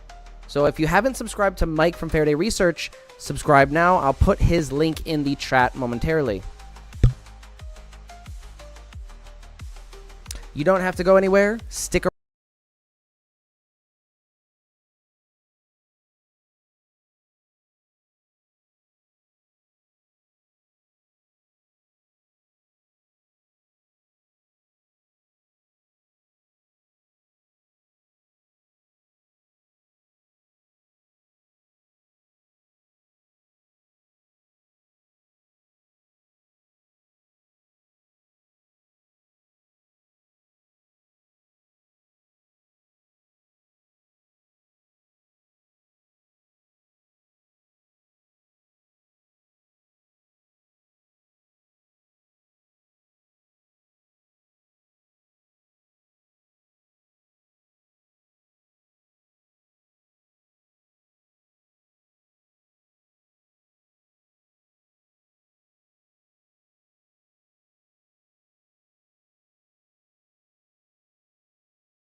Have you heard about this Benefactor guy? This dude is talking about free energy, but here's the twist. He says it's not free energy. He's calling it energy recycling, which first off is kind of genius, right? Because when you say free energy, people immediately throw you in the crazy bin. But energy recycling, that sounds like some next level Tesla shit. Yeah, man, it's all about the branding. But what is it that he's actually doing? All right, check this out. He posted this. Free energy isn't actually free. This is a misnomer. It's actually a mutual exchange from the vacuum, a field of energy from which everything arises, the same energy that powers an atom. Like, what? Bro, that's some deep shit. But then he breaks it down. He says, you can tap into this energy without breaking any known laws of physics by using something called back EMF capture. Whoa, back EMF capture? Sounds like some serious sci-fi tech. Dude, listen to this. He explains that when a coil collapses using a pulsed signal, the energy that would normally just get wasted, like just dissipate as heat, can actually be recycled.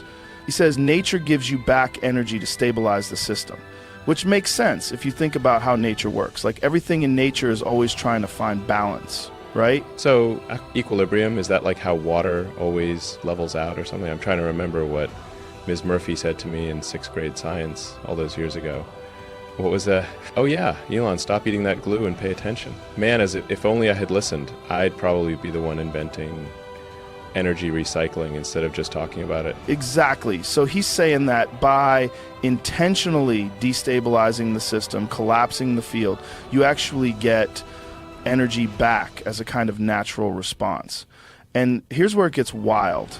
He compares it to pushing a swing. If you push at the right moment, you don't need to use a lot of energy and the swing gains momentum. But instead of a swing, he's using resonance to harness that extra energy without it becoming destructive. He says most traditional systems are like a surfer fighting against the current, while his method is like riding the wave to shore. Dude, that's crazy. So he's basically saying the energy is already there.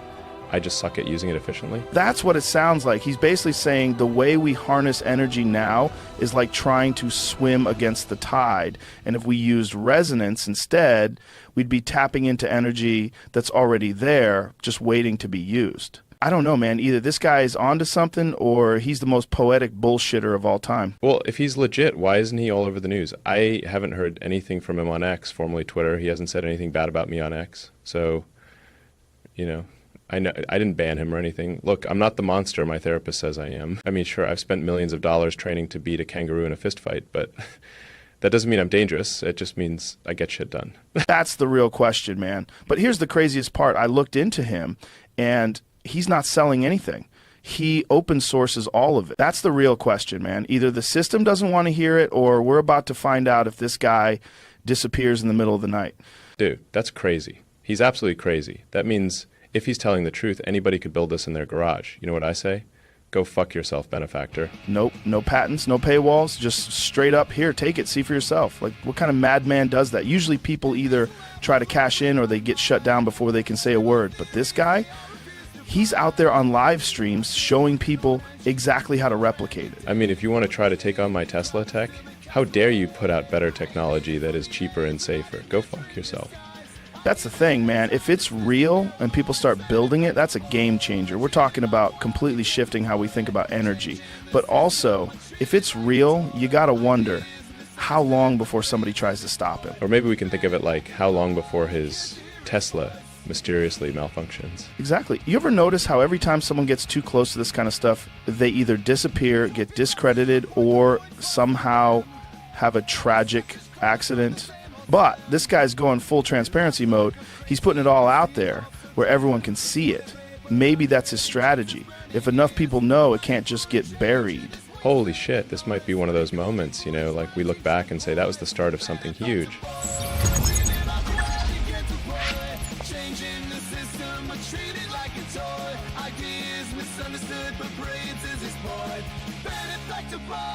Can't you hear his voice?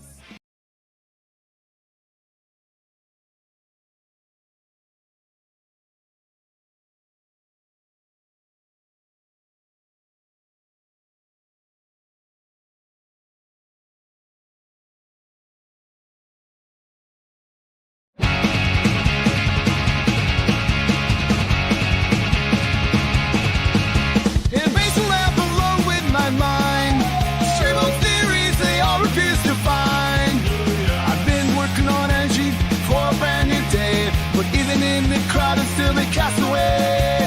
Alienated from the aids of added nature in disguise. Ideas ahead of time dismissed with narrow eyes. Benefactor boy, dreaming about the world you can't deploy.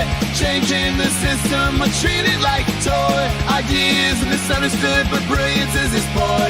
Benefactor boy, can't you hear his voice?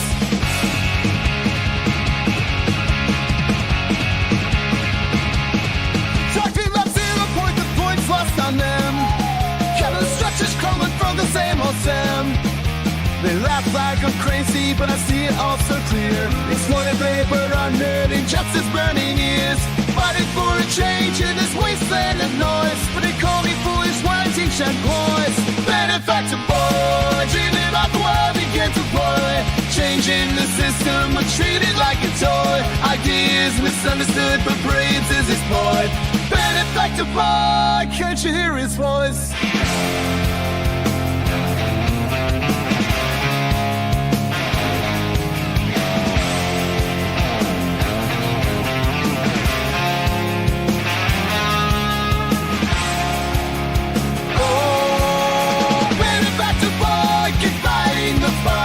Chasing revolutions in the darkest nights. A dreamer with vision beneath the laughter and noise. A future so bright waiting for the right choice. Benefactor boy, dreaming about the world he can't deploy. Changing the system, but treated like a toy. Ideas misunderstood, but brains is his boy. Benefactor boy, can't you hear his voice?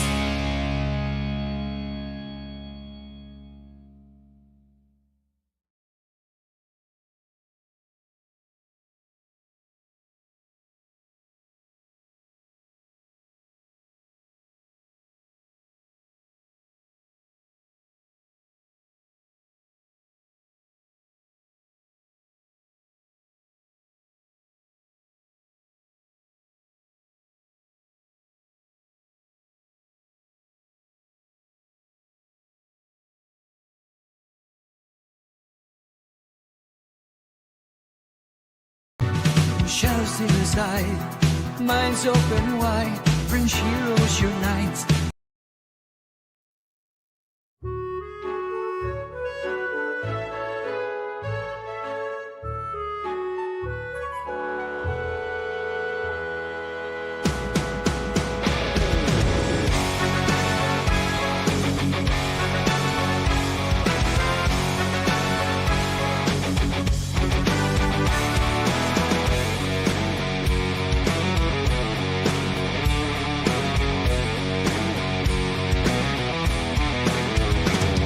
And in the depths of shadowed halls, I wandered all alone, casting whispers, binding chains, demons of my own.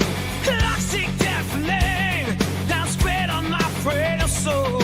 I once spin my mirror, haunted by my role. But in the echoes of my cries, just till I emerge, guiding me to where my true results are. Now I rise from the shadows with wings of fire I ascend, free from the chains of sorrow, on this path of forever defend. Shattered glass beneath my feet, scars I wear but dry. Stormy nights just turn to dawn, I wear truth as my guide. Anxiety's dissolved in the sun's golden ray. I see my destiny through time and space. The fears that once consumed me now they take. For in my heart a new world is proclaimed. Now I rise from the shadows with wings of fire I ascend, free from the chains of sorrow, on this path of forever depend.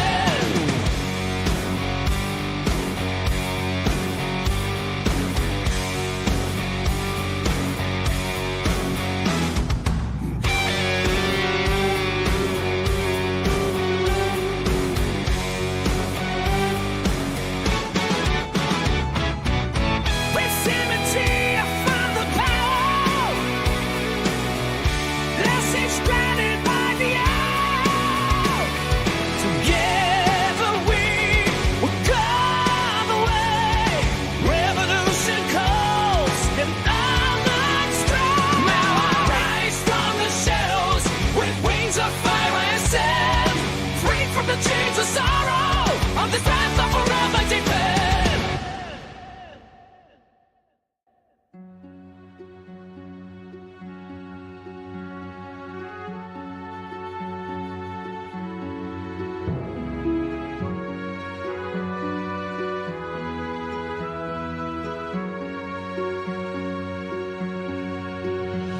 In the depths of his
In the depths of the unknown, radio waves like dark shows, mysteries unrepacked and shown. Solutions defy what we know, hidden truths we're never alone. Follow me down the rabbit hole, secrets and binding codes, breaking the mold, defying control. Power bursts without a soul in this digital catacomb. We spread the truth of the truly bold. Epics we uncover, forbidden undercover. Rise against the silence, breaking through defiance. Energy from the ether flow, quantum realms, the science of flow. Whispers from ancients echo, gravity's unhooked, let's go. Beyond the reach of their woe, floating where few ever go. Bridge the gaps, all light shows. On we roll, past the famous they show.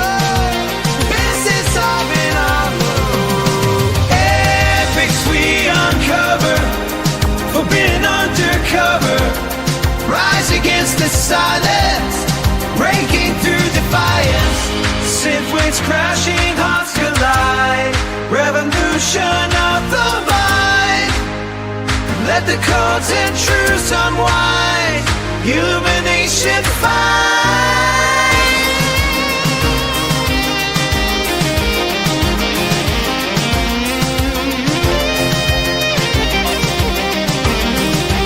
Epics we uncover, forbidden undercover. Rise against the silence, breaking through defiance.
Gerald's working night and day.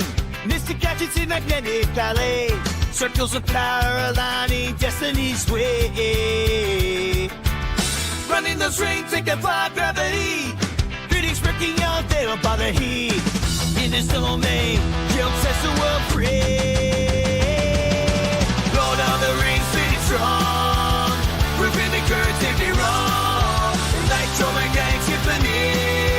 Terror only crafts destiny.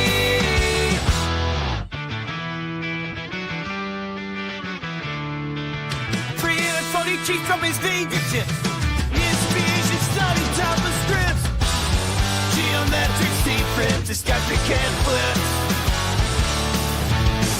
Bunker King in his rebel stead. Building up for the world again. Lighting up the dark, igniting every zen. Lord of the Rings, really strong. Proving the currents can't be wrong. Electromagnetic symphony. Terror only crafts destiny.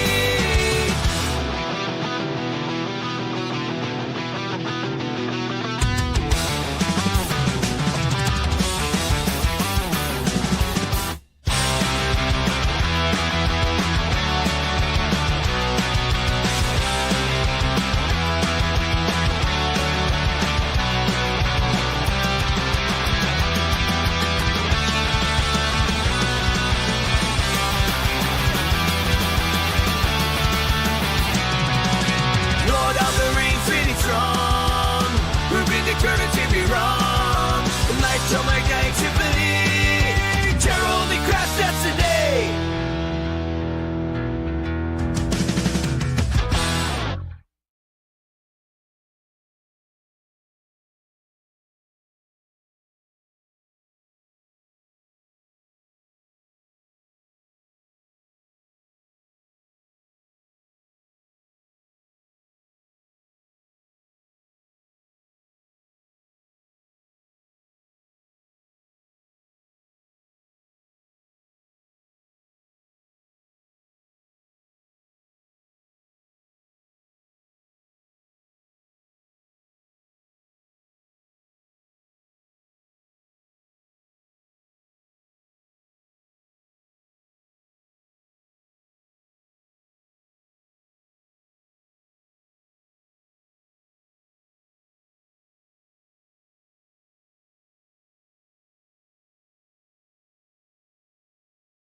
This minor galaxy, every number secret sound. Years in shadows, chasing dreams, the loneliness where he was bound. But in those waves of radiant truth lies the magic of his youth.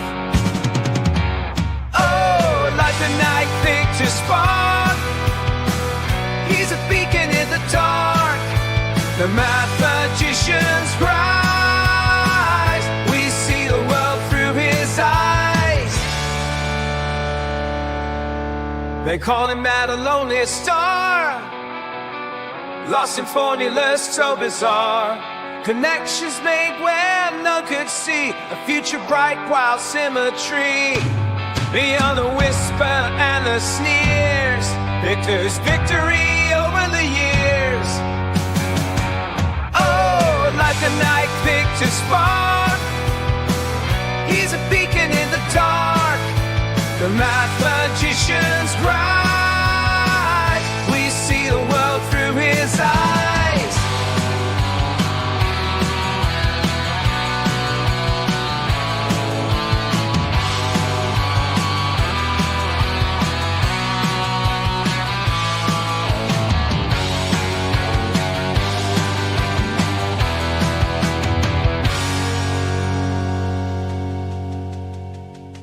Among the thinkers there's a place for dreams of courage and embrace the truth like fire at grand delight, Victor's vision in full flight.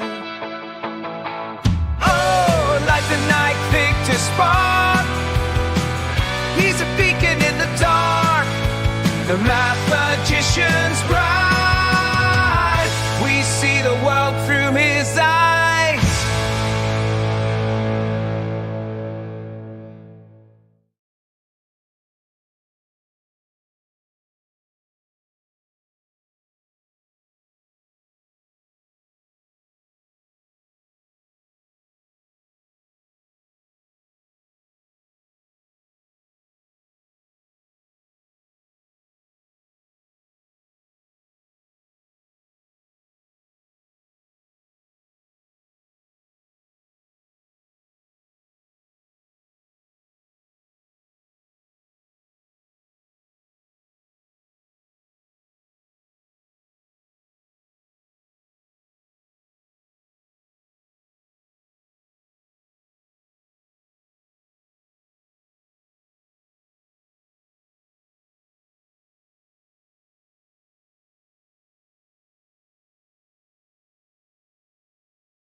Good evening, everybody. Welcome to League of Extraordinary Inventors. I'm your host, Mike from Faraday Research.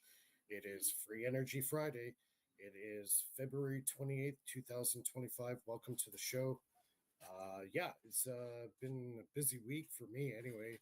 Hope everybody had a great week, and I hope all your projects have been going good. I've been working on a lot of stuff, a lot of research on the side. Had a couple of things pop up that I was able to figure out, problem solving on some of my battery cell work, and yeah, so it's been overall a really good week. How's everybody doing? Right. Good. Yeah, we're good, man. Yeah, got a live audience. Nice. Oh yeah. Laughing and clapping. That's if we go off. That's if we go off the rails, like we usually do. About halfway through the show. Nathan had a pretty entertaining show last night. I kind of caught the tail end of the show, but it was pretty funny. Oh, that was the funniest part. Yeah. Oh, there was a few funny parts. Yeah. So yeah, Nathan, do you have any updates on what you've been working on in the last week, or? To be honest with you, man, my project's ready to be assembled, and I just can't do it yet. Busted my foot at the park, and I haven't been able to walk around a whole lot, so I can't get up to do it. Yeah, so that's on hold. So I've been focusing on just getting the streaming done. So we've recorded a lot of interviews coming up. So we got some really cool stuff, man. Eighth Center came by and did 2 hours on Orgonite. And when we're done, he goes, well, we haven't really started yet. And I'm going, man, we just took in a lot of information, right? So it's going to be one of those things that maybe a 3-parter, maybe a 4-parter. And that's like two and a half hours or somewhere around there each. So it's a ton of information, man. So we did that one. I have another guy coming on Sunday to interview. So doing that, just been working on the channel, man, trying to upgrade everything, trying to get every part fixed, you know what I mean? And straightened out on which hours I want to do these things on and things like that. And then, to see what the, numbers look like and things like that as they go. So I make sure I'm in the right zone. Right. Yeah, sometimes doing a lot of streaming can be kind of tiresome, and also to keep it fresh too, right?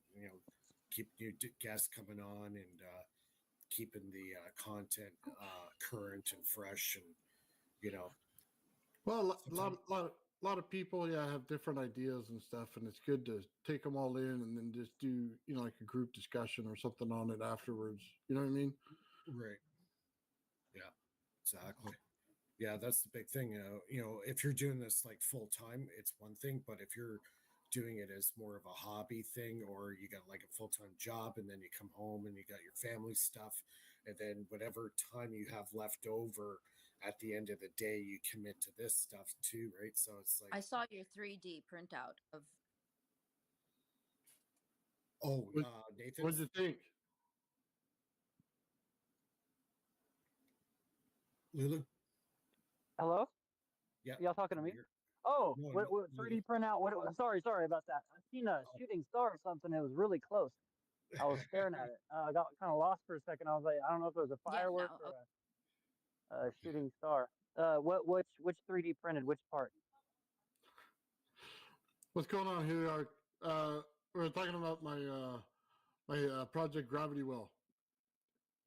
Okay. And I had printed out all the parts for it and have it all ready to be assembled. Lulu was mentioning that she had seen it.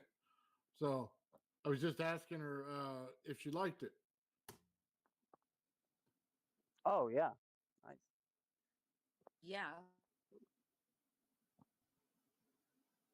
Yeah.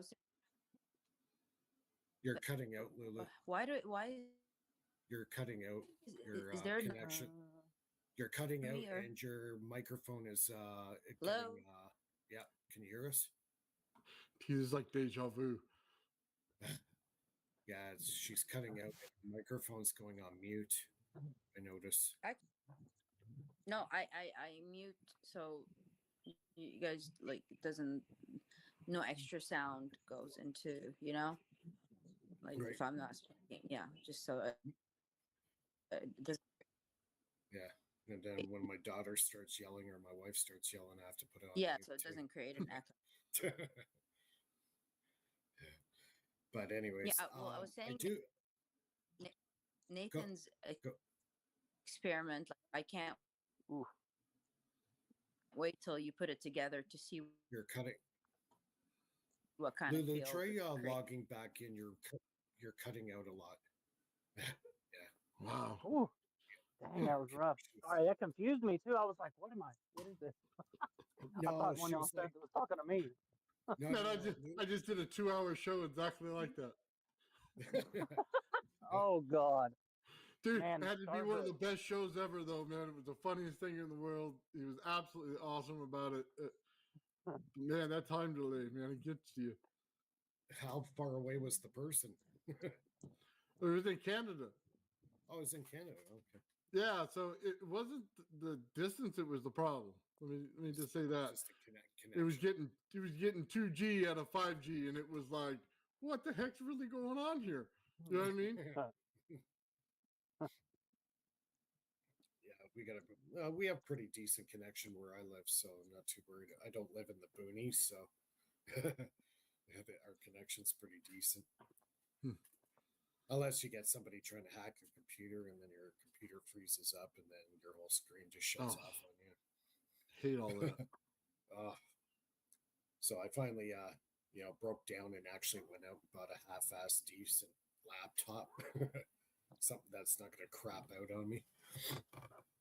So, yeah, the battery stuff. I found a really good. It's on YouTube. Energetics. A lot of Bendini stuff on here. I might want to show a couple of the videos on the magnesium graphite power cell. And I found a couple of answers to my questions as far as is, the one that Laser Saber made. Pretty much everybody knows that one, right? So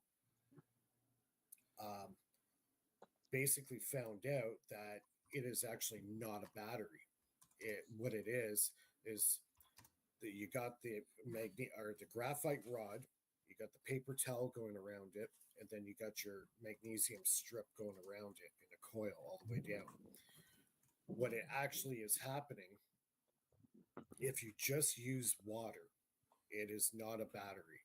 What happens is the water releases the hydrogen from the magnesium and goes through the paper towel into the graphite rod and out the top. Okay, so while this is happening, there's also a thermal exchange of energy. The graphite will get 2 to 4 degrees cooler than the magnesium on the outside. So it's a thermoelectric conversion. But like a Peltier-like. What's that? Peltier-like effect.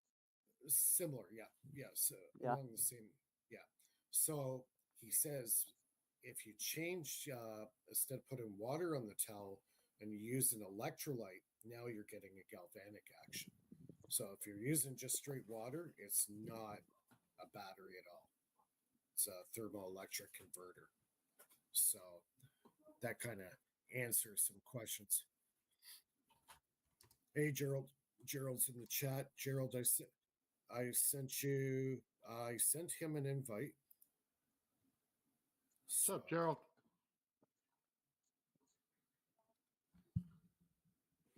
Yeah, so I thought that was really interesting that Bendini actually figured out that the Laser Saber magnesium graphite power cell is actually not a battery. But if you introduce an electrolyte into it, yes, it is.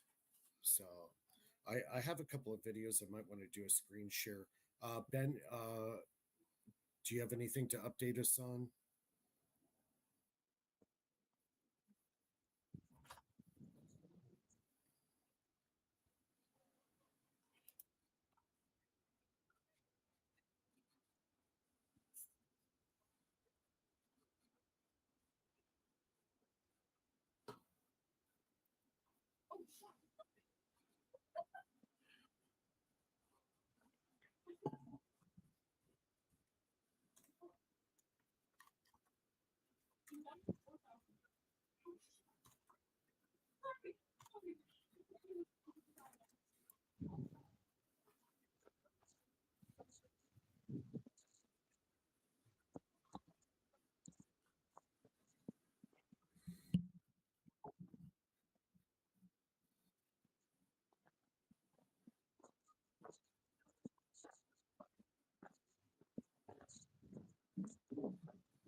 Right on.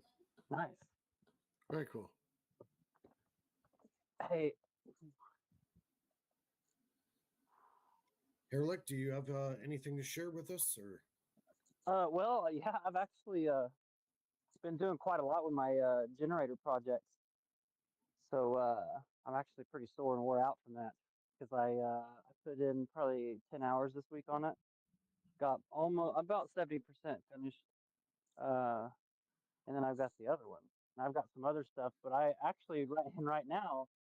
So I seen the comment. I'm probably going to turn the camera on and let y'all try to see this because there's also 2 loitering aircraft that I've been looking at that are just flying around. They're not like going in a straight line, and one of them had a spotlight because I was like, "What the fuck is that?" And then it turned it off, and then I could see its regular running lights. So I got my FLIR out, Yeah. and I might be able to share it somehow. Maybe you got those. I got the cable. Do I? Maybe you got those. I got a cable. UFO drones hovering around you.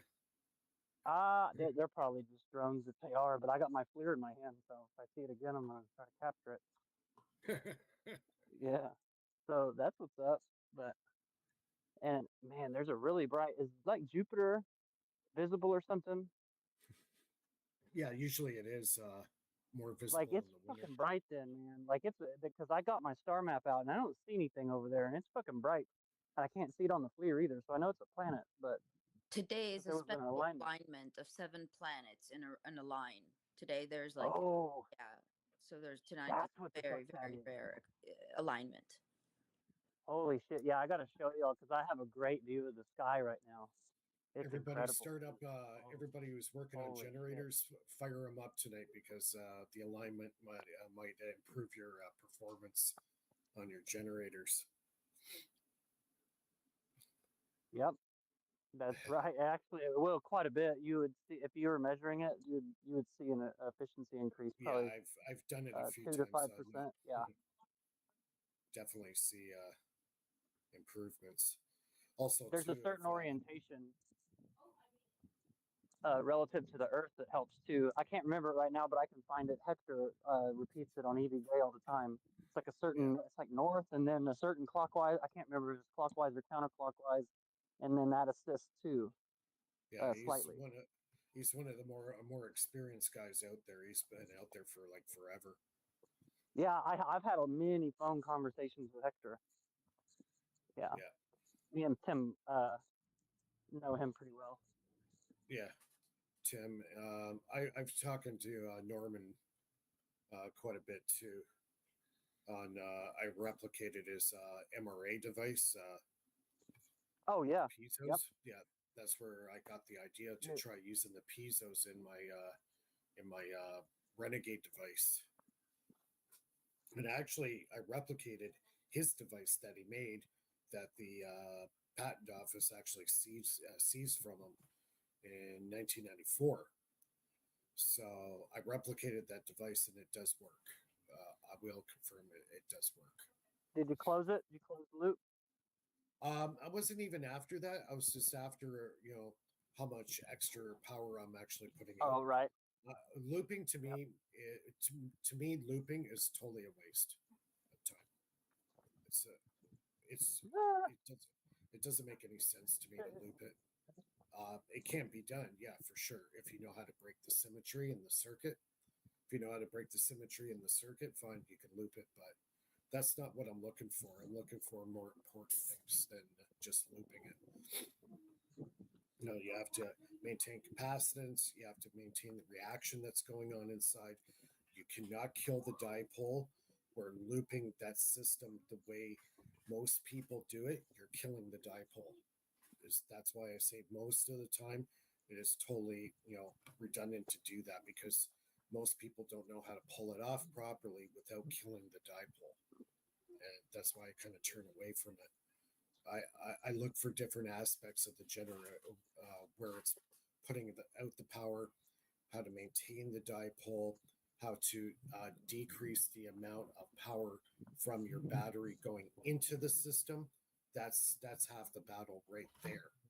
If you get it down to the point where you're only drawing microwatts out of your battery, well, that's a big win all in its own. So I could go on a whole show on that, but Oh yeah, well, the RV is a great example of that. You can take a 10-horse Baldor and run it on about 4 watts if you get it tuned right, and you can do some magic tricks with that, but it's not a lot. You're not going to yield a lot from it, and that's with it closed, with the loop closed.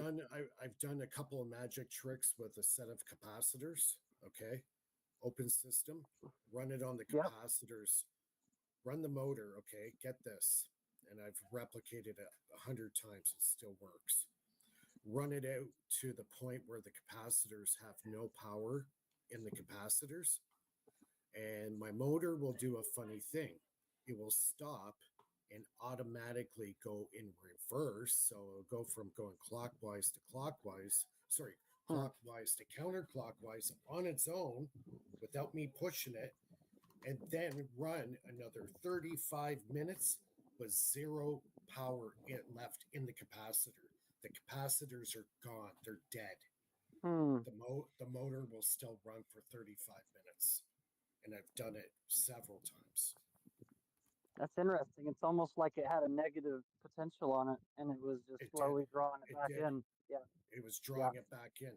It was like an elastic band. It's like it's pulling all the power in, drains itself out, and then after it goes zero line, it starts drawing more power into the system and then comes back in from the other direction.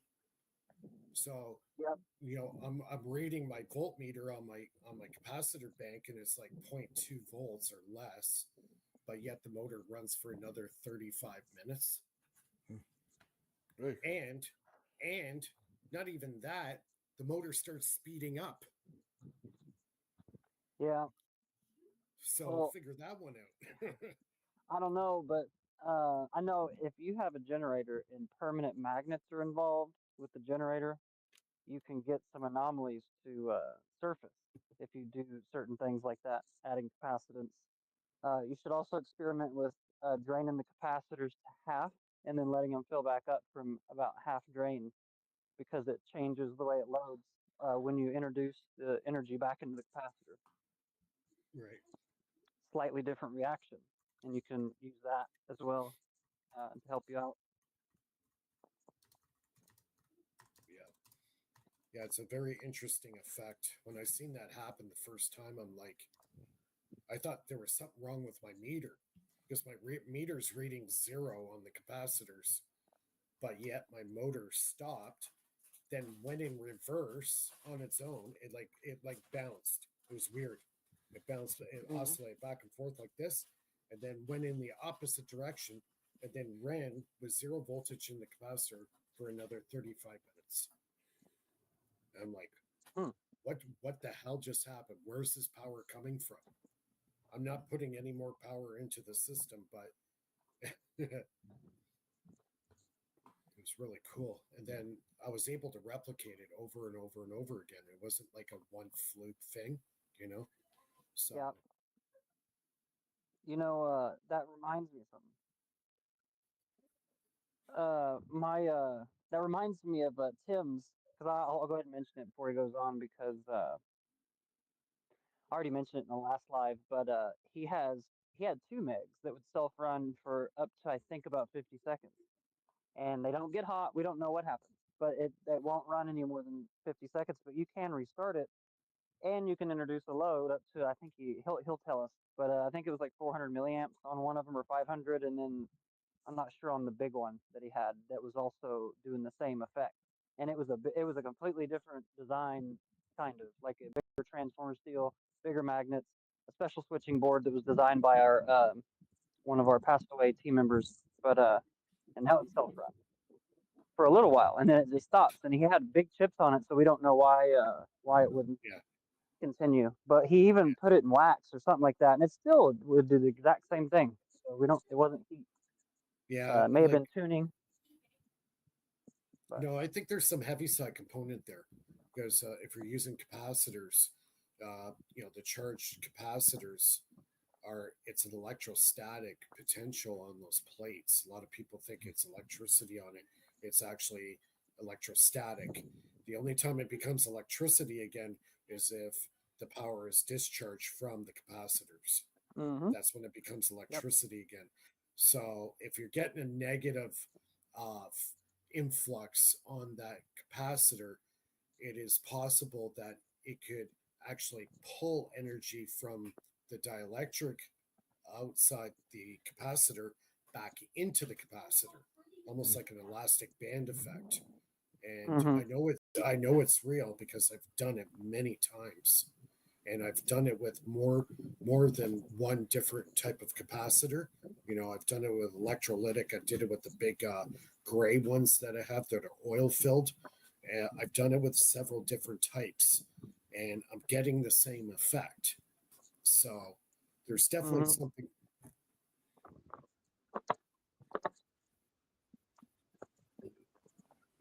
Well, it's coming from the dielectric outside the capacitor, right? Because the inner plates of the capacitor, everybody thinks it's a pure potential that's in it. No, it's an electrostatic state. The only time it becomes real power is when that electrostatic state goes from one plate through the dielectric in the middle and comes out the other side. That's when it becomes real energy again. But within the capacitor, it's in electrostatic state, right? So yeah, and it has to leave it. When it leaves that system, then it becomes like the high potential, right? Because that's why when you got that amount of stored electrostatic potential and you dead short it, like I've done a few times and actually fried my fingers in the process, it comes out hard and it comes out like fast, like instantaneous power. And Nathan could probably, he's laughing too because he knows. Absolutely. I've had capacitors almost throw me on the ground. So yeah, it's a pretty violent reaction. You know, I've actually discharged capacitors to the point where the screwdriver I used to do it actually got welded right onto the capacitor. I had to wiggle it to get it off. So yeah, that'll kill you. It'll kill you if it hits you. Oh yeah.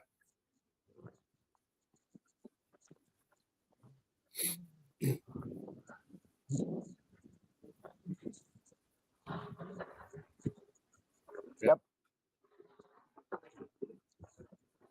Yeah. It's like if you're like stripping down like old microwave ovens to take the magnetron out or the transformer, the very first thing you do before you do anything is you discharge that capacitor, because those capacitors in there can store voltage for a very long time. Even if it's been sitting for months, you'll still have potential inside that capacitor. And you short yourself out on it, it could be a life or death situation there. So if you're stripping down old microwave ovens, very first thing you do is short it out, and short it out, you know, carefully, right? So yeah, a lot of insulation on your screwdriver. Yep. Yeah, a lot of the newer microwaves have a drain resistor now, but the old ones are the ones I want, and some of them don't. So you gotta be so careful. If you get especially like an '80s model, it's probably not gonna. And they can hold a charge for over 20 years. It's actually indefinitely. The only thing that will short it out is the losses inside it, the imperfections inside the capacitor. It's ESR. So Make sure you short it twice. Yeah. Shorted a Because couple it can of bounce. times. Yep. Can bounce back. Yep. Yep. So like I've broken a few of them down, and you know I discharged them, and yeah, there was sparks coming off. So it's better. You might not get it all out. Yeah. Yeah, you need to tap it again. You'll see another spark usually. It'll be a second spark. I'll take a test lead and I'll attach one side and go to the other side and just leave it on there for about 2-3 minutes. Yeah. Actually, I use a 30 ohm. Most people sorry, I was just gonna say they short circuit their capacitor that way. When put it in a drawer, they run one lead to the other.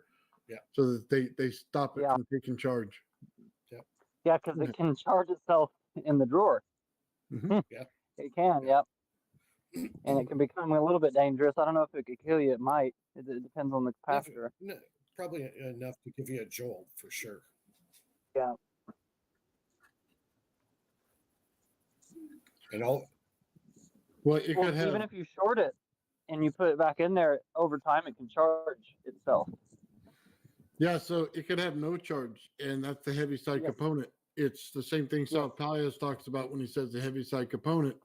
This is it. This is what you really need to understand. You put some static electricity around it, you'll charge that capacitor without a problem. Not touching it, just have it in the drawer next to your experiment. Yep.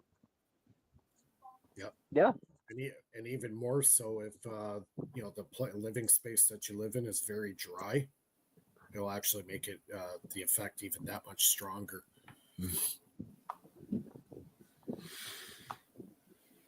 I've noticed a similar effect with household batteries. I put them like in a Ziploc bag and put them in the drawers, you know, to recycle them for later. But and there was one with the new ones. I didn't know which one was which. And so I started using from both. They were like they recharged themselves, or I don't know, just by having so many batteries, and you know, they well batteries like electrochemical batteries can rebound, but they will lose their capacitive value. So you might think the batteries recharge, but you'll find it'll actually have a shorter lifespan. So even like dead batteries, they will do a bit of a bounce back, but as far as capacitance is concerned, the capacitance is gone. That's why, you know. Yeah, but still, it serves its purpose somehow. You know, at one point it didn't work, and then all of a sudden, even if it works with a little, you know, a little bit of juice in it, why not? Well, if there's any water in that bag or any mist or anything like that, they could level each other out and create a connection between each one of them. And yes, it will drop the value. It's like a trickle charge to your battery. You know what I mean? We do very, very extremely small, but it trickles. We do live in Houston. It's humid here, so Yeah, that's what I'm saying. yeah, yeah, that makes sense. Yeah, it all depends on the type of battery. If it's a lead acid battery or nickel hydride, whatever, you know, all different batteries have different characteristics, and that'll affect how much they are able to rebound. Lead acid is probably one of the better ones for rebounding power. So it's just the chemistry involved that makes the difference, right? Yeah. Go here. Maybe I'll do that. Show a couple of videos. I wanted to show one of Bendini's videos. I'm just going to do a screen share here. Yeah, let's do screen share. Okay. Guess we'll do. You guys see my screen all right? You guys can see my screen? Oh yeah. Yeah. Oh. Yeah. How a father of two makes a side income by building digital assets called e-farms. Hi, my name is Igor.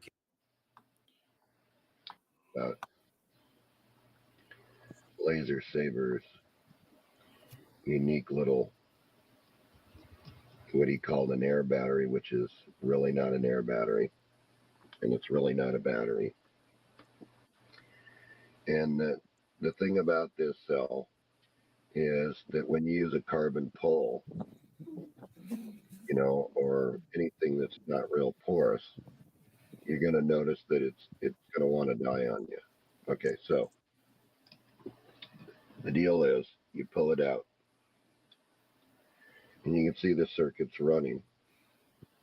And actually, I've done this a couple of times already, so this isn't going to, but I will explain it to you. If you grab it like this and squeeze it like this, watch the LED.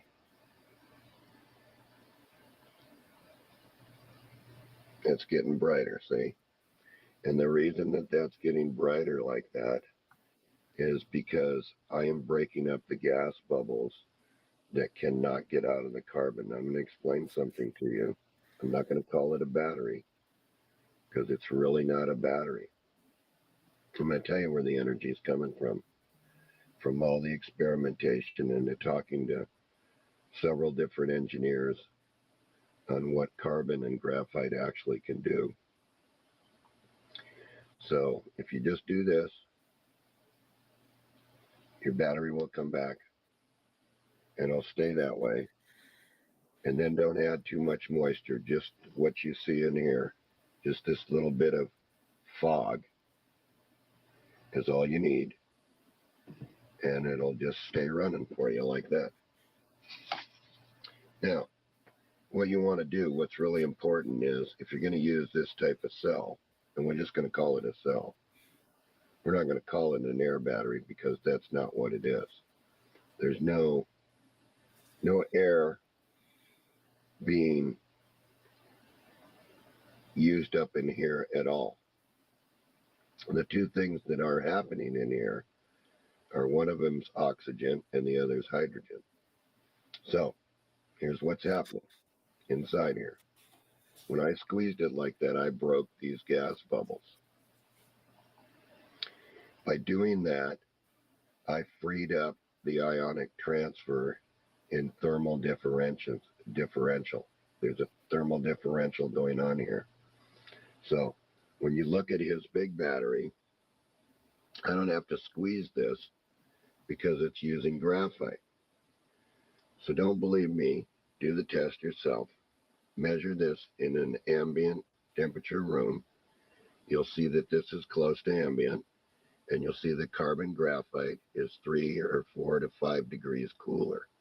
The reason for that is the gas that's being generated in between the magnesium, the paper towel, is being absorbed through little nanotubes in the carbon graphite.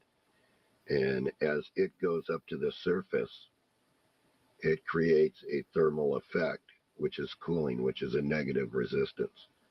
So this is actually a negative resistance cell, and it works on thermal difference. That's where the energy is coming from. It's the difference between hot and cold.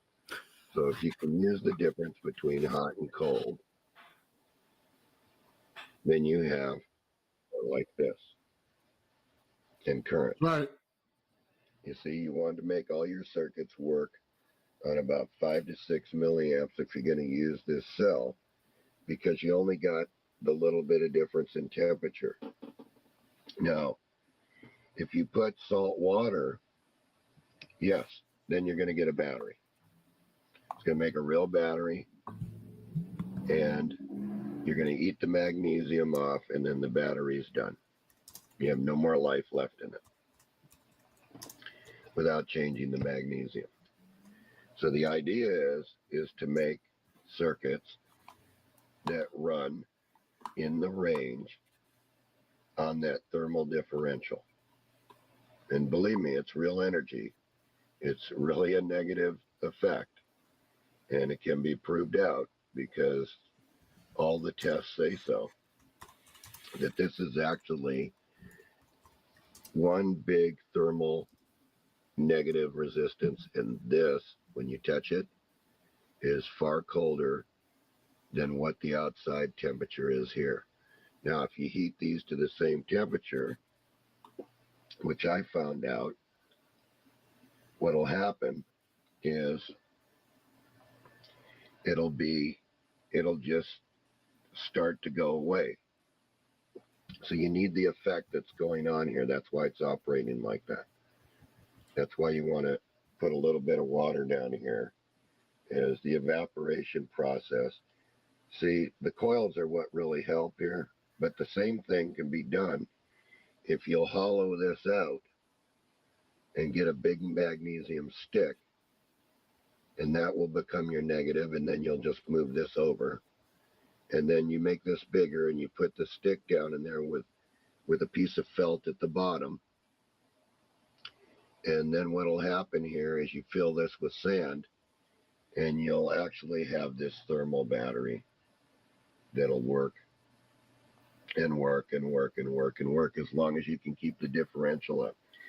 Now, I've had these down at about 30 degrees. I've left them outside to where they almost freeze, and they still operate because they cause a differential in here, and that's where the energy is coming from. It's coming from the differential between hot and cold, and that's what my instruments are measuring, and I can only go by what I'm measuring and what I'm looking at. But it's important to make circuits, if you're going to use this kind of stuff, that will run on these small differential currents. It's really voltage, it's there, but it's not what you would term high output, unless, of course, that you put this in a solution to where you're going to evaporate one of the electrodes, and then you're going to get the real chemical reaction. As you can see, my magnesium has not oxidized at all. It's turned a little black from the graphite down here, okay, but I don't have to squeeze this because the graphite's doing it for me, and boy, you can measure this effect.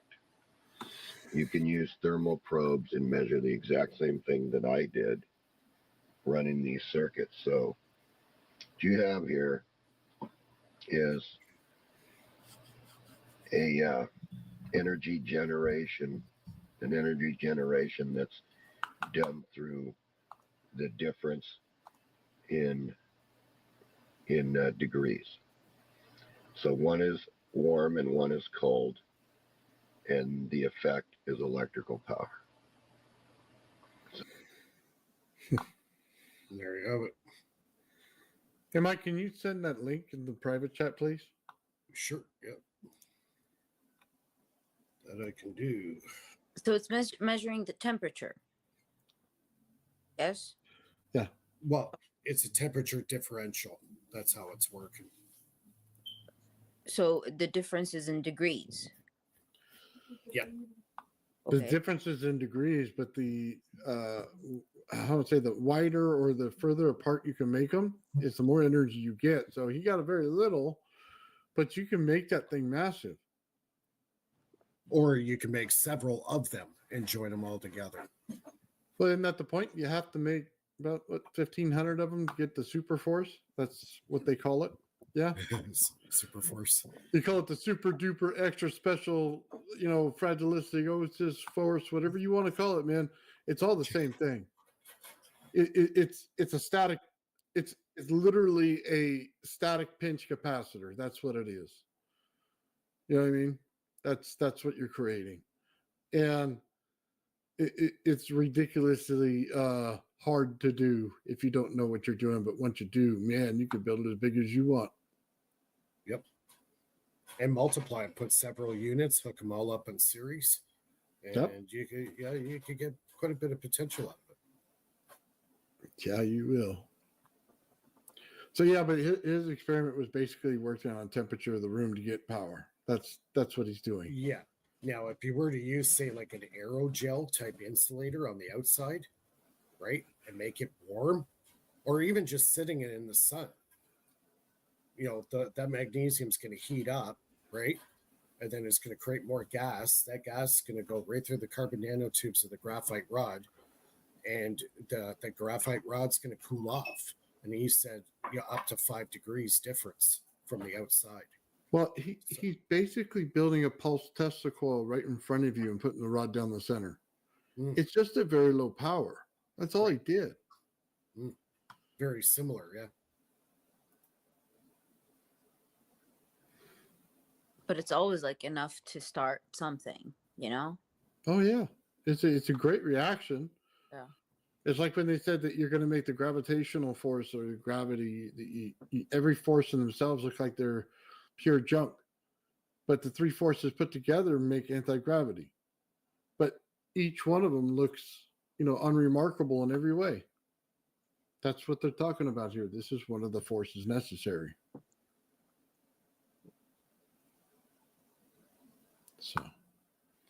Yep, very interesting stuff. There's a lot of good videos on that channel, Energetics. A lot of these videos are like 15 plus years ago, so they're pretty. Are there a bunch more like that on that channel? Oh yeah, there's a whole whack of them.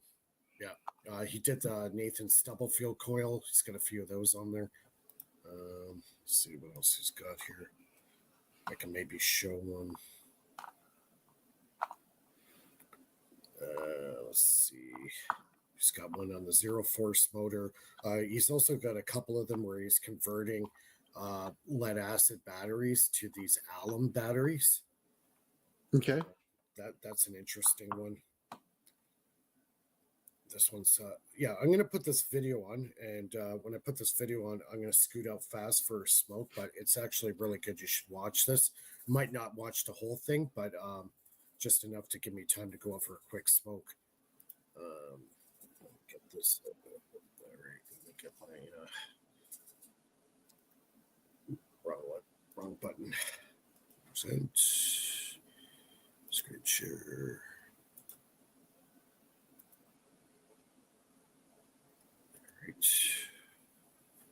All right, you guys can see it. I'm back. And as you can see, this is where we charged the battery to with the rejuvenator. Then it fell down to this level, then we loaded it on its C20 rate, according to what the military says for this battery right here. And they want 1.8 amperes, and so we're very close to that here. And you can see that we're holding pretty good here. And we've got a pretty flat curve. There's a step, a little step here, and a little step here, but we're holding pretty darn good for a battery that's just using L. So we're going to let it go, and then we'll see the end of this chart. And then we'll form the plates again with the rejuvenator and see what happens. Okay, so now we're back, and you can see this is where we charged it with rejuvenator. Then we let the battery rest and fall down. Then we add the loads. And now look, we're sitting right at this voltage. Look at this line. Pretty darn flat from here to here. So when this reaches around 10.8 or 10.5, the load box is going to shut this off. Then we're going to watch it recover, and then we're going to charge it again. And I'll be back. Okay, we're approaching the end here, where the load box is going to determine that it's not safe to take the battery down any lower, but you can see what the voltage is. Now on a lead acid, that'd be dead. But this isn't a lead acid, this is a L battery. And so we're going to continue out this load on the light and watch how it falls off as soon as the box decides that that's enough. So when it does that and starts to recover, I'll come right back, because otherwise I'll run out of memory on the camera here. So I'll be back. Okay, I'm back. And the load box has determined that the battery, that's all it can do as far as the lead acid goes, and that's a safe level to cut it off, and you can see it rising here. So I'm going to continue this load now with a car light, and I'm going to show you the light. And we're going to watch it here for a minute. So here's where it started to recover, and then I just switched on the car light to take it down even lower than what the safe area is. So you can see it's continuing out here. So it's got a slight curve to it, and then it's going to start to drop off this way with the light. Now, the load box held a continuous 1.5 to 3 amps. It varied with the voltage.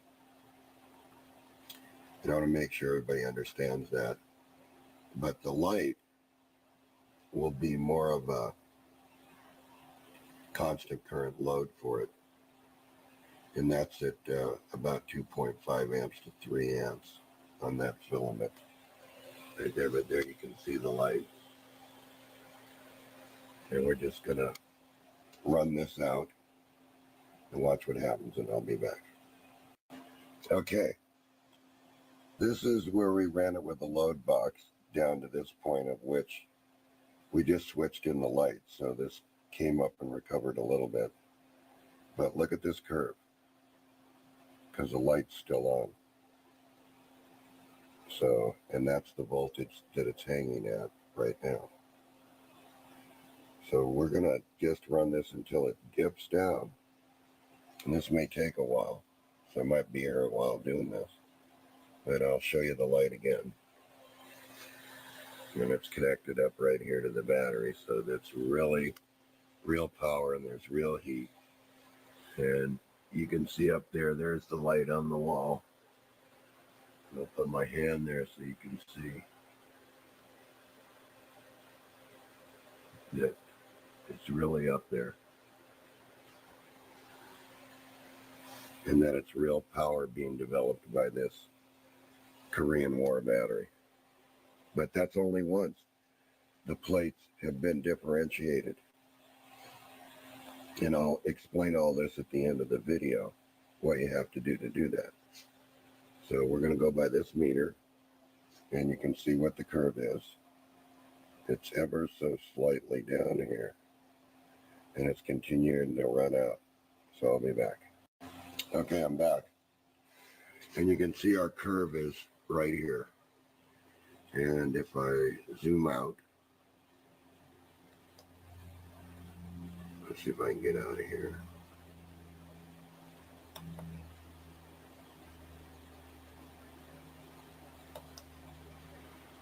You can see that our curve is going downward normally now,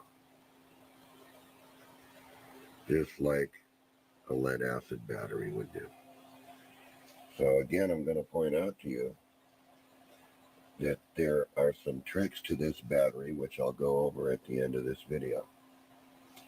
And we're at quite a bit of time now. We're starting to fall off now.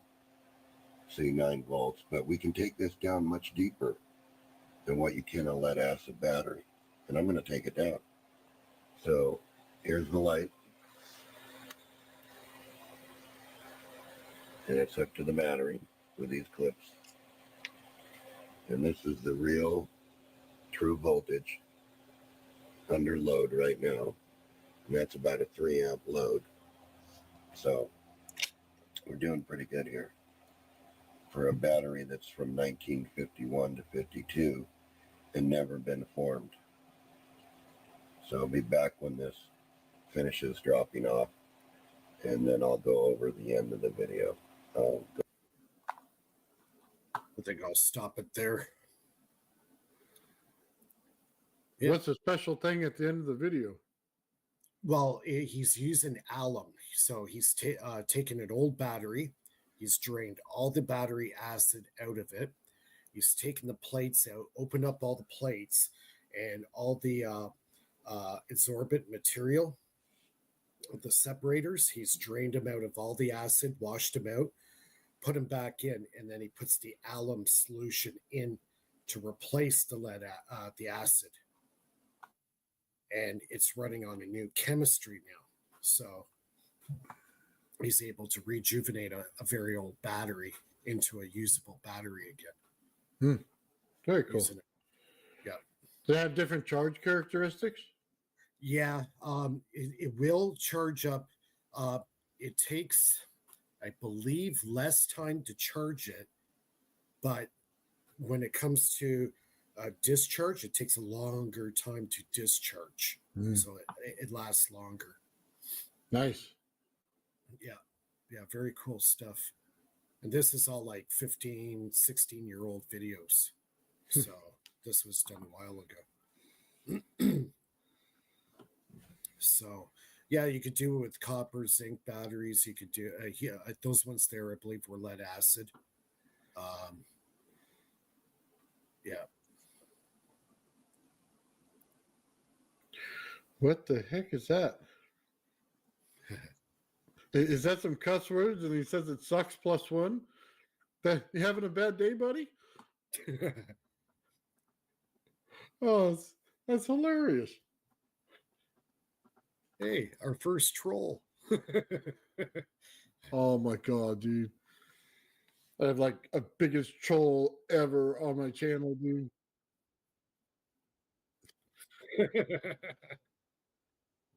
Don't. Oh man. That troll, man, I threw him off the show, so he changed his name. Then I threw him off the show again. He changed his name and did it again. Then he came back and just left a message and then turned off that name. Dude, total troll. The worst troll I ever had. It was way before I met you guys. I was with Bernie. We were doing a show, and this, it was open lines night, which was kind of like a mistake. So, anyways, we let this guy on. The guy's on his bed, and next thing I know, the guy's lifting his shirt off, and go, "Okay, that's it for you." Oh, so that kind of ended that one pretty fast. Well, that troll went over to Ben's channel. He was over there today. So, Ben, you have a troll and you don't know it yet. He seems all nice, but he's not.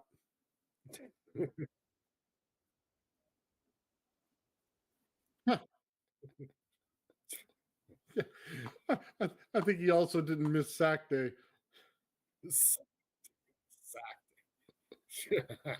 We wanted to show you his extensions. Whoa. Hey.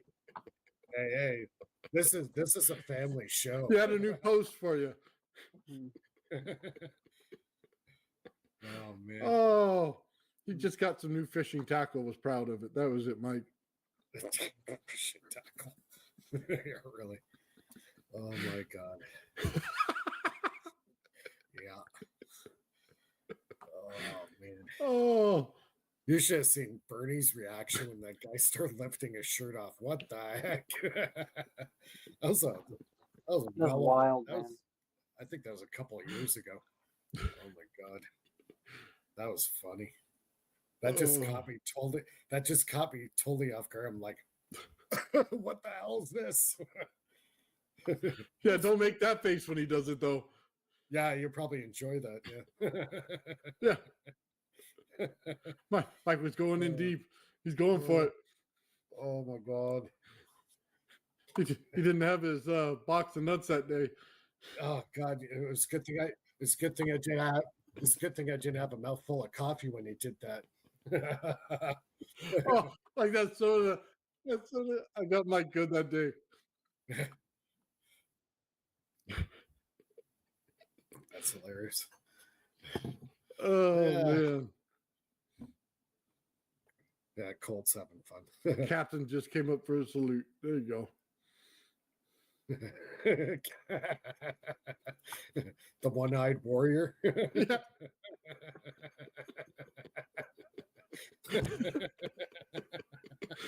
Oh, yeah, he was really into White Snake. You're like he didn't show you the brown one. Oh no. Oh. Wow. Wow. Oh man. Whew. Okay, what were we talking about? Alum. Yeah, alum. Yeah. Oh god. What else did he have here that was really cool? Maybe it'll show.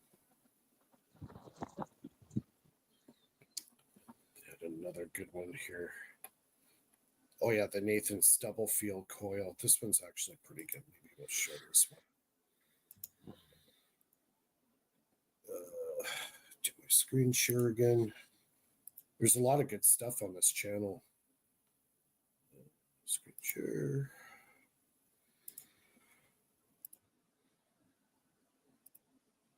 This is a Stubblefield one here? Yeah. Yeah.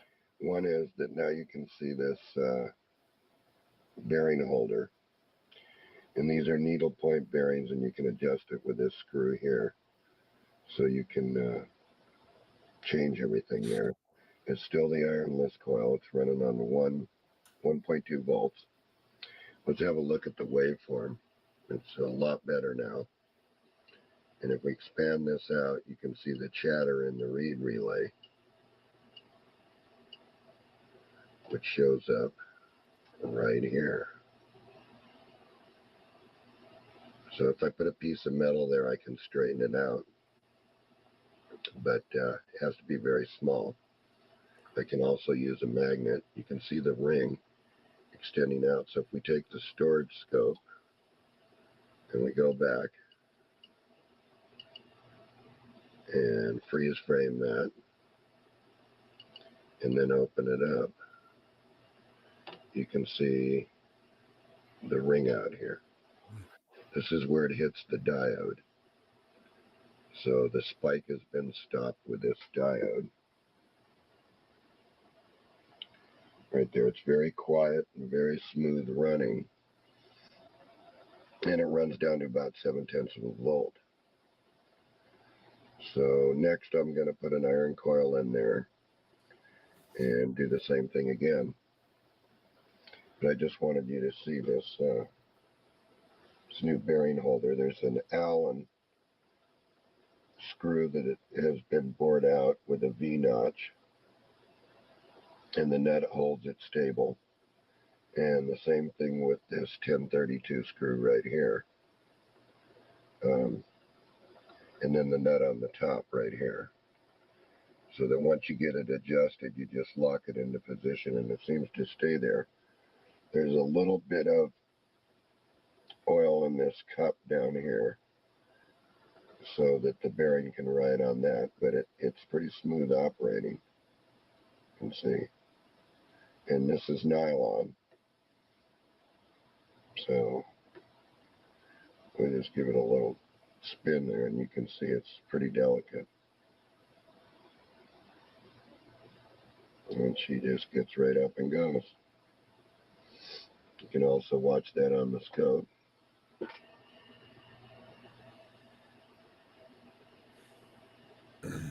So let's back it in here. You can watch it here. Pretty stable.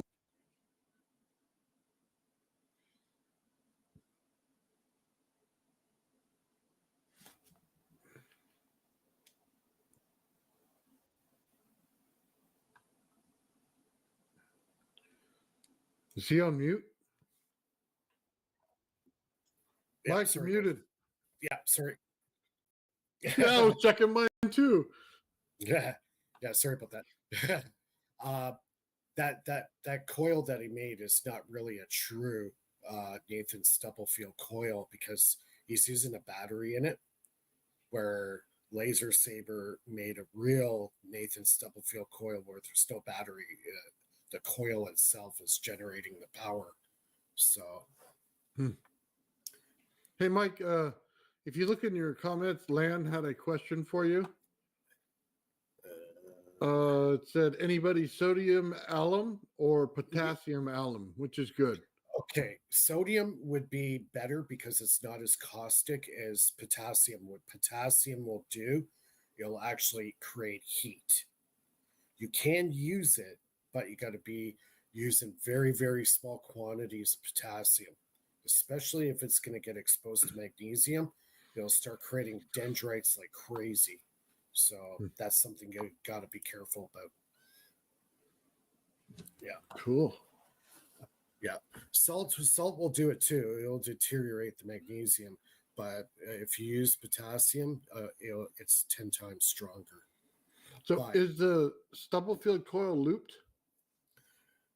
No.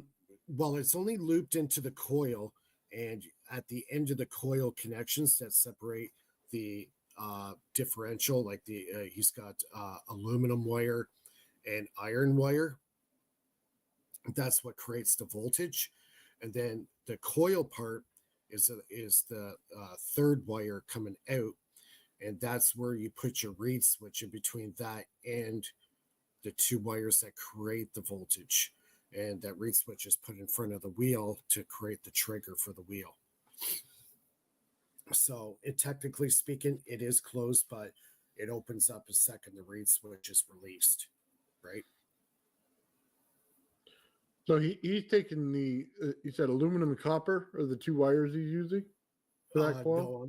No, that coil that he was working on is not a real true Nathan Stubblefield. No, I meant the one that is on Labor Saber.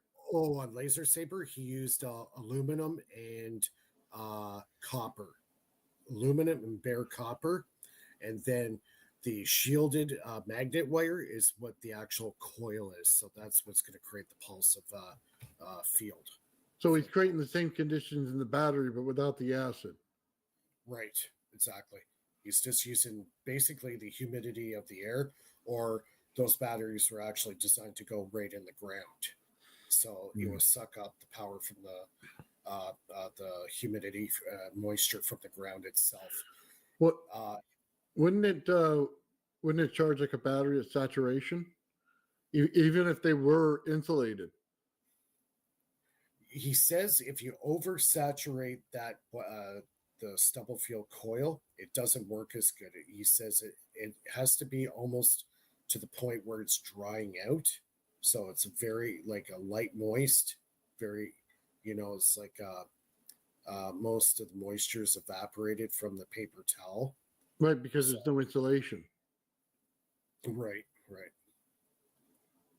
So the only two wires that are not insulated are the two wires that create the power, the aluminum wire and the copper wire. The copper wire is wrapped in like a cotton insulator around it. And that's the material, the cotton material that you have to soak with water. Right? Gotcha. So just in case people don't know, we use copper one on top of the next because it creates a capacitance. But if you do it with two different type of materials, you're creating a battery. The same type of material creates, a capacitor. Two different materials creates a battery. If you can control the distance between them, which is the insulation, you can control the effect. So if you're using bare on top of water with the towel, then it's going to have pretty bad because you're directly conducting each other. So you need an insulator that's better. Right. So like the closer the anode and cathode are, so the aluminum wire and the bare copper wire, the closer you get those two wires together without touching, that's the purpose of having that cotton wrap around it. The closer those wires get closer together, the higher more current you get. You get more current? Yes. Nice. Yeah. Further apart, you'll get higher voltage, less current. Closer you go together, you're going to lose a little bit of your higher potential, but you'll gain on the current. Gotcha. The fields are pushing against each other, creating heat, getting the current up. Got it. Okay. Yeah. So that's basically how the Nathan Stubblefield coil is. Now, I'm taking it a step further. I'm testing different materials other than aluminum and copper. So I'm experimenting with other elements other than those two. Yeah, it'd be nice to see, Mike, if you get two insulated wires in there, you know what I mean, like a magnet wire types, then put them in there together, see what they do, because they'll be insulated from one another as long as you don't spark them over. Yeah, as long as they don't make a physical connection, you're going to get pretty high current. Like if say it's under, say, a half a millimeter distance between the two, you're going to get quite a bit of a current. Now, what would be really cool is if you did the core in copper and or like I don't know if you're going to use an iron core or whatever in the center, but then you have that, and then you have the layer of coil right there. Then put some form of insulator like battery material in there between them, and then put the aluminum coil over that.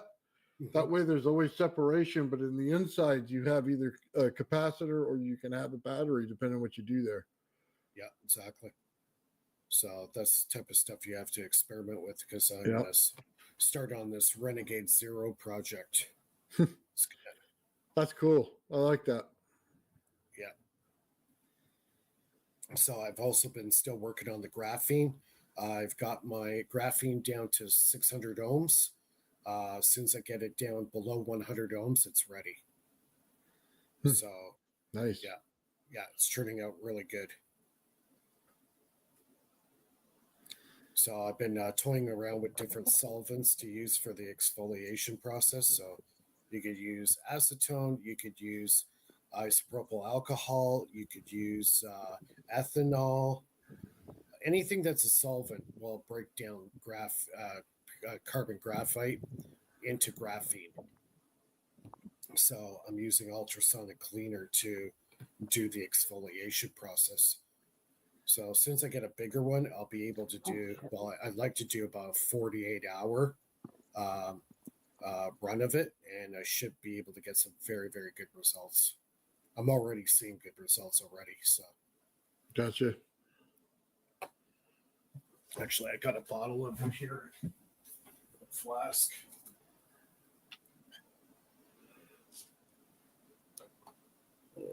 Hold on a sec. My background's my background always Looks like a beaker of soda. Yeah. Nothing. There it is. There. Oh, it's like blue. Yeah, it kind of looks blue, eh? It's weird. But you can see the water or the ethanol, or sorry, the isopropyl alcohol will actually settle at the top, and the graphene will settle at the bottom. You can't really see it in the light here. It's kind of hard to see it. But yeah, I'm working on this. Right now, this is at 600 ohms, and I'm going to zap it again tomorrow and get it lower. Since I get under 100 ohms, if I could get it, say, between 30 and 50 ohms, yeah, I got a good batch. Nice. Yep.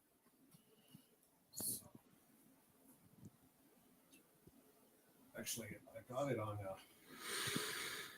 I got it on the spoon here, and you could see the color. See the color of it? Looks black. Yeah, it's black. Actually, to the eye, like in regular light, it's almost a gray. But right now, that's 600 ohms. You got any black light you can hit with? I have one somewhere. Sometimes what would be a cool effect is if you hit it with the black light and the white shines through on the bottom. It'd just be a cool effect to look at. Yep, so that's what I've been working on.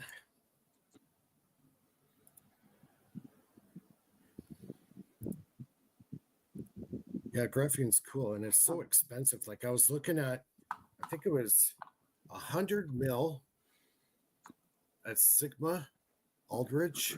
It's like $500 US. Graphene. So what I want to do is I want to make this graphene and put it in an inkjet printer and actually print out electrodes for a battery. So I could actually draw out my designs and actually print it out on a plastic material and make batteries like that, so they'd be super thin. Very cool.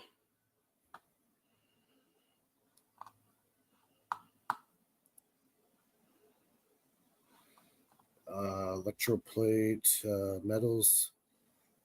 Yeah, you can do electroplating of materials. I'm actually thinking about trying to electroplate maybe magnesium in with the graphite. The graphene, I should say.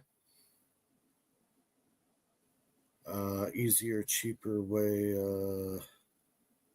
Laser diode. Who popped in here? Hair like keeps jumping off.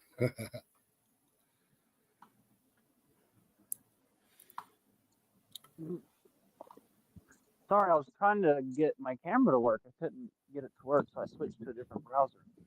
Yeah.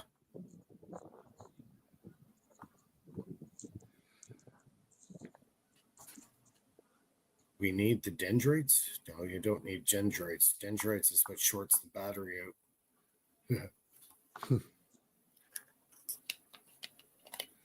That's the biggest problem in a lot of batteries. Since you get huge dendrites, that actually shorts the battery out and kills it.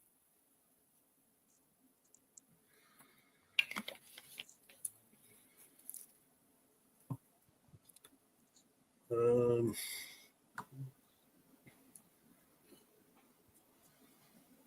trying to understand what Mike's trying to say here.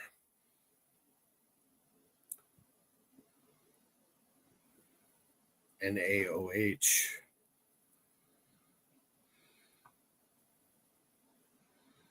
Caustic wave.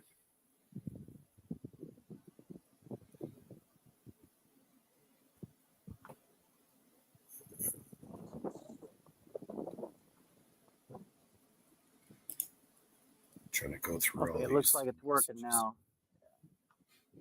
Got your camera? Oh, not Wait. now. Yeah. Well, my neighbors just came home and I was going to show y'all something, but I got to wait for a minute. Yeah, let him go inside. He's pretty cool, though. I don't want him to try to come over, though. Try to hang out.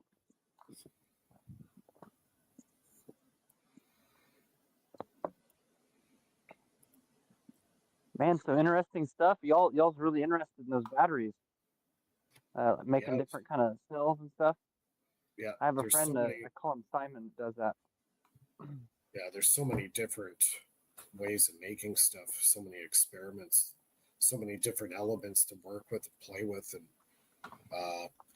making solid state stuff and like gel batteries, and there's just so many. The possibilities are endless. Right. Yeah, he uses quartz and some other minerals, and then he has some kind of chemical reaction. It gets real hot, and then he sets it in the tubes, and has a voltage for several years.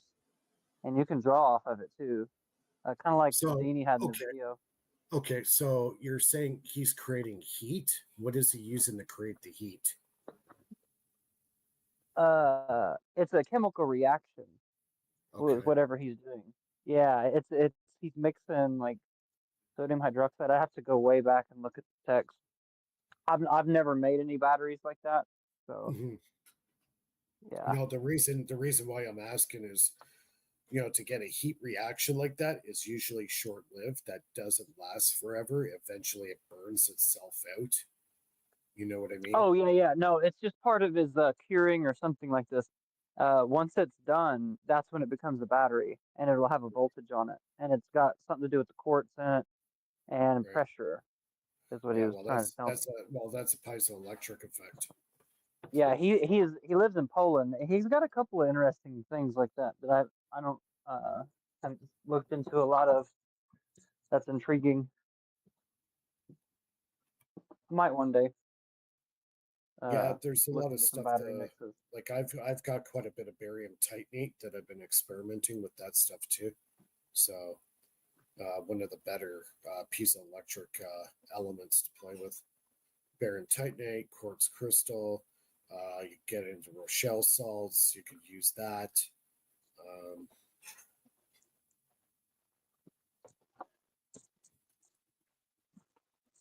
Nice. Yeah, Rochelle salts are good because they're pretty easy to get a hold of. Even Epsom salts, that's another easy stuff to get a hold of, and you could really, I know Hutchison was working with that stuff for years. He had this power cell where he had piezoelectric wafers, and between his crystal, mix that he made, and he had several layers, and then he put it under pressure, and his one unit was creating over 800 or 900 volts DC. Oh wow! Yeah, nice. But the problem with that one was because it was creating so much heat, the thermo eventually killed itself. So. Oh yeah. But he did make smaller ones at smaller scale, and they last a lot longer. Nice. Yeah, I'll have to look into that one of these days when I get some time. Yeah, there's so many else. different things to experiment with. But right now, I'm gonna focus on the Nathan Stubblefield coil. I've got some pretty cool ideas because I want to really make this Renegade Zero device. So when you see it, you won't see any batteries. I might have some capacitors to store up power, but That's all you're going to see. You won't have it. There's not going to be any batteries on this motor. And it's going to produce Nice. power. Yeah. Yeah. Nice.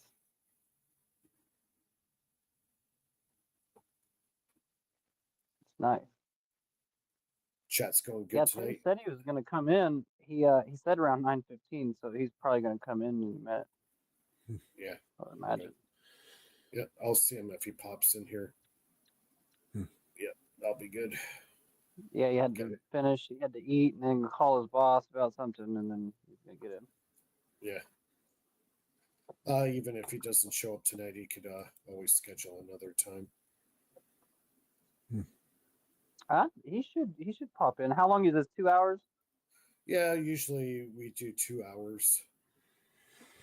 Yeah, we should catch him. Unless he'll text me if something comes up, but he hasn't texted me yet. Yeah. Yeah, he's been working on generators for years, that guy. He's been part of the EV Gray group for a long time. Yeah, he's made some really cool machines. He likes using those washing machine drum motors. Yeah, those are really cool. I got to get a hold of one of those motors. Was he using it as a generator? Yeah, well, he was using it as the prime mover for his generator. So it was the way he was wiring it and gearing it that he was able to get a huge amount of power potential coming off that drum motor for very little, out potential going into it. That same thing Gerard Morin used for a primary mover. Yeah, all drum motors. Yep. Running on a 24-volt battery, something like that. Runs real well. Excuse me. Yeah, he just kind of disappeared. I think he got fed up with the YouTube thing. I don't even know if he's still working on it. I really don't know. He's from Vancouver, as far as I know. Man, my camper's wrecked. I gotta get some of the stuff out of here. I got a water leak too. I thought I had a $200 electric bill and leaving the heater on, and it still froze and broke. Wow. Yeah, I pretty much use this as storage, but been rigging it up off grid.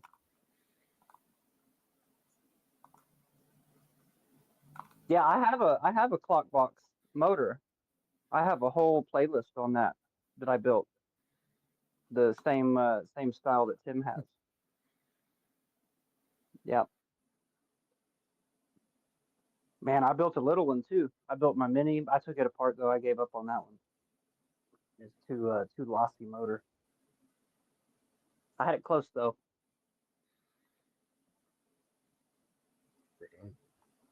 Yeah, so many different projects, so little time. Yeah.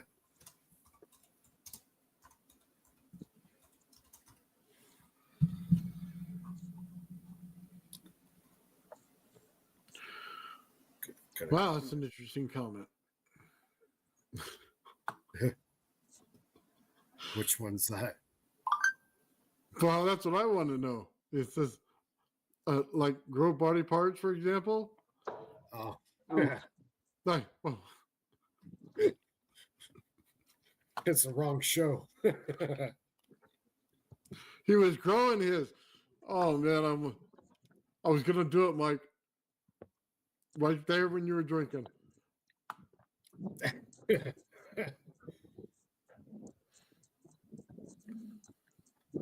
Okay, no growing body parts. Let's keep this a little bit ethical. Y'all ever play with lasers? Yeah, I played. I've got four or five. No, sorry, I got 6 lasers. Damn, is my camera still not working? Oh, hold up. Well, it's there, but I don't see anything because it's black. You might. Damn, man. Because it's night. Well, it's nighttime, right? There you go. Oh, I see laser. Yeah. Oh, there's a laser. Yeah, there you go. Hold Yeah. on, hold on. Maybe I didn't even look if there was a plane or not. Turn your Hopefully phone there's not. sideways. Turn your phone the other way. Like that. There you go. I'm trying to get your view because you're like. I got it sideways. It's on a phone, so. Yeah, Yeah, it's probably gonna die in a second. Yeah. Yeah, just don't. Yeah, and I got another one though. Yeah, just You don't see shoot that it one? at airplanes. Whatever you do, don't shoot it. Oh no, I'm in a pretty safe area. Okay. There's no airports near me for over probably 90 miles. No, it's not that far. Yeah, it's pretty far. Yeah. So I see planes occasionally, but it's from really far. And airplanes aren't really affected by lasers like people think they are, because the windows are at such a high angle that you can't hit it. It's impossible because you're not at the only way you can hit an airplane window is if it's coming in for landing. Yeah. There's no other way. Now a helicopter is a different story. You can blind the helicopter pilot with one, but a plane is very unlikely, especially if it's at altitude. It can barely even detect you. It has cameras that can, but it's not going to barely even see it. Unless you get a direct hit and get lucky on its camera, then it'll flash real quick. I don't do that though, because you don't want that kind of attention, man. Once they get a lock on you, it's easy for them to trace that light. A lot easier than you think with a FLIR, trust me. Because they can turn the FLIR on, the laser goes away, and all they see is you out there. Know what Nathan? Looks like a stick in your hand. Know what Nathan's saying? His laser's thicker. Oh, I've got a. No, you don't have a bigger one than me, buddy. I didn't bring it this time. But it's in my shorts. I got 100 and well, I burned it up. It's actually here, I think. Actually, I do have one here, but I don't have enough batteries. I don't think. Actually, no, I don't. I don't have. It needs 16 batteries, I think. Damn. My laser's thicker than your laser. I think it's in here. I'll show you on camera if I can find it. Oh, there it is. God. Oh shit! This fucking thing. Oh no, I do have enough batteries. Hey, y'all. Oh shit! Hold on. Oh man, talk It's about only going 8 off batteries. the. I thought it was more than that. Oh, It only needs 8 batteries. I thought I can't even remember, man. I designed this a long time ago. I'll show y'all when I get it ready. Oh my god, I'm going to hell. Damn, which way's the battery going? Can't remember how I did it. Oh man, yeah, his pretty big mic. It darkens the room every time he turns the laser on. Yeah, it kills his camera. Yeah. Where's it? What do you got? I don't see it. Where's yours at? Huh? Where's it at? Man. I hope I can count. You got. Oh man. See, you guys could do a whole show on comparing lasers. Well, hey, we got time, man. We're waiting, so let's do it. Let's do it right now. Where's? Oh man! All right, let me stand up. Oh, I gotta get 2 more batteries. Hold on. Oh god. Damn, where's my vapor man. at? There it is in my pocket. Excuse me while I whip this out. Yeah. Hold up. I know. I hope it doesn't turn on, man. I can't remember. It might be locked. I don't think it is.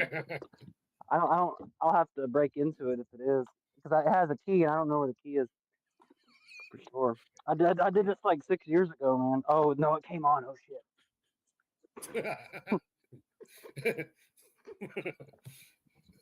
Oh my god. Okay, so let me get a light to come on. Oh, can y'all? There we go. Does anybody know what's This going is it on right here. I got mixed match. Oh my Jesus! A little bit of Look at mixed the size match. of that thing. Okay, hold on. What the hell? Yeah, this is 74 watt Nichia. Wow. That's it right there. See the afterglow for a minute. Yeah, don't point it at it. It might actually go off. Yeah, really. No, it won't. Wow, you're gonna guide in some aliens there. Yeah, you No. summon them. You guys Yeah. send like Morse code to the space station. Yeah, the Switch was on.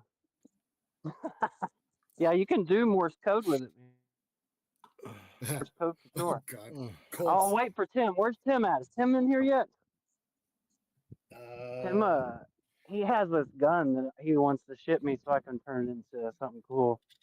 It's like one of those, remember those 80s video games at the arcade that you could, yes. Man, where's he at? Let me, hold on, I'll be right back. I gotta... Hey, Colt says it's thin, Nathan. Oh my God.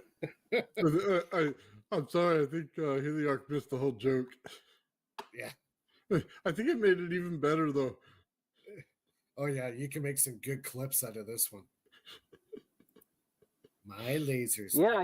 Y'all can make some clips. Man, I haven't showed y'all this or anybody on YouTube this one very much because I just kind of put it away because I got frustrated. I couldn't get all my gauges to work because I didn't like being on the same ground. And it frustrated me. I burned up like 6 of them. And I was like, I don't know what the hell's going on. So I gave up on the gauges and I hooked it up direct and just ran with it. No gauges because the batteries come out. So I have a charger to charge them. So yeah. I 3D printed that, by the way. Oh, did you see that? The casing for it? Man. Yeah. Man, I guess it is. The light sucks. Yeah, it's really dark where I'm at in Oklahoma. Here, let's go to the warmer light. Yeah. I got lights in the trees. Yeah, it's There we go. Now we can start to see it was it. a toy. Yeah, it was a toy. Did I? Yeah, it looks like Man, this was a long time ago. Yeah.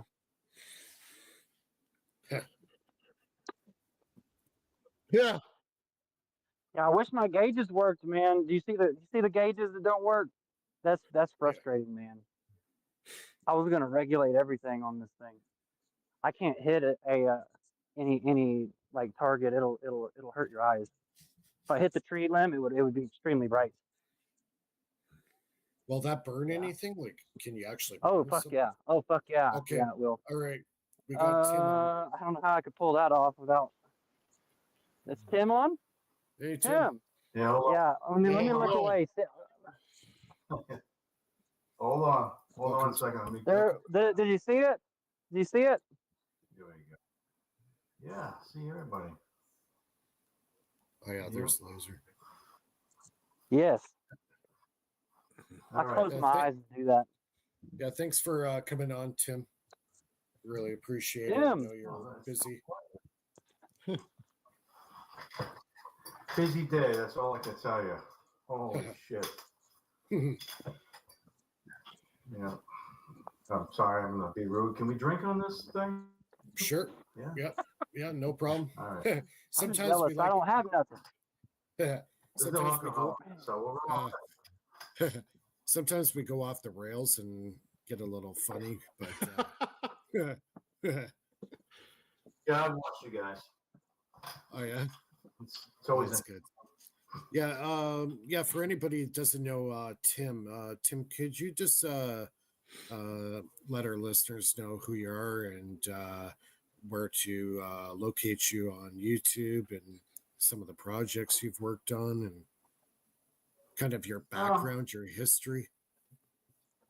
Well, I've been doing this for pretty much my whole life. The first time I ever experienced over Unity, I actually told this story to Doug Cones, and I think me and my brother was, I think we were 16 or 17 years old, something like that. And we lived in Carver, Massachusetts. And across the street from us was a cranberry bog, and his sprinkler system for when they had frost was a gas-driven pump, and he finally through other cranberry bog owners telling him, you got to change over to electric, and anyways, the moral of the story is they upgraded the transformer in front of our house. So the power company came in, which was Edison at the time. They upgraded the transformer up on the pole, put a new pole in to support the transformer, and they ran power to the Cranberry Bog for his electric pump system. And they left the old transformer on the ground. So, Yeah, you can see. That night, me and my brother went out there and dragged that back to the house. And we lived on a 12-acre farm. And so we were really close to the water table. So the cement cellar floor was always damp because we were only within, I think, a foot of the water table. And so the transformer is sitting on great ground. The whole can of the pole pig is sitting on the ground, moist connection to the ground, to the earth. And we're clueless. We're just messing around with batteries. I had took an old Tesla generator that was 6 poles, and we converted that to it didn't take I think it was right around 400 RPMs. We were getting probably somewhere around 40 amps. I had managed to I knew a friend of the family that worked at Otis Air Force Base, so we ended up getting tail rotor blades from a big helicopter, and so we had those up there. The wind generator was a A-frame type support tower, or whatever you want to call it. So that 400-pound generator was up there, and it's just we're just kids, and we pulled all this off. We managed to get boiler tube from a junkyard. And then ultimately we changed everything over from the pine tree that we used, that we discovered that it was slowly deteriorating after the second year from the New England elements. So we ended up with a boiler tube tower, and we're generating power a lot. And like we had really no way of using all of everything that we were using. We had a 5-acre field that was lit up at nighttime. And then also we had 400 chickens. We were raising chickens, and we had a lot of manure. So we decided it's like, we're going to make a methane generator. This is all leading up to the story, but so we've got one tank. I've got one tank. I think it was a 1,000-gallon tank, and I think the other one was 600 or 700 pounds that we put inside of it. And we had I think it was 8 cinder blocks on top for weight. We had an old pump that we had used at the bottom that we had a DC motor attached to. So when the wind generator was working and generating power, we're circulating this slurry of chicken poop, no other way of putting it. And so now we've got all kinds of power. Our DC system was 48 volts. So, and we had a lot of car batteries that we would take from the junkyard. We both worked at a junkyard. So we were pulling batteries out of there on a daily basis. We didn't even have driver's license at the time, and we're driving down the back roads on this Oldsmobile that we cut the roof off, and it just didn't look like a vehicle. It didn't look like a car anymore. I think it was a 88 that we destroyed. And we used to take that out on the ice because we lived on the river, so we would go out on the ice when it was hard enough to support it and cut firewood on other people's property. Won't get into that because we get caught. So we've got chicken manure,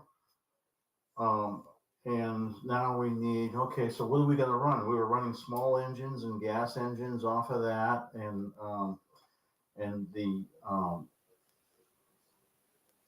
we had a problem.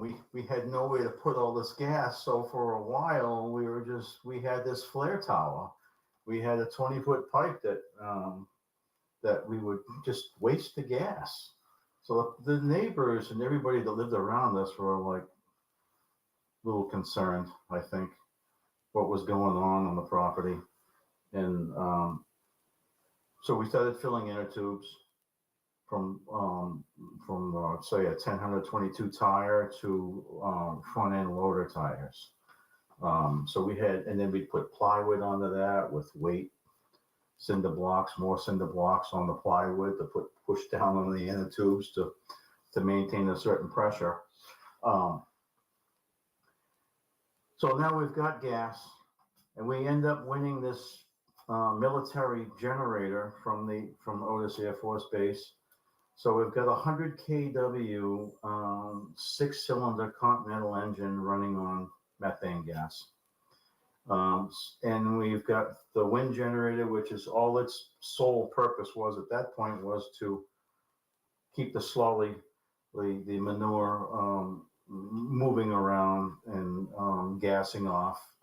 And then also we had it raised up off the floor, so we had used some of the gas to keep the temperature of the methane tank around 75 or 80 degrees, and kept it at prime. And the bacteria was just working like crazy. So we had a lot going on. So then we get back to the transformer, the pole pig, because there's nothing else for us to do at that point. So we start playing with the pole pig, and one day, and we're hooking the battery up. I think it was 24 volts at the time, and to the primary part of the pole pig, and hitting it with jumper cables and watching this big arc come drawing off it, the back EMF that's being released, and we were entertained by that for a while. But then, for one reason or another, we left the alligator clip powered tied into the pole pig. So that sat on there. The battery bank was, I think it was 6 8D batteries that we had tied together. So it stayed for, I think, about a week being magnetized. And then we came back to it, and it was like, oh shit, the batteries are dead, and we left this connected. Didn't think anything of it. So we charged the batteries up, we switched over to the wind, and we got them back up in shape. And so we started messing around with the pole pig again. And why we started doing this, I don't know, but I had some knife switches they were big Bakelite plates. I think they were like 2 inches thick. They were heavy. And then, the action and the radius was probably like a little over a foot, 8 to 10 inches either side. And we were basically taking L1, ignoring the ground, and going to L2, which would be normally your 230 volt feed going to the home. And taking breakers and putting the breakers, the two breakers, it seemed to work better with two breakers from the positive and negative from the battery source going to L1 and L2. And then shorting out L1 and L2 until the breakers popped. And I think they were 20 amp breakers. And then we would wait a few minutes. We're doing whatever else. And then, so we knew the breakers were popped. And so I think 15, 20 minutes went by. And we opened up the knife switch, and lo and behold, this big arc was drawn off it. And I was like, what's going on here? And so we thought, let's capture this somehow. So we come up to the ratio that 4 12-volt headlights, two in parallel, the other two in parallel, and then in series, was a sufficient enough load that headlight assembly was hooked up to L1 and L2. So then we again reset the circuit breakers, close the knife switch, open up and literally close it. The breakers pop, and then we open up the switch. So we're now at that point, the L1 and L2 is only looking at or seeing the headlights after the short took place. So in essence, what we were doing is we were trapping the dipole. And as long as you couldn't have too much of a load. So the right ratio was what I described in headlights, but they would run like for as long as we wanted.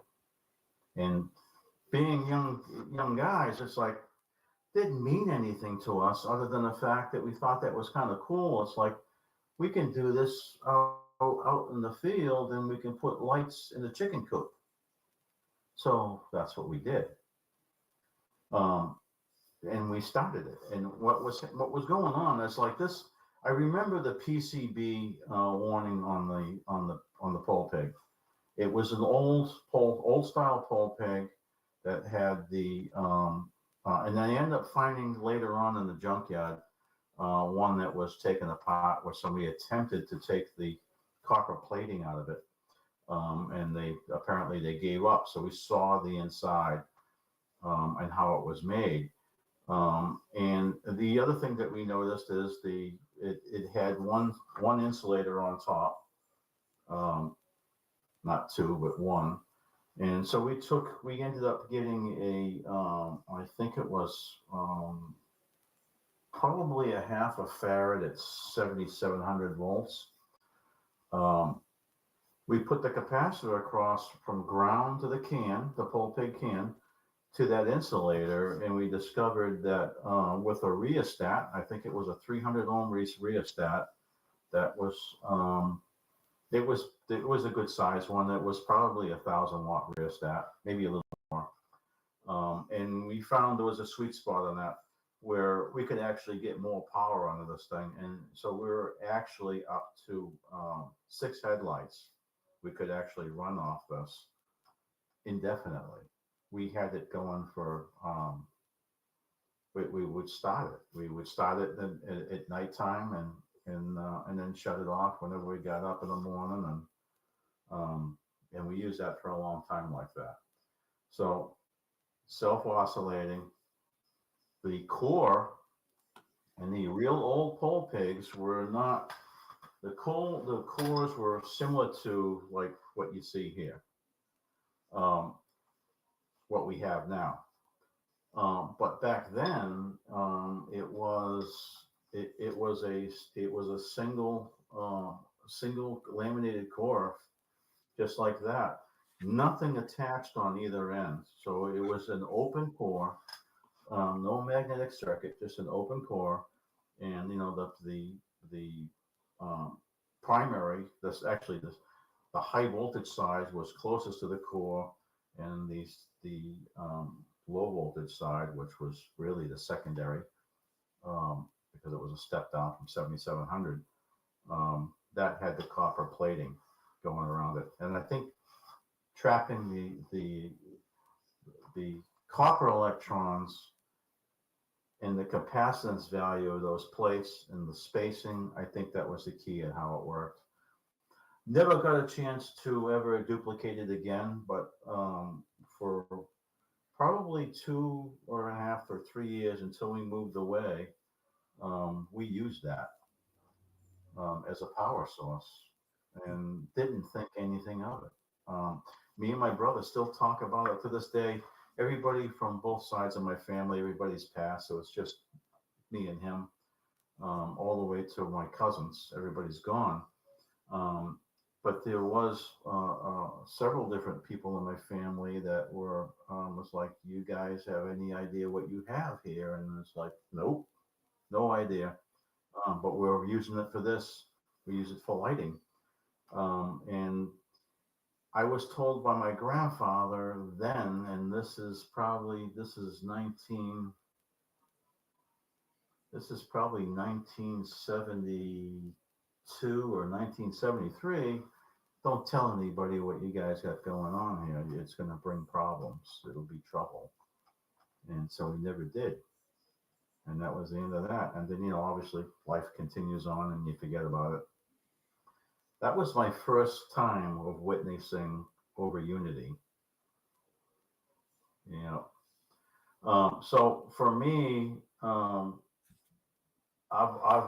spent a lot of, I probably spent 20 years, and I couldn't tell you, it's thousands of hours playing with motionless devices. I have one small one that's there. It's a toroidal core. It's about 2 inches in diameter, and I've got I probably put like 2,000 hours into it, and then putting it away, leaving it within view, and then doing something else, and always looking at it, and then I would try something else. And then one day I said to myself, I'm not going to do anything that's a conventional thought process. I'm going to do the opposite of what should be done, or the way you would approach something. And that's when I discovered, I started to see a little life in this, where it started to act, okay, this is starting to work. And I figured out that a lot of backlines changing direction from one layer to another, and with spacing in between them. I use toothpicks for spacers and popsicle sticks. Anyways, I ended up finding the right combination to where I could start it with a 6-volt battery, and it would produce about 5.4, 5.5 volts at a little over 500 milliamps for exactly 47 minutes. You could start it and hit a stopwatch, and 47 minutes later, it would stop. I could never figure out why. There was never any real heat. There's no heat generated by it. None of the components, the transistors I think I used were 2N2222. I paralleled up 3904s. They actually worked too. But it was a simple feedback circuit, and it just oscillated. The core that I used, I'm gonna hold this up. You guys see this okay? Mm-hmm. Okay. So I ended up drummeling a slot. This is obviously bigger than it was, but I would drummel a slot almost to the point where I would come out the other side, and after breaking a lot of them, I came to the conclusion that I can leave a little ferrite in the inside and not go all the way through with a cross cut, because then it's going to crack. And then dipping in with the disc magnet was how I got it to work. And the disc magnet was obviously ceramic, and I think it was probably, I think it was probably close to a little over 1/8 of an inch. I think it was the thinnest ones I can find. And it was only in like maybe 30% of the diameter, and I think it was a 1-inch diameter, or maybe a little smaller than that. And you could go too far and oversaturate the core. And then once I found the sweet spot, I would glue it. And at the time, Elmer's glue is all I had, and it stayed. And then, so if you picture the core and picture a disc magnet here, my coils, my trigger coils were, I had literally found the sweet spot where I was sliding them this way and that way, and I had another one over here. But these were wound one way and then wound the other way and then wound back again 4 times in each direction on both sides. And my collection coil was basically half. And when I made it, I'm probably giving out too much information here, but even if somebody tried to fabricate it, they've still got a lot of work to do. But the winds, it would start here, but it would end here. So all my lines were on. I want to call it like the windshield wiper on your windshield when it's moving. So it's always the lead part of the wire for the next turn was always ahead of the other one by at least maybe a 1/4 inch or close to maybe even 3/8 of an inch. And then when I got to that side, then the process repeated again. But now I'm favoring that on the every winding that would come around. So I call it the windshield wiper line because it's not conventional and neat and closely bunched. That's the only way I could collect power out of that. Neat windings gave me nothing. I even tried spacing, doing a coil here and one there and one there. And it had to be the whole thing because when your flux is switching, it's like think of the sawtooth on a handsaw. But also on that oscillation, you've got this jagged. I had an old Tektronix 432 or 434 Tektronix scope. I think it was 15 megahertz, very slow, but it was perfect for what I was doing. But my waveform, I don't have a pad of paper in here, or I'd draw a waveform for you, but picture a sine wave with a sawtooth modulated into it. And that's what the waveform looked like. So it was rah, rah, rah, rah, rah, rah, rah, rah, up and down all the way. And that was the flux doing this like this. It was a shaking type. The flux it would always try to advance forward. And this is a way I can visualize it by looking at the waveform. So it was nothing smooth about it, but it worked. And how much voltage was going into it? Nothing. Nothing. It was self-oscillation. Well, we're talking probably 60 milliamps was driving it. So basically just a seed voltage just to get it going, a trigger. We're talking probably about 2.5 to 3 volts at about 60 mils. That's what was driving it. Right. Yeah. And how much was a little over 500 milliamps. 500 little over 500. Really? Yeah. Wow. Mm-hmm. You could charge a cell phone with it. At the time I had a flip phone and I just upgraded from the PDA phones that we had back then to a flip phone, and everybody wanted one because they wanted to just flip it open like they could Star Trek, you know. That's kind of funny. I still miss my flip phones.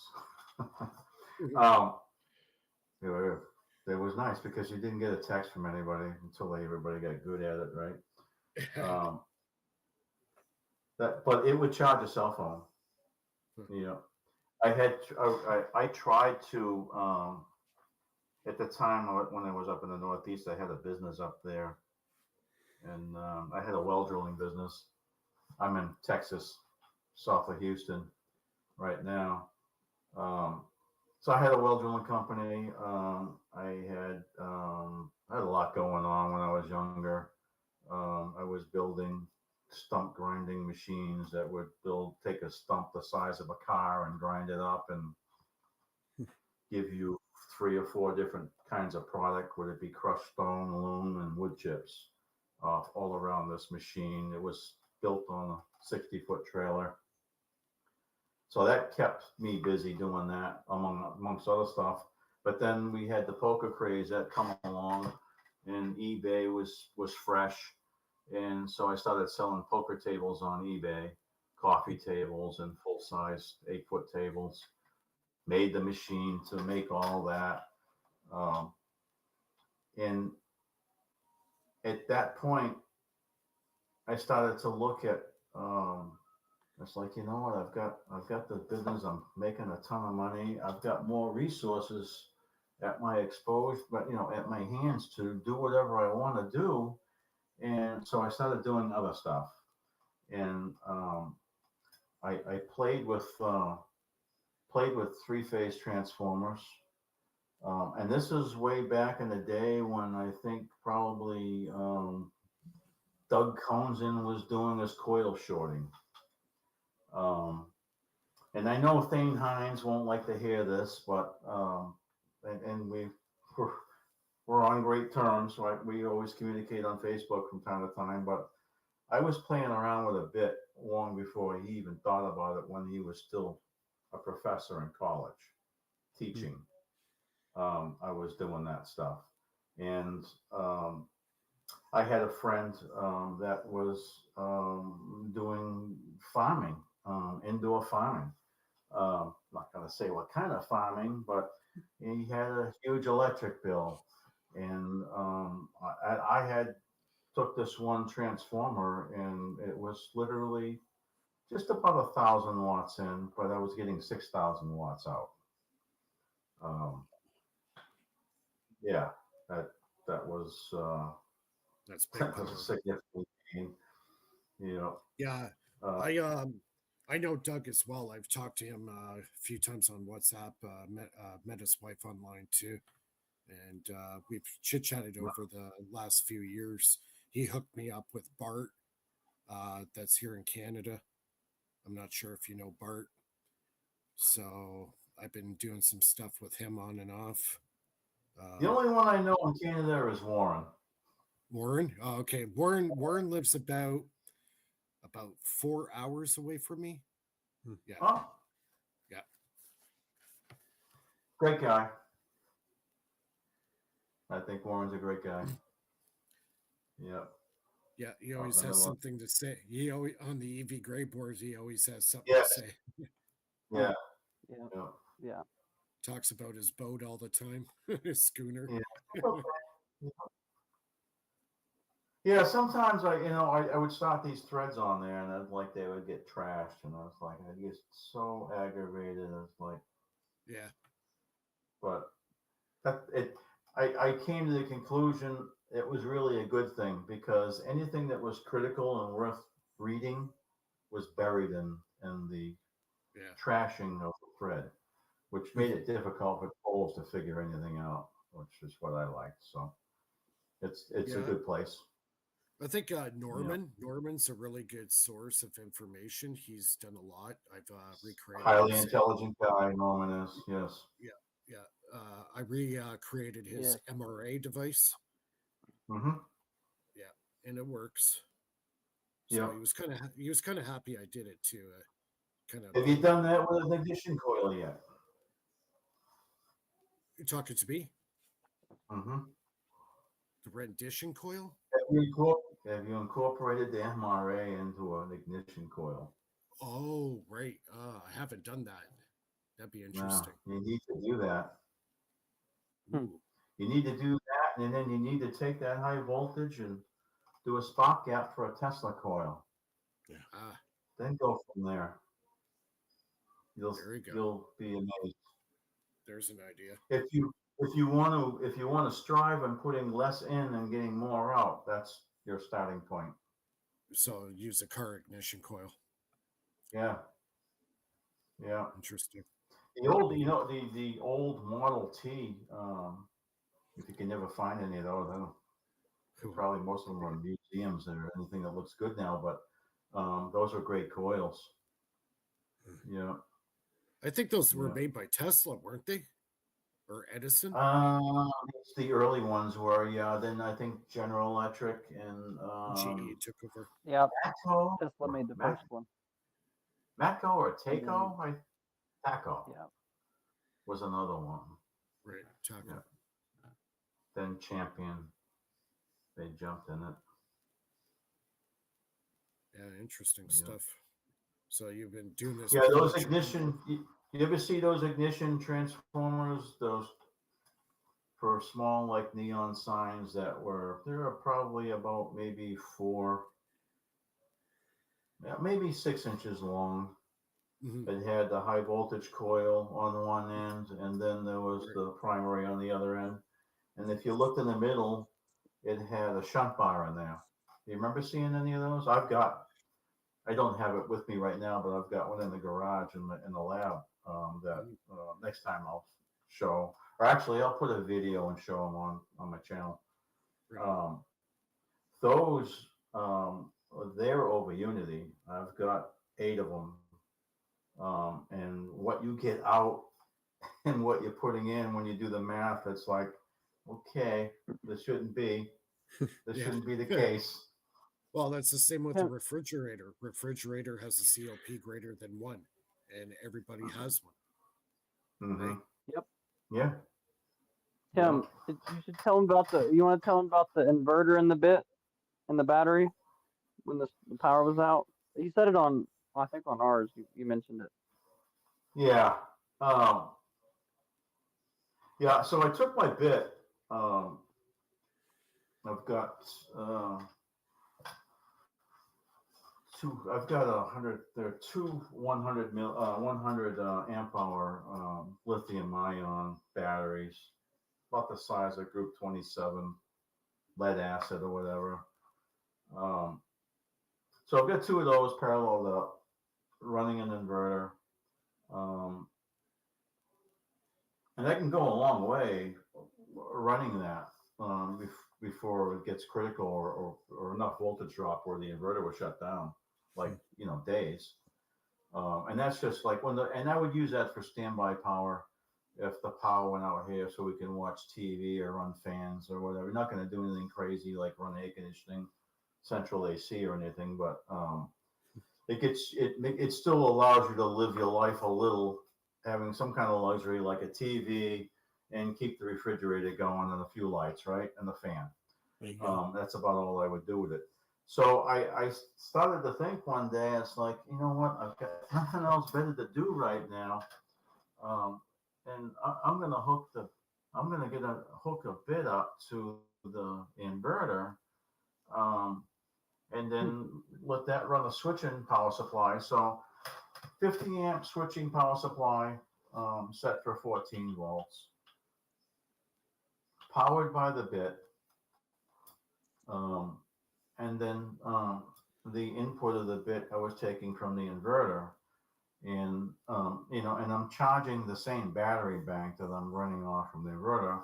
And I was like, you know what, worst comes to worst, if my battery volts drop, I've got an inverter out in the car. I can run an extension cord in, and I know I can charge these back up, and it's not the end of the world.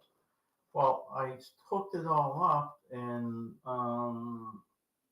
at that point, I went out to go cut the grass.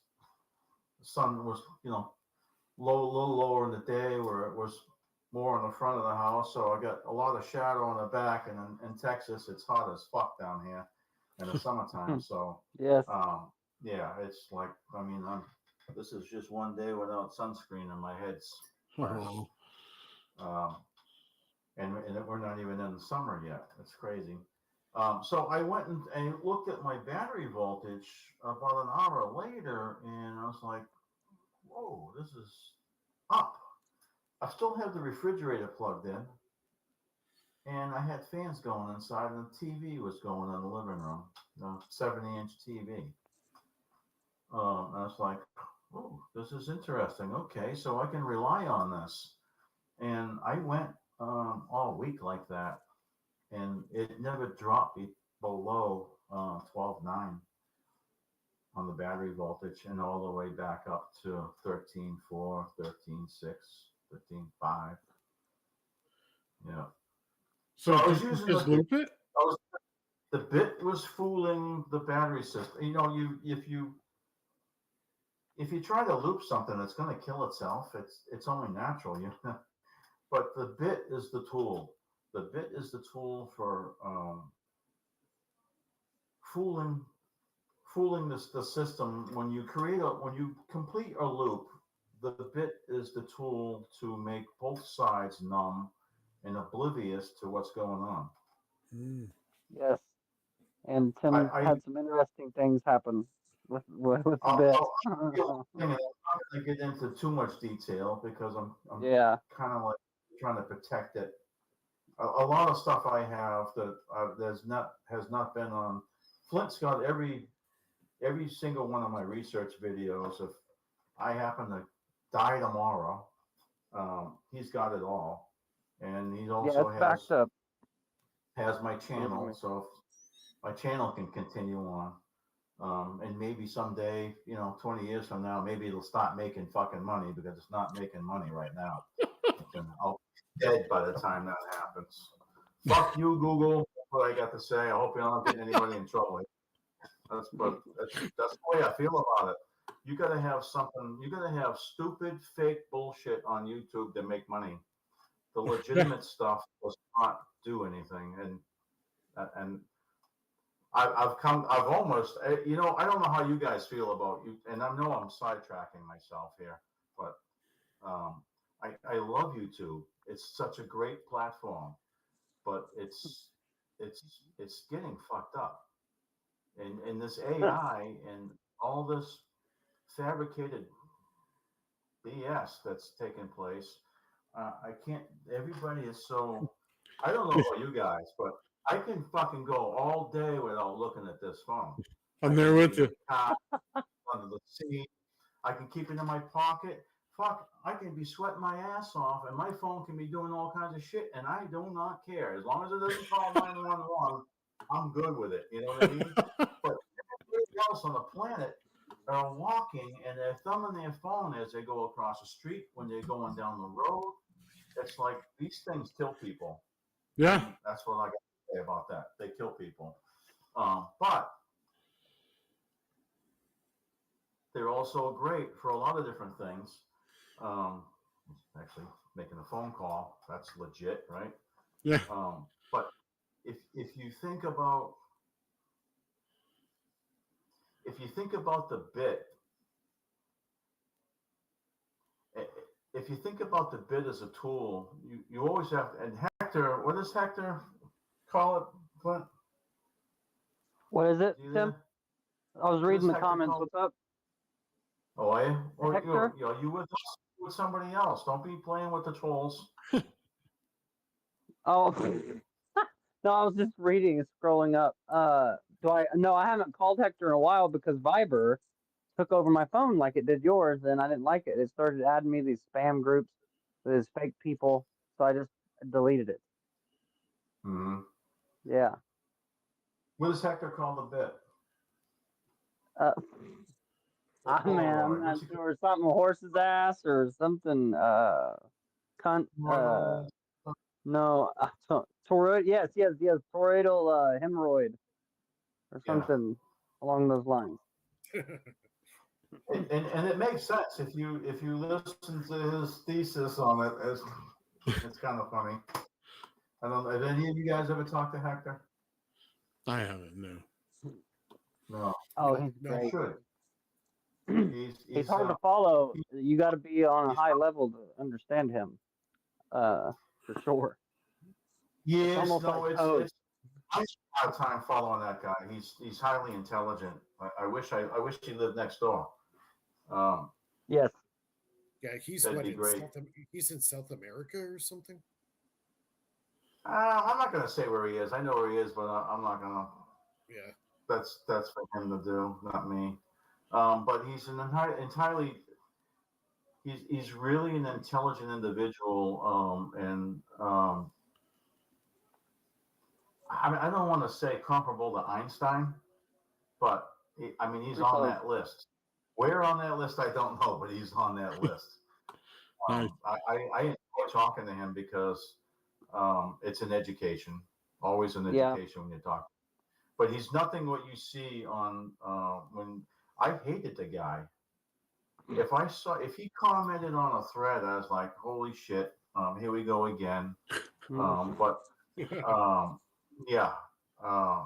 He's a great guy. And after talking to him on the phone, I look back and it's all funny and hilarious now because he's not what you think he is.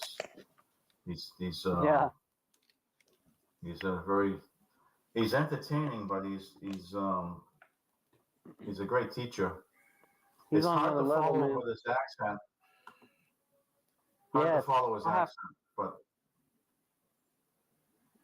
I can understand him pretty well, but I did have to. Well, the first time I started talking to Hector, I told him straight up. I said, "I'm gonna need like 3 days or so, to, like integrate this," because it was such a freaking overload. I was like, I had notes, and I was like, "Oh shit!"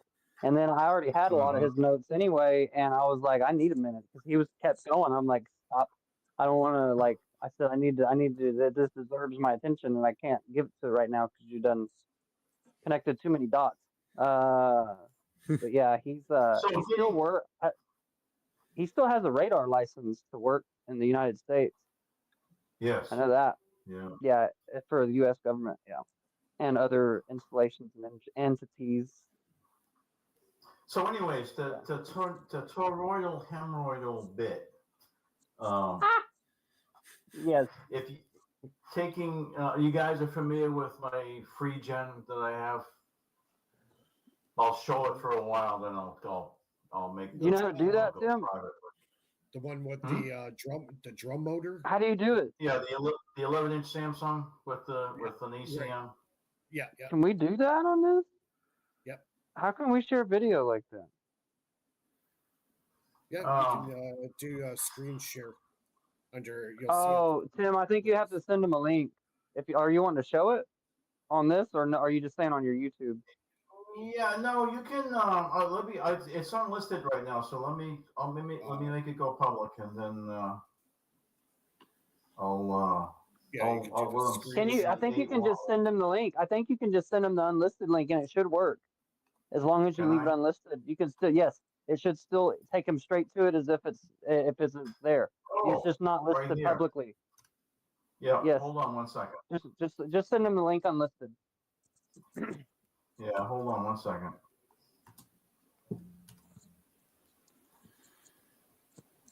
I don't know if the angle is good for you guys, but for me, I'm looking at a 50-inch screen. That's my computer screen. Damn. And the webcam's over here. Well, I mean, I can't use a laptop anymore because my eyes are going to. I need everything to be big font, so it's just easier that way. So if things don't look right, I'm sure on your end. I've got a camera on one angle and. Man, I don't like the way that camera looks. It's like zoomed in. Yeah, I should have brought my lab. Actually, I do have a computer in the car. I have everything in the car right now. Oh, yep. I do have that Linux. That Linux thing you had me build, Tim, that I don't understand. That's that. Tim had me talk me into putting Linux Mint or something like that on there. I'm like, man, none of my shit works on here anymore. Yeah, it's faster though. It is faster. It's much faster, but I'm like, none of my shit works. And he's like, you got to get all this new shit, and I'm like, oh man.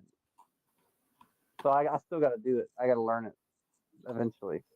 But I have a pretty powerful laptop that I use mainly, and another computer.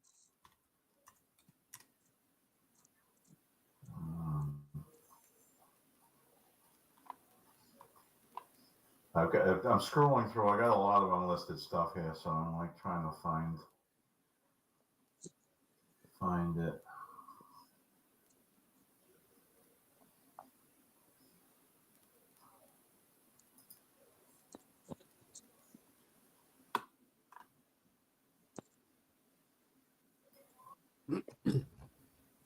Okay, this is the one. I'm going to show this particular machine that you're going to see is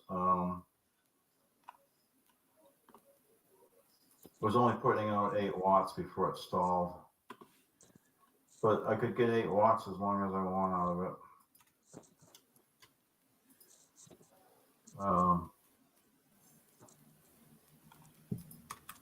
You can just put the link in the private chat, and then I can Yeah, here you go. put it up. Okay.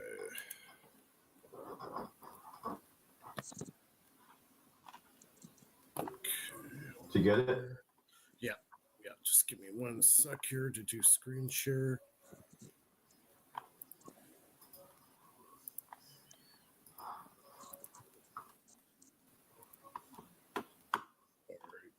Make money selling on Amazon is not by selling physical products.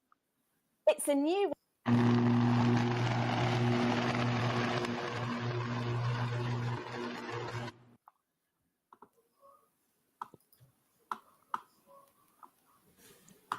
It's running on the output of this. I'm set for 40 volts. We're running right around 38 to 33, somewhere in there. There's the amp draw. It's surging up and down. We're looped right now. Yeah, so if you want, pause that for pause it just for a second. There's a link. Okay, perfect.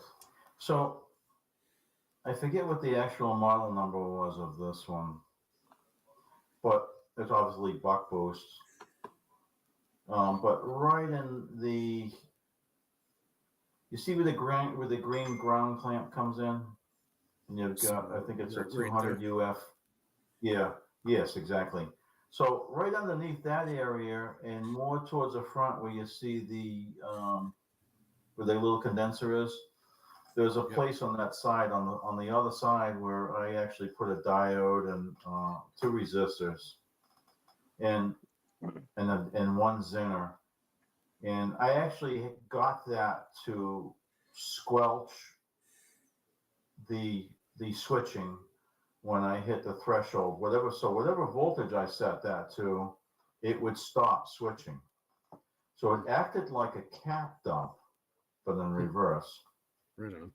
So what would happen is, if you watch the amp meter and you watch it, and if you listen to the speed and the audio, it all makes sense, because you'll see where the voltage hits its peak.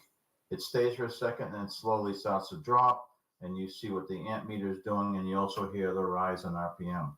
So when you get close to, and I'm sure there's going to be a lot of people out there, these guys are full of shit, but seeing and having it in front of you is Yes. it's a different story.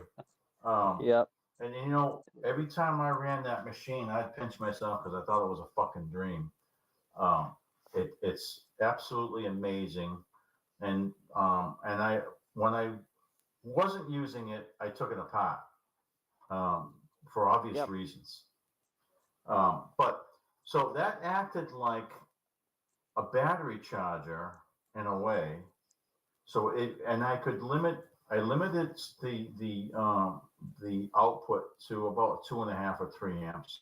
I think 2.5 was a sweet spot for current output, and 37 volts was the peak, 37 or 38, and it didn't come back on again until it hit 34 to 33.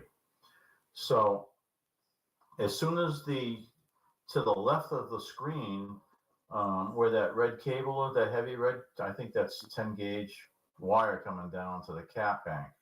Yeah. So there's 4 25 volt, 100,000 microfarads. So we're down to 250,000 microfarads at 40 volts, or in that range.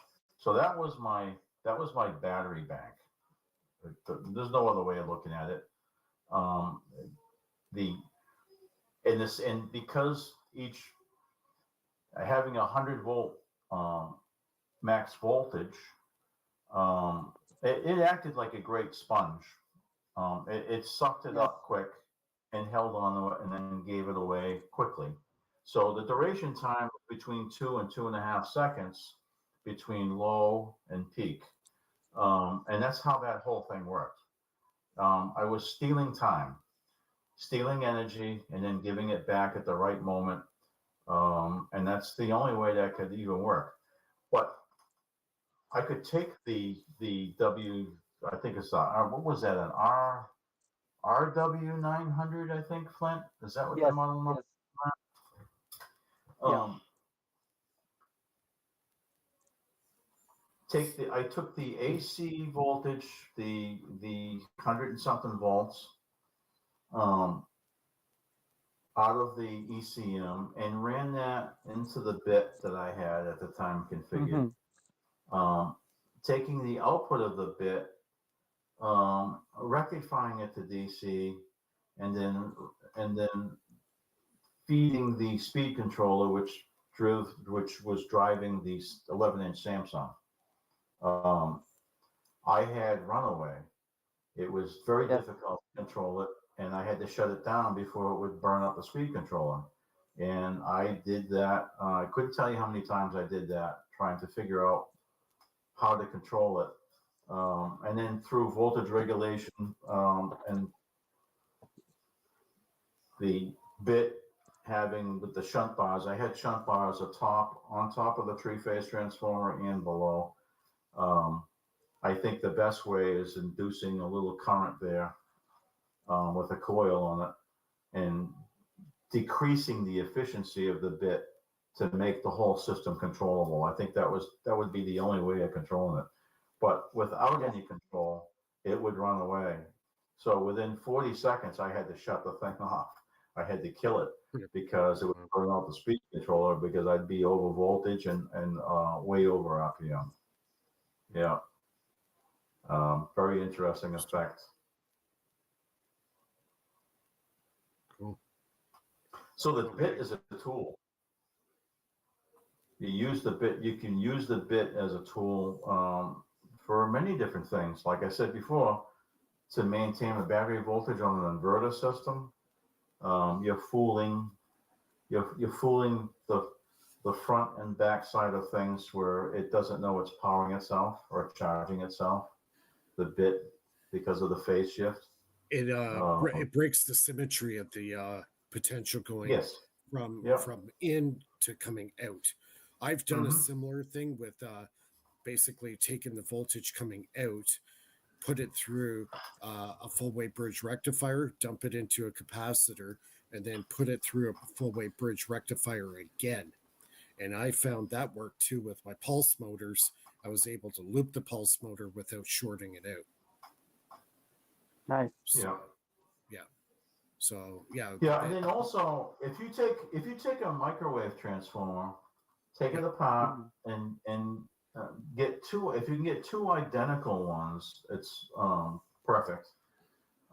Take both your primaries and put them in that same core, close it up, and weld it, so that you have a 1-to-1 transformer. Right. That 1-to-1 transformer, you can vector through that. Well, if like you could use that with a rotoverter, or you can use that to drive a bit. So the other side of that 1-to-1 transformer, you can rectify the DC. You're vectoring through it, driving the bit, and then you can take that DC and combine that with the bit's DC output, and get serious over unity. You guys done anything like that? Yeah. No, not with a bit. I've never built a bit. Oh. Why? I did. I built one. Mine didn't work. It was a good isolation transformer, though. It was like 99% efficient when I tested the real power. It was pretty amazing, and it was a great voltage. It could to reduce your voltage in half, give you a little more current, like a voltage reduction transformer, but it was way more efficient because it was able to cycle the back EMF back and forth, so it wasn't ever lost. It was stuck in the shunt bars. That's what I was getting, 99, 98, 99% efficiency when I was testing it.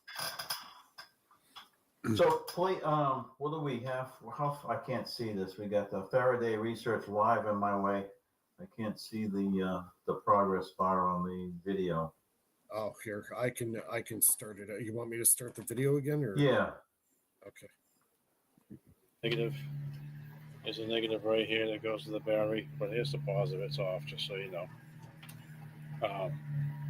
Surgeon. Are you watching the ammeter? Yeah, I seen Oh, it I got posted, that commercial in there. I can fast forward that. Okay. Yeah. There you go. Here's the RPMs on the generator on that new one that I got. That new ECM with the neodymiums in the center. Real slow. 2-to-1 deduction. The small one on the that's like 1.9. That's really 1.8. 1.9, I think the one from the reduction from the main shaft. If you count the pitch on those sprockets, I think it was 1.8. This is the volt fluctuation. This is what it's doing on the other meter. You see how its voltage rises up and then drops again? Still disconnected on the positive. Yep. Yep. Right here. So everything you see, that's like totally legit. If I took the disconnected capacitor bank, it would stop. If I So we're back. If I oversped the Samsung, it would stall. So I had to stay within a certain threshold of input current from what I was getting out. And so its maximum sweet spot was about, I could draw 8 watts, which was basically a small incandescent lamp. Anything more than that, it would stall out and stop. Interesting. And if you watch this video, actually there's another video I can show you where I adjust it. It's a longer version of this one, where I actually adjust the speed control that actually almost stalls on me, and I managed to get it back just before it stopped. But that shows the real frail effect of overdrawing, putting too much in, trying to accelerate the motor more, and then obviously the lensing in the ECM took effect, and it was starting to stall out. So the ECM, if you draw a resistive load on an ECM, you've got a different. The ECM acts different from when you're charging a capacitor. So it's it's less of a fight, a little more subtle. It's easier to charge with less shaft, less energy that's needed to turn the ECM when you're filling a cap than if you were trying to run something with a resistive or an inductive load. There would be more strain. It would take more energy to turn the shaft. So at the moment that you saw the voltage peak and then the buck boost would shut off, on that heat sink, just next to that heat sink, there's 2 other capacitors. They're 3,400 microfarads each at 400 volts. So that was my big voltage sponge.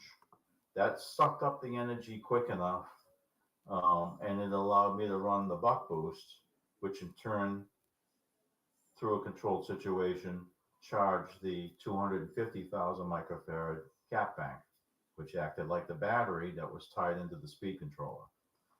So that's how that worked. Yeah, it's you're just robbing Peter to pay Paul, and there's not much left over, but it worked. Right, you're able to capture that high voltage back EMF in a very quick, efficient manner, right? No, I'm capturing the raw power coming out of the ECM, not even looking at the back EMF. I'm capturing the raw power coming out of the ECM. But when I was using the power from the 250,000 microfarad cap bank, I'm not doing anything with the ECM power. It's an easy load, filling those 2 other caps, which ran the buck boost to allow me to charge the 250,000 cap bank, 250,000 microfarad cap bank to run the 11-inch Samsung. So nothing is happening at the same time. Right. When I'm filling one cap bank, the other one's not getting anything. That's running, the ECM is running off that one. The Samsung is running off the 250,000. Okay. But when the the voltage is reached on the other cap bank, which is next to the heat sink, there is a load then, but it's only filling the cap. It's never seeing a real load. It's the ECM is never seeing the speed controller because the switching would stop on the buck boost, and it was a done deal. There was no more energy being drawn. It was all being stored in the first set of caps, while the second set was running it, and it would just bounce back and forth like that. So that's when you saw the voltage go high and then low, high and low. That's how it ran. You couldn't do any of that at the same time. It would kill itself. Right. So now that you know how all that works, now put the bit in there. Take the buck boost out and put the bit in its place. Right.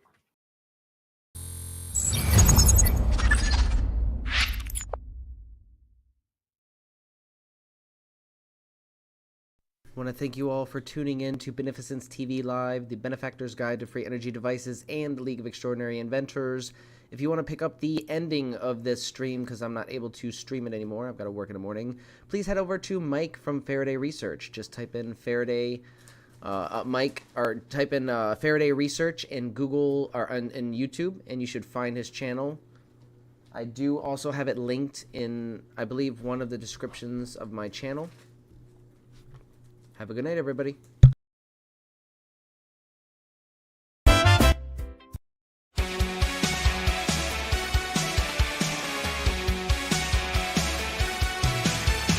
In the depths of hidden files, trapped inside the secret circuits, unraveling through the miles, oh, truth was masked by golden curtains.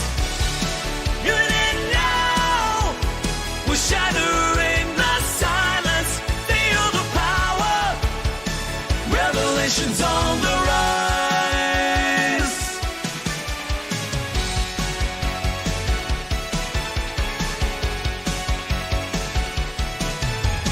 From the shadows, light emerges, breaking through the veils of dark. 0 points in gravity converge, yeah. Guiding voices, revelation start. Ancient whispers call. They're begging us to open our eyes. We stand tall, defying all their lies. Living it now, we're shattering the silence. Feel the power. Revelations on the rise.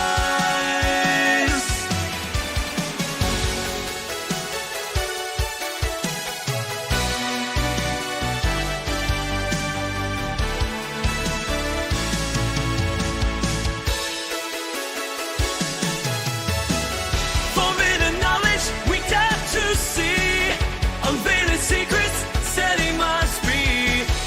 In this epic, we play our part with fearless hearts. In and now, we're shattering the silence. Feel the power. Revelations on the